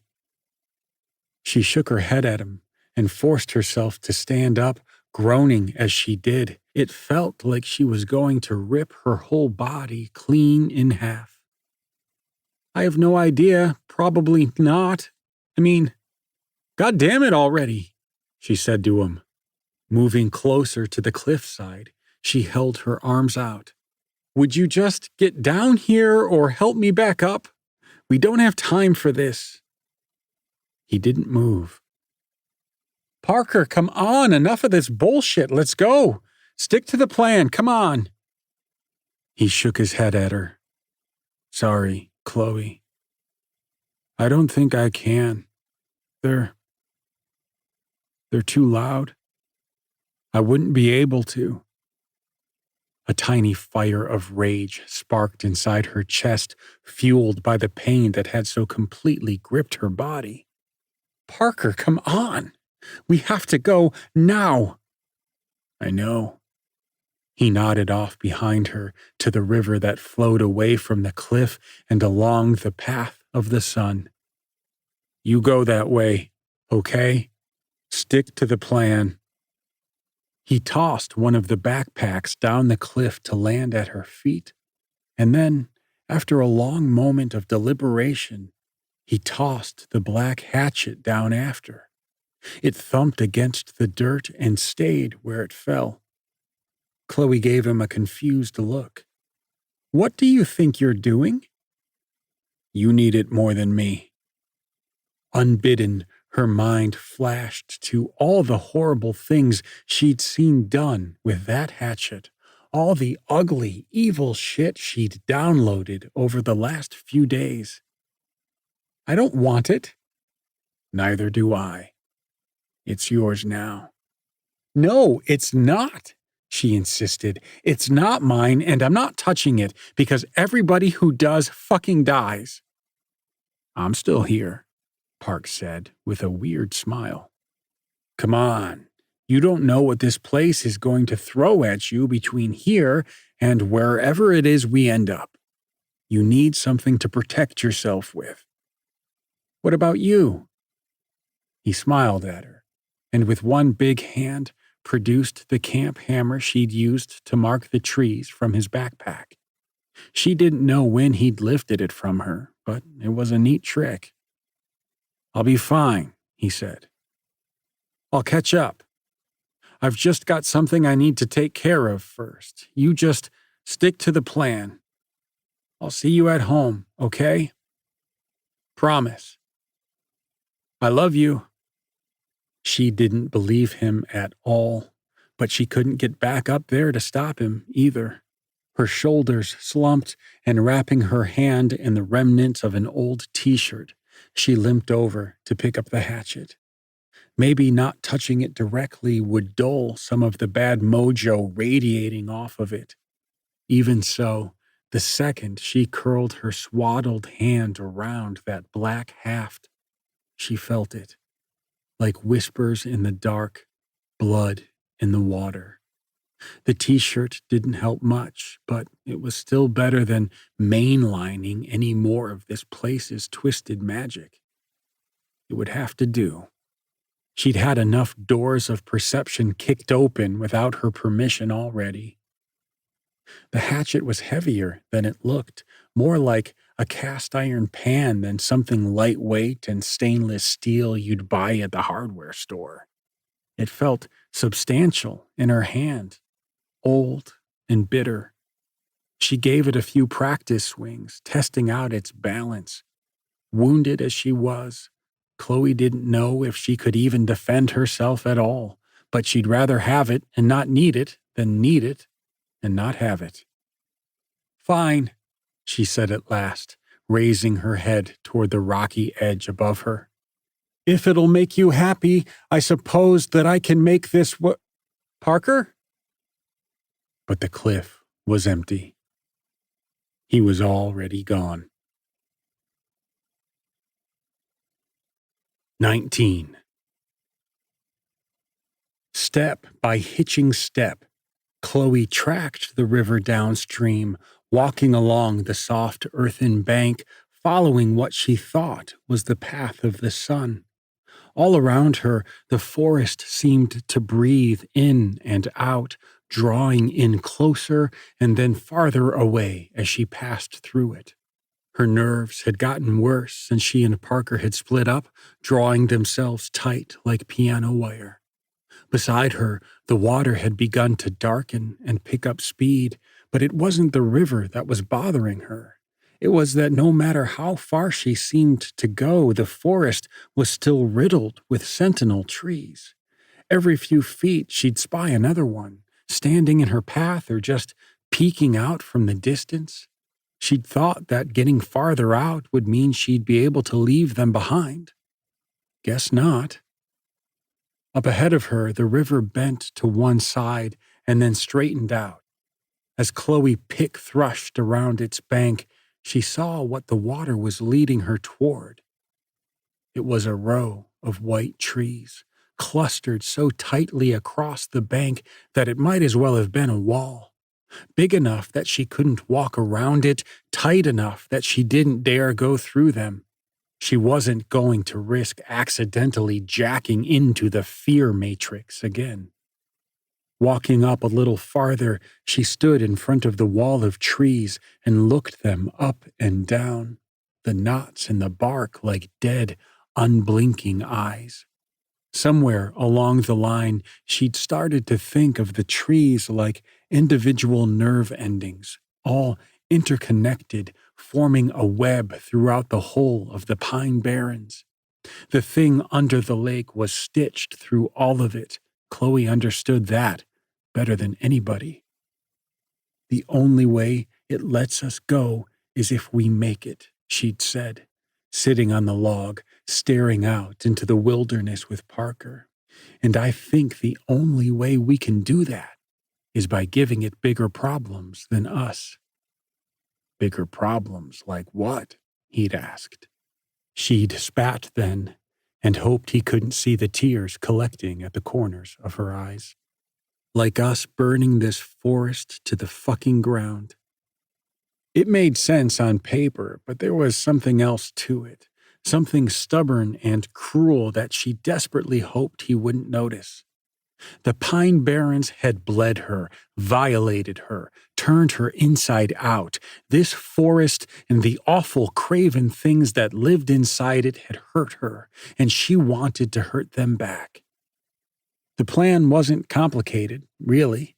They'd follow the river as far as they could, and if, really, when, things got dicey, they'd use the rest of Adam's Everclear to start a fire the Barrens couldn't ignore. The river would be their way out. They'd swim if they had to, even if they didn't know where it led. Anywhere was better than here. Unslinging the backpack from her shoulder, Chloe used her crutch to steady herself while she knelt down to unzip the bag. She knew the white trees wouldn't burn on their own. She'd seen as much when Josh had tried to light their branches for a campfire 2 days before. That was okay. She had all the propellant she needed right here. Drawing the bottle of clear liquor from the side of Adam's pack, a Molotov cocktail waiting to happen, she uncapped it and brought it to her lips, taking a deep slug off the top. It tasted like a dozen different shitty, stupid nights, dragging napalm down her throat as she fired it back, resting in a ball in her belly. Ugh, she'd always hated this shit. Things always got too messy when they drank it. It was like jet fuel for bad decisions. Unfortunately, bad decisions were all she had left at this point. In front of her, the sentinel trees swayed in a breeze she didn't feel, back and forth, like they were waving to her. She upended the rest of the bottle onto them, shaking it until she'd dumped every last drop onto the trunks and ashy roots. Tossing the bottle into the river, she watched it float away, then fished Nikki's little yellow lighter from her jeans pocket. Scritching it to life, she held the flickering little flame away from her face and touched it to the nearest trunk. Nothing happened. God damn it, come on. The only thing more flammable than 190 proof liquor was like pure gasoline. This should have worked. She waved the little flame back and forth across the booze-drenched bark, over and over, trying to force the issue, but the trees refused to take. It was like trying to set fire to stone. The Everclear didn't catch. The bark didn't blacken. She held the fire to the tree until the cheap little flint wheel grew hot and sizzled against her skin, forcing her to douse the flame. Of course. Of fucking course, it wasn't going to be that simple. They were insects, scrabbling at the ankles of ancient, cruel powers that could no doubt crush them at any time. A great black desolation settled into the pit of her chest. If the Everclear hadn't worked, then what would? There wasn't anything else. Actually, wait a second. She did have something that might do the trick. And if not, well, she'd think about if not when it happened. Stepping back, Chloe unlooped the black hatchet from her belt and held it up high so the silver line of flint in the blade's edge glinted in the sun. She could do this. Of course she could. She'd seen that Phipps asshole do it enough times, and he was a psychopathic primitive. All she had to do was snap it down into the rocks, like this. Sparks exploded at the foot of the closest tree as she raked the blade over the stones, blooming into tongues of gasping blue flame that spread quicker than Chloe had expected. The Everclear finally doing its job. In an instant, the fire grew and raced up the length of the white trees, turning from blue to orange-black as it jumped eagerly from branch to branch, a forest fire in fast forward. A mad, desperate wail split the inside of her head like it was sawing the two hemispheres of her brain apart. Chloe screamed through clenched teeth and doubled over, raking at her eyes with numb fingers, her crutch dropping out from under her arm. Useless. The sound was enormous and catastrophic, and when it finally subsided, the silence that settled in between her ears in its wake was deafening. She barely had a chance to catch her breath before the sound ripped through her again, even louder this time, angrier, and she felt a terrific heat scorching her hand, so terrible that she thought that she'd caught fire alongside the trees. Looking down, she saw the black hatchet pulsing and throbbing in time with the heartbeat of the fire, forming stress cracks along the wood and metal that radiated a kind of sour red light. The forest's own bad magic working against itself. Chloe could have laughed. Then the hatchet shattered, detonating in a spray of fire and shrapnel that bit into her face and arms and neck and chest. Chloe reeled backward, trying to escape what had already happened, her body bright with new pain, falling. until she hit the ground. It didn't take Parker long to realize he wasn't alone. There wasn't any one thing that tipped him off to it, no nearby footsteps or heavy breathing.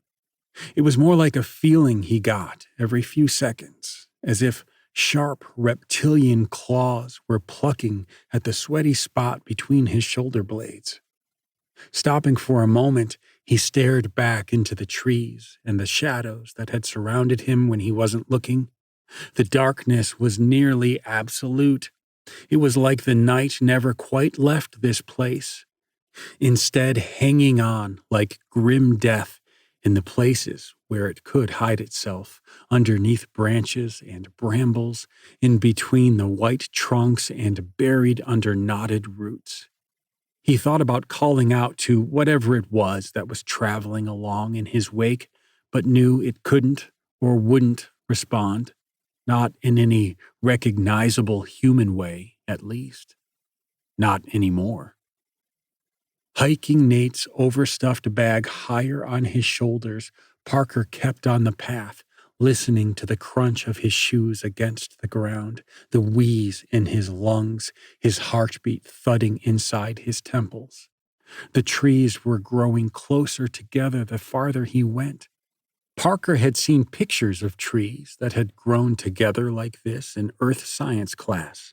Mrs. Sandoval had said that trees growing into one another like that usually meant a forest fire was inevitable, to clear the ground and make way for new life. Fires were good, she'd told them. Fires were change incarnate. Nothing in this world walked away from fire unscathed. Parker smiled at the thought. He was getting close now. Some part of Chloe knew that she was bleeding, that there were dozens of new wounds blown into the soft, dirty skin of her face, like she'd been blasted with a shotgun or a pipe bomb. But somehow that didn't matter much right now. Inside her head, the scream had turned itself into a physical thing, a black, razor-toothed tendril that had curled around her brain to bore through the middle like a finger trying to wriggle through a raw steak.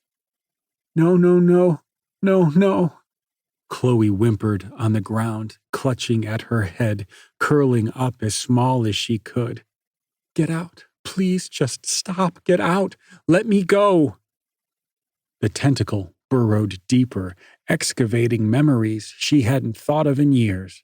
Her 7th birthday party when her dad got too drunk, the first time she'd ever kissed anyone, Stacy Kale, at a sleepover in 8th grade on a dare, her childhood teddy bear, a battered yellow poo sitting on the windowsill of her bedroom, draped in sunlight. Distantly, Chloe understood what was happening here. She was being probed, explored, cored like an apple. The forest and the thing underneath, for they were one and the same, she saw that now, had had its fun. Now it meant to take her too, just like the others. Mary Kane, Uncle Dave, Nate, Josh, Nikki, Adam. They were all long dead, thrown into the gaping maw of the Pine Barrens as sacrifices. Or worse, food. Chloe didn't plan on joining them.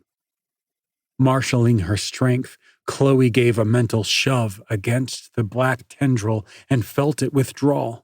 Not much, just the tiniest bit, but that might have been enough. Forcing her eyes open, she saw that the fire was spreading too quickly, racing along the ground where she'd previously spilled a trail of the grain alcohol, crackling, thrashing.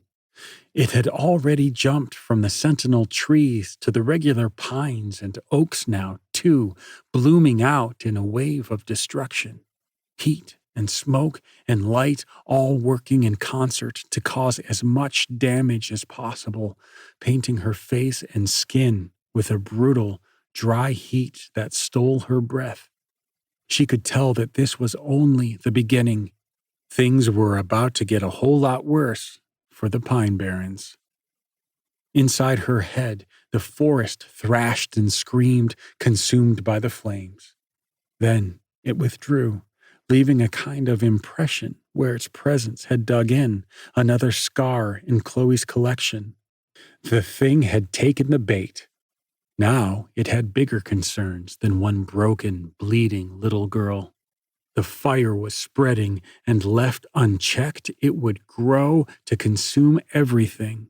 She could imagine it happening already, the entire southern half of New Jersey ravaged by fire and smoke and cinders. She'd started something she couldn't control, and the only thing to do about it now was let it run its course. Smoke, thick and billowing, rankled at her throat and her lungs, dancing through her insides, leaving pinpricks of bright, itching pain in its wake. Chloe grasped at the skin underneath her neck as she forced out cough after cough, trying to catch a breath of clean air. No such luck. Moving on her hands and knees, she clambered over to the river's edge, feeling the foamy, rushing waves slap coldly against her palms and wrists. The water was deep here, so deep that she could only barely make out the silt and rocks at the bottom. Her skull throbbed terribly where the forest had attempted to wrench its way through, but for now, she was alone in her head again. Not that it would last. Once the thing realized that there was nothing it could do to stop the burning, it'd be back to finish the job. Better for Chloe to not be close by when that happened. Wincing from the pain that pulsed through her entire body, Chloe drew deep breath after deep breath, then dumped herself into the rushing waves below.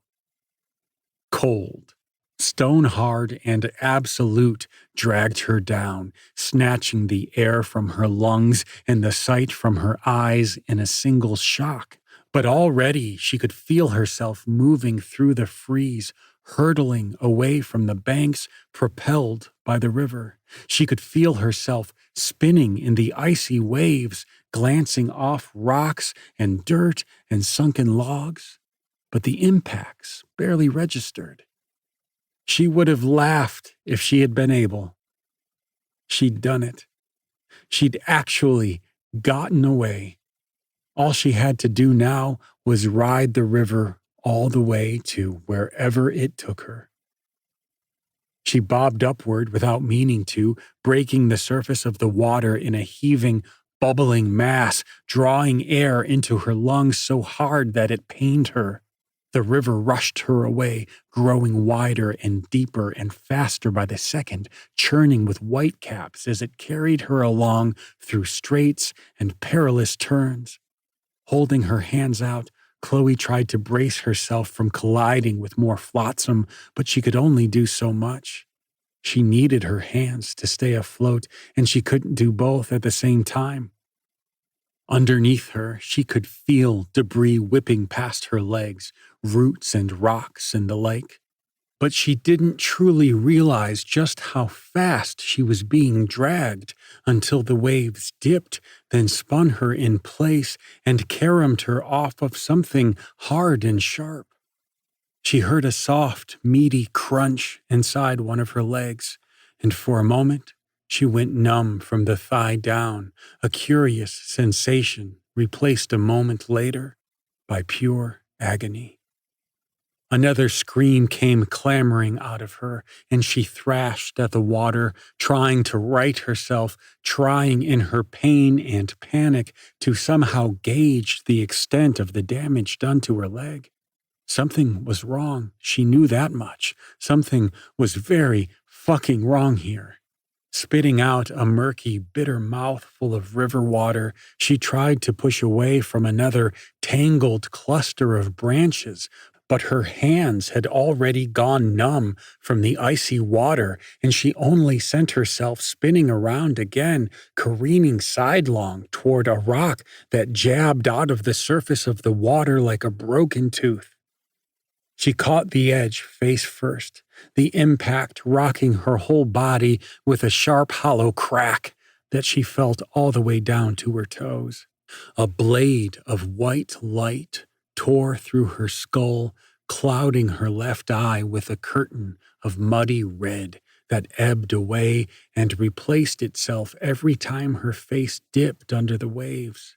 She tried to scream again, tried to cry out, tried to wipe the blood away, but it was too much. She was all bad angles and numb digits now. Nothing worked the way she told it to. As she was swept downriver, Chloe could already feel herself spreading out and fading away, a single drop of blood diluted in too much water. In the last glimmers of consciousness, she hoped that Parker was right, that this river would lead her out of this fucking forest and not into some deeper part of the nightmare they'd been trapped in all this time.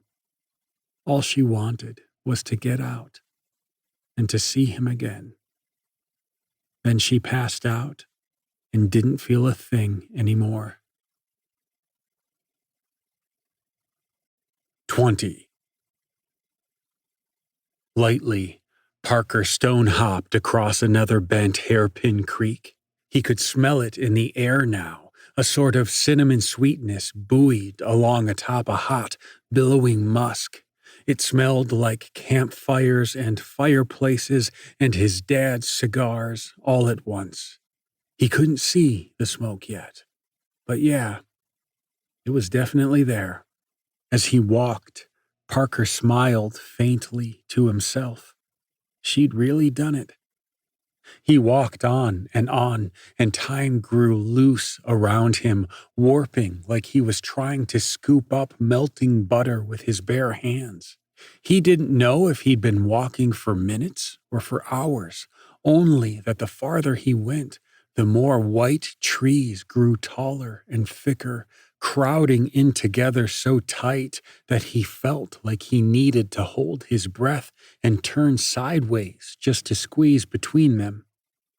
Up ahead, just past another copse, he could see the ground rising up into a steep little hillock, blanketed in trees so tightly packed it looked like a head of hair. He had no idea how he was going to get through something like that, but he'd have to figure out a way. No sense in coming this far and not seeing it through to the end. Chloe had told him about this place. Back at the camp, she'd searched her memory and told him that if they came to a hill like this, they'd gone too far off the path and they needed to turn back. Beyond this was the place where Mary Kane had died. They were supposed to give the tree a wide berth. That was the plan the whole time, same as the lake. The whole forest was cursed, but there were some parts that were worse than others, and according to Chloe, the tree was about as bad as it got. But plans changed, and Parker still had some things that needed doing before he could be done with this place. A chill wind blew in from behind him and swiped at his sweat-dappled neck, raising the hair there to stiff attention. Whatever inhuman thing that had been dogging his path, it was close now, maybe close enough for him to reach out and touch. As if on cue, a shape emerged from behind one of the largest trees on the hill, short and round, his face snarled up with bitter contempt, his t-shirt drawn too tight across his broad, soft chest. Nate. Except it wasn't. The forest made it so easy to make that mistake again, to take what Parker was seeing as truth. But the longer he stood there and looked at the thing wearing his dead friend like a mask, the more he saw the places where the glamour was imperfect. He'd seen it before, the way the ghost's face seemed to melt and churn when he looked at it for too long. At first, he'd written it off as a trick of the light, a side effect of Nate being somehow dead yet here. Now he knew better. Parker slowed to a halt, feeling his heart wilt and fall into his guts. His body ached, his head hurt, his feet were little more than swollen bags filled with blood and bone. He pulled his glasses off his face and buffed the lenses on the bottom of his t-shirt before slipping the frames back over his nose and ears and fixing the imposter with a hard, exhausted look. "Don't you have anything better to do?" Nate, not Nate, shrugged and cracked a smile. "What can I say?" it said. "I like you, Parker. Just like you liked my dad." "That was different," the apparition told him. "That was complicated." "And this isn't?" "Your dad was looking for something that he wasn't ever going to find out here," it said. "Wasn't a good fit for anybody. But you know him, soldier to the core." He kept pushing, kept trying to force the issue. Tried that all the way up until he put the knife to his wrists. "Stop." "I mean, does that sound familiar at all to you? You knew him pretty well, so—" "Just fucking stop," Parker moaned. The ghost held its stolen hands up. "I'm just saying. Another perfect pantomime of Parker's dead friend. Listen, you're anything but weak. You came out here looking for answers, and you found them. Not everybody could do the same. You can hold steady, stay strong. You can really make a difference here." "What are you saying?" Parker asked warily. "I'm saying this doesn't need to be the end. For anybody. I know why you did what you did. I know why you left her behind and came looking for me, for this place. It's the same reason you came out to the forest looking for the truth. All you need to do is change your end game a little bit. We can both get out of here. There's still time." Parker spat. "I'm not your Renfield." He started walking again. The ghost kept pace with him. "Why are you still wearing his face anyway?" Parker asked. We know what you really are underneath it all." The ghost sneered. "I'm sure you think you do." "Chloe told me all about what she saw, the city under the lake, Mary and the Reverend Phillips or something." "Phipps," the ghost corrected. "Simon Phipps. That's the one, Phipps. Whatever happened to that guy?" "He died." "That's all? Sounds like he deserved worse than he got." The ghost shook its head. "You have no idea. And you still haven't answered the question." "Maybe I like wearing him," the apparition mused. "Maybe I like the way he fits, the way he looks. Why? Not a fan?" Parker didn't say anything. "Oh, what? Did I strike a nerve? Not a fan of having your fuck-ups thrown in your face? I mean, I get it. There are so many of them. There was Nate, obviously, Adam, Josh, Nikki, now Chloe, and you too. Not to mention your poor mother and all their parents too, brothers and sisters, teachers, friends, everybody who hears about what happened here. People notice when kids die, Parker, especially when they die ugly. Really, there's no counting the number of people you've hurt in 4 short days, all with one little bullet." "Not Chloe," said Parker. "Not her. She got out." Not Nate leaned in, grinning. "You sure about that? Because last I saw, she'd split her skull open on a rock while she was trying not to drown. What are the odds she'll be able to swim for her life, unconscious and bleeding from a head wound? I'm not sure, friend." I don't like her chances much at all. Parker looked at the ghost, grinding his molars, trying to tell how much of it was a lie. He bristled at the thought of Chloe hurt, but he had to believe she was going to be okay. He reminded himself that he could already smell the forest fire on the wind. She'd done it. She was going to get out. She was going to be okay. Hey, let me ask you something, Parker said casually, straightening his expression. Did it hurt? When Chloe set the trees on fire, did that hurt? Did you feel it? Not Nate laughed at the question, not a damp, throaty chuckle now, but a full belly laugh, a perfect replica of the one Parker was so used to hearing from the boy he'd killed just days ago. Physical pain is a small concept for small things, Not Nate scoffed.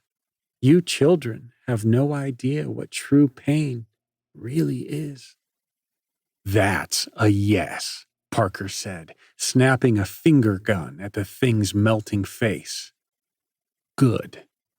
He drew another deep breath, the heat and cinders and burnt sugar of crackling sap syrupy in the back of his throat. Not Nate laughed again, but it was harder this time, colder.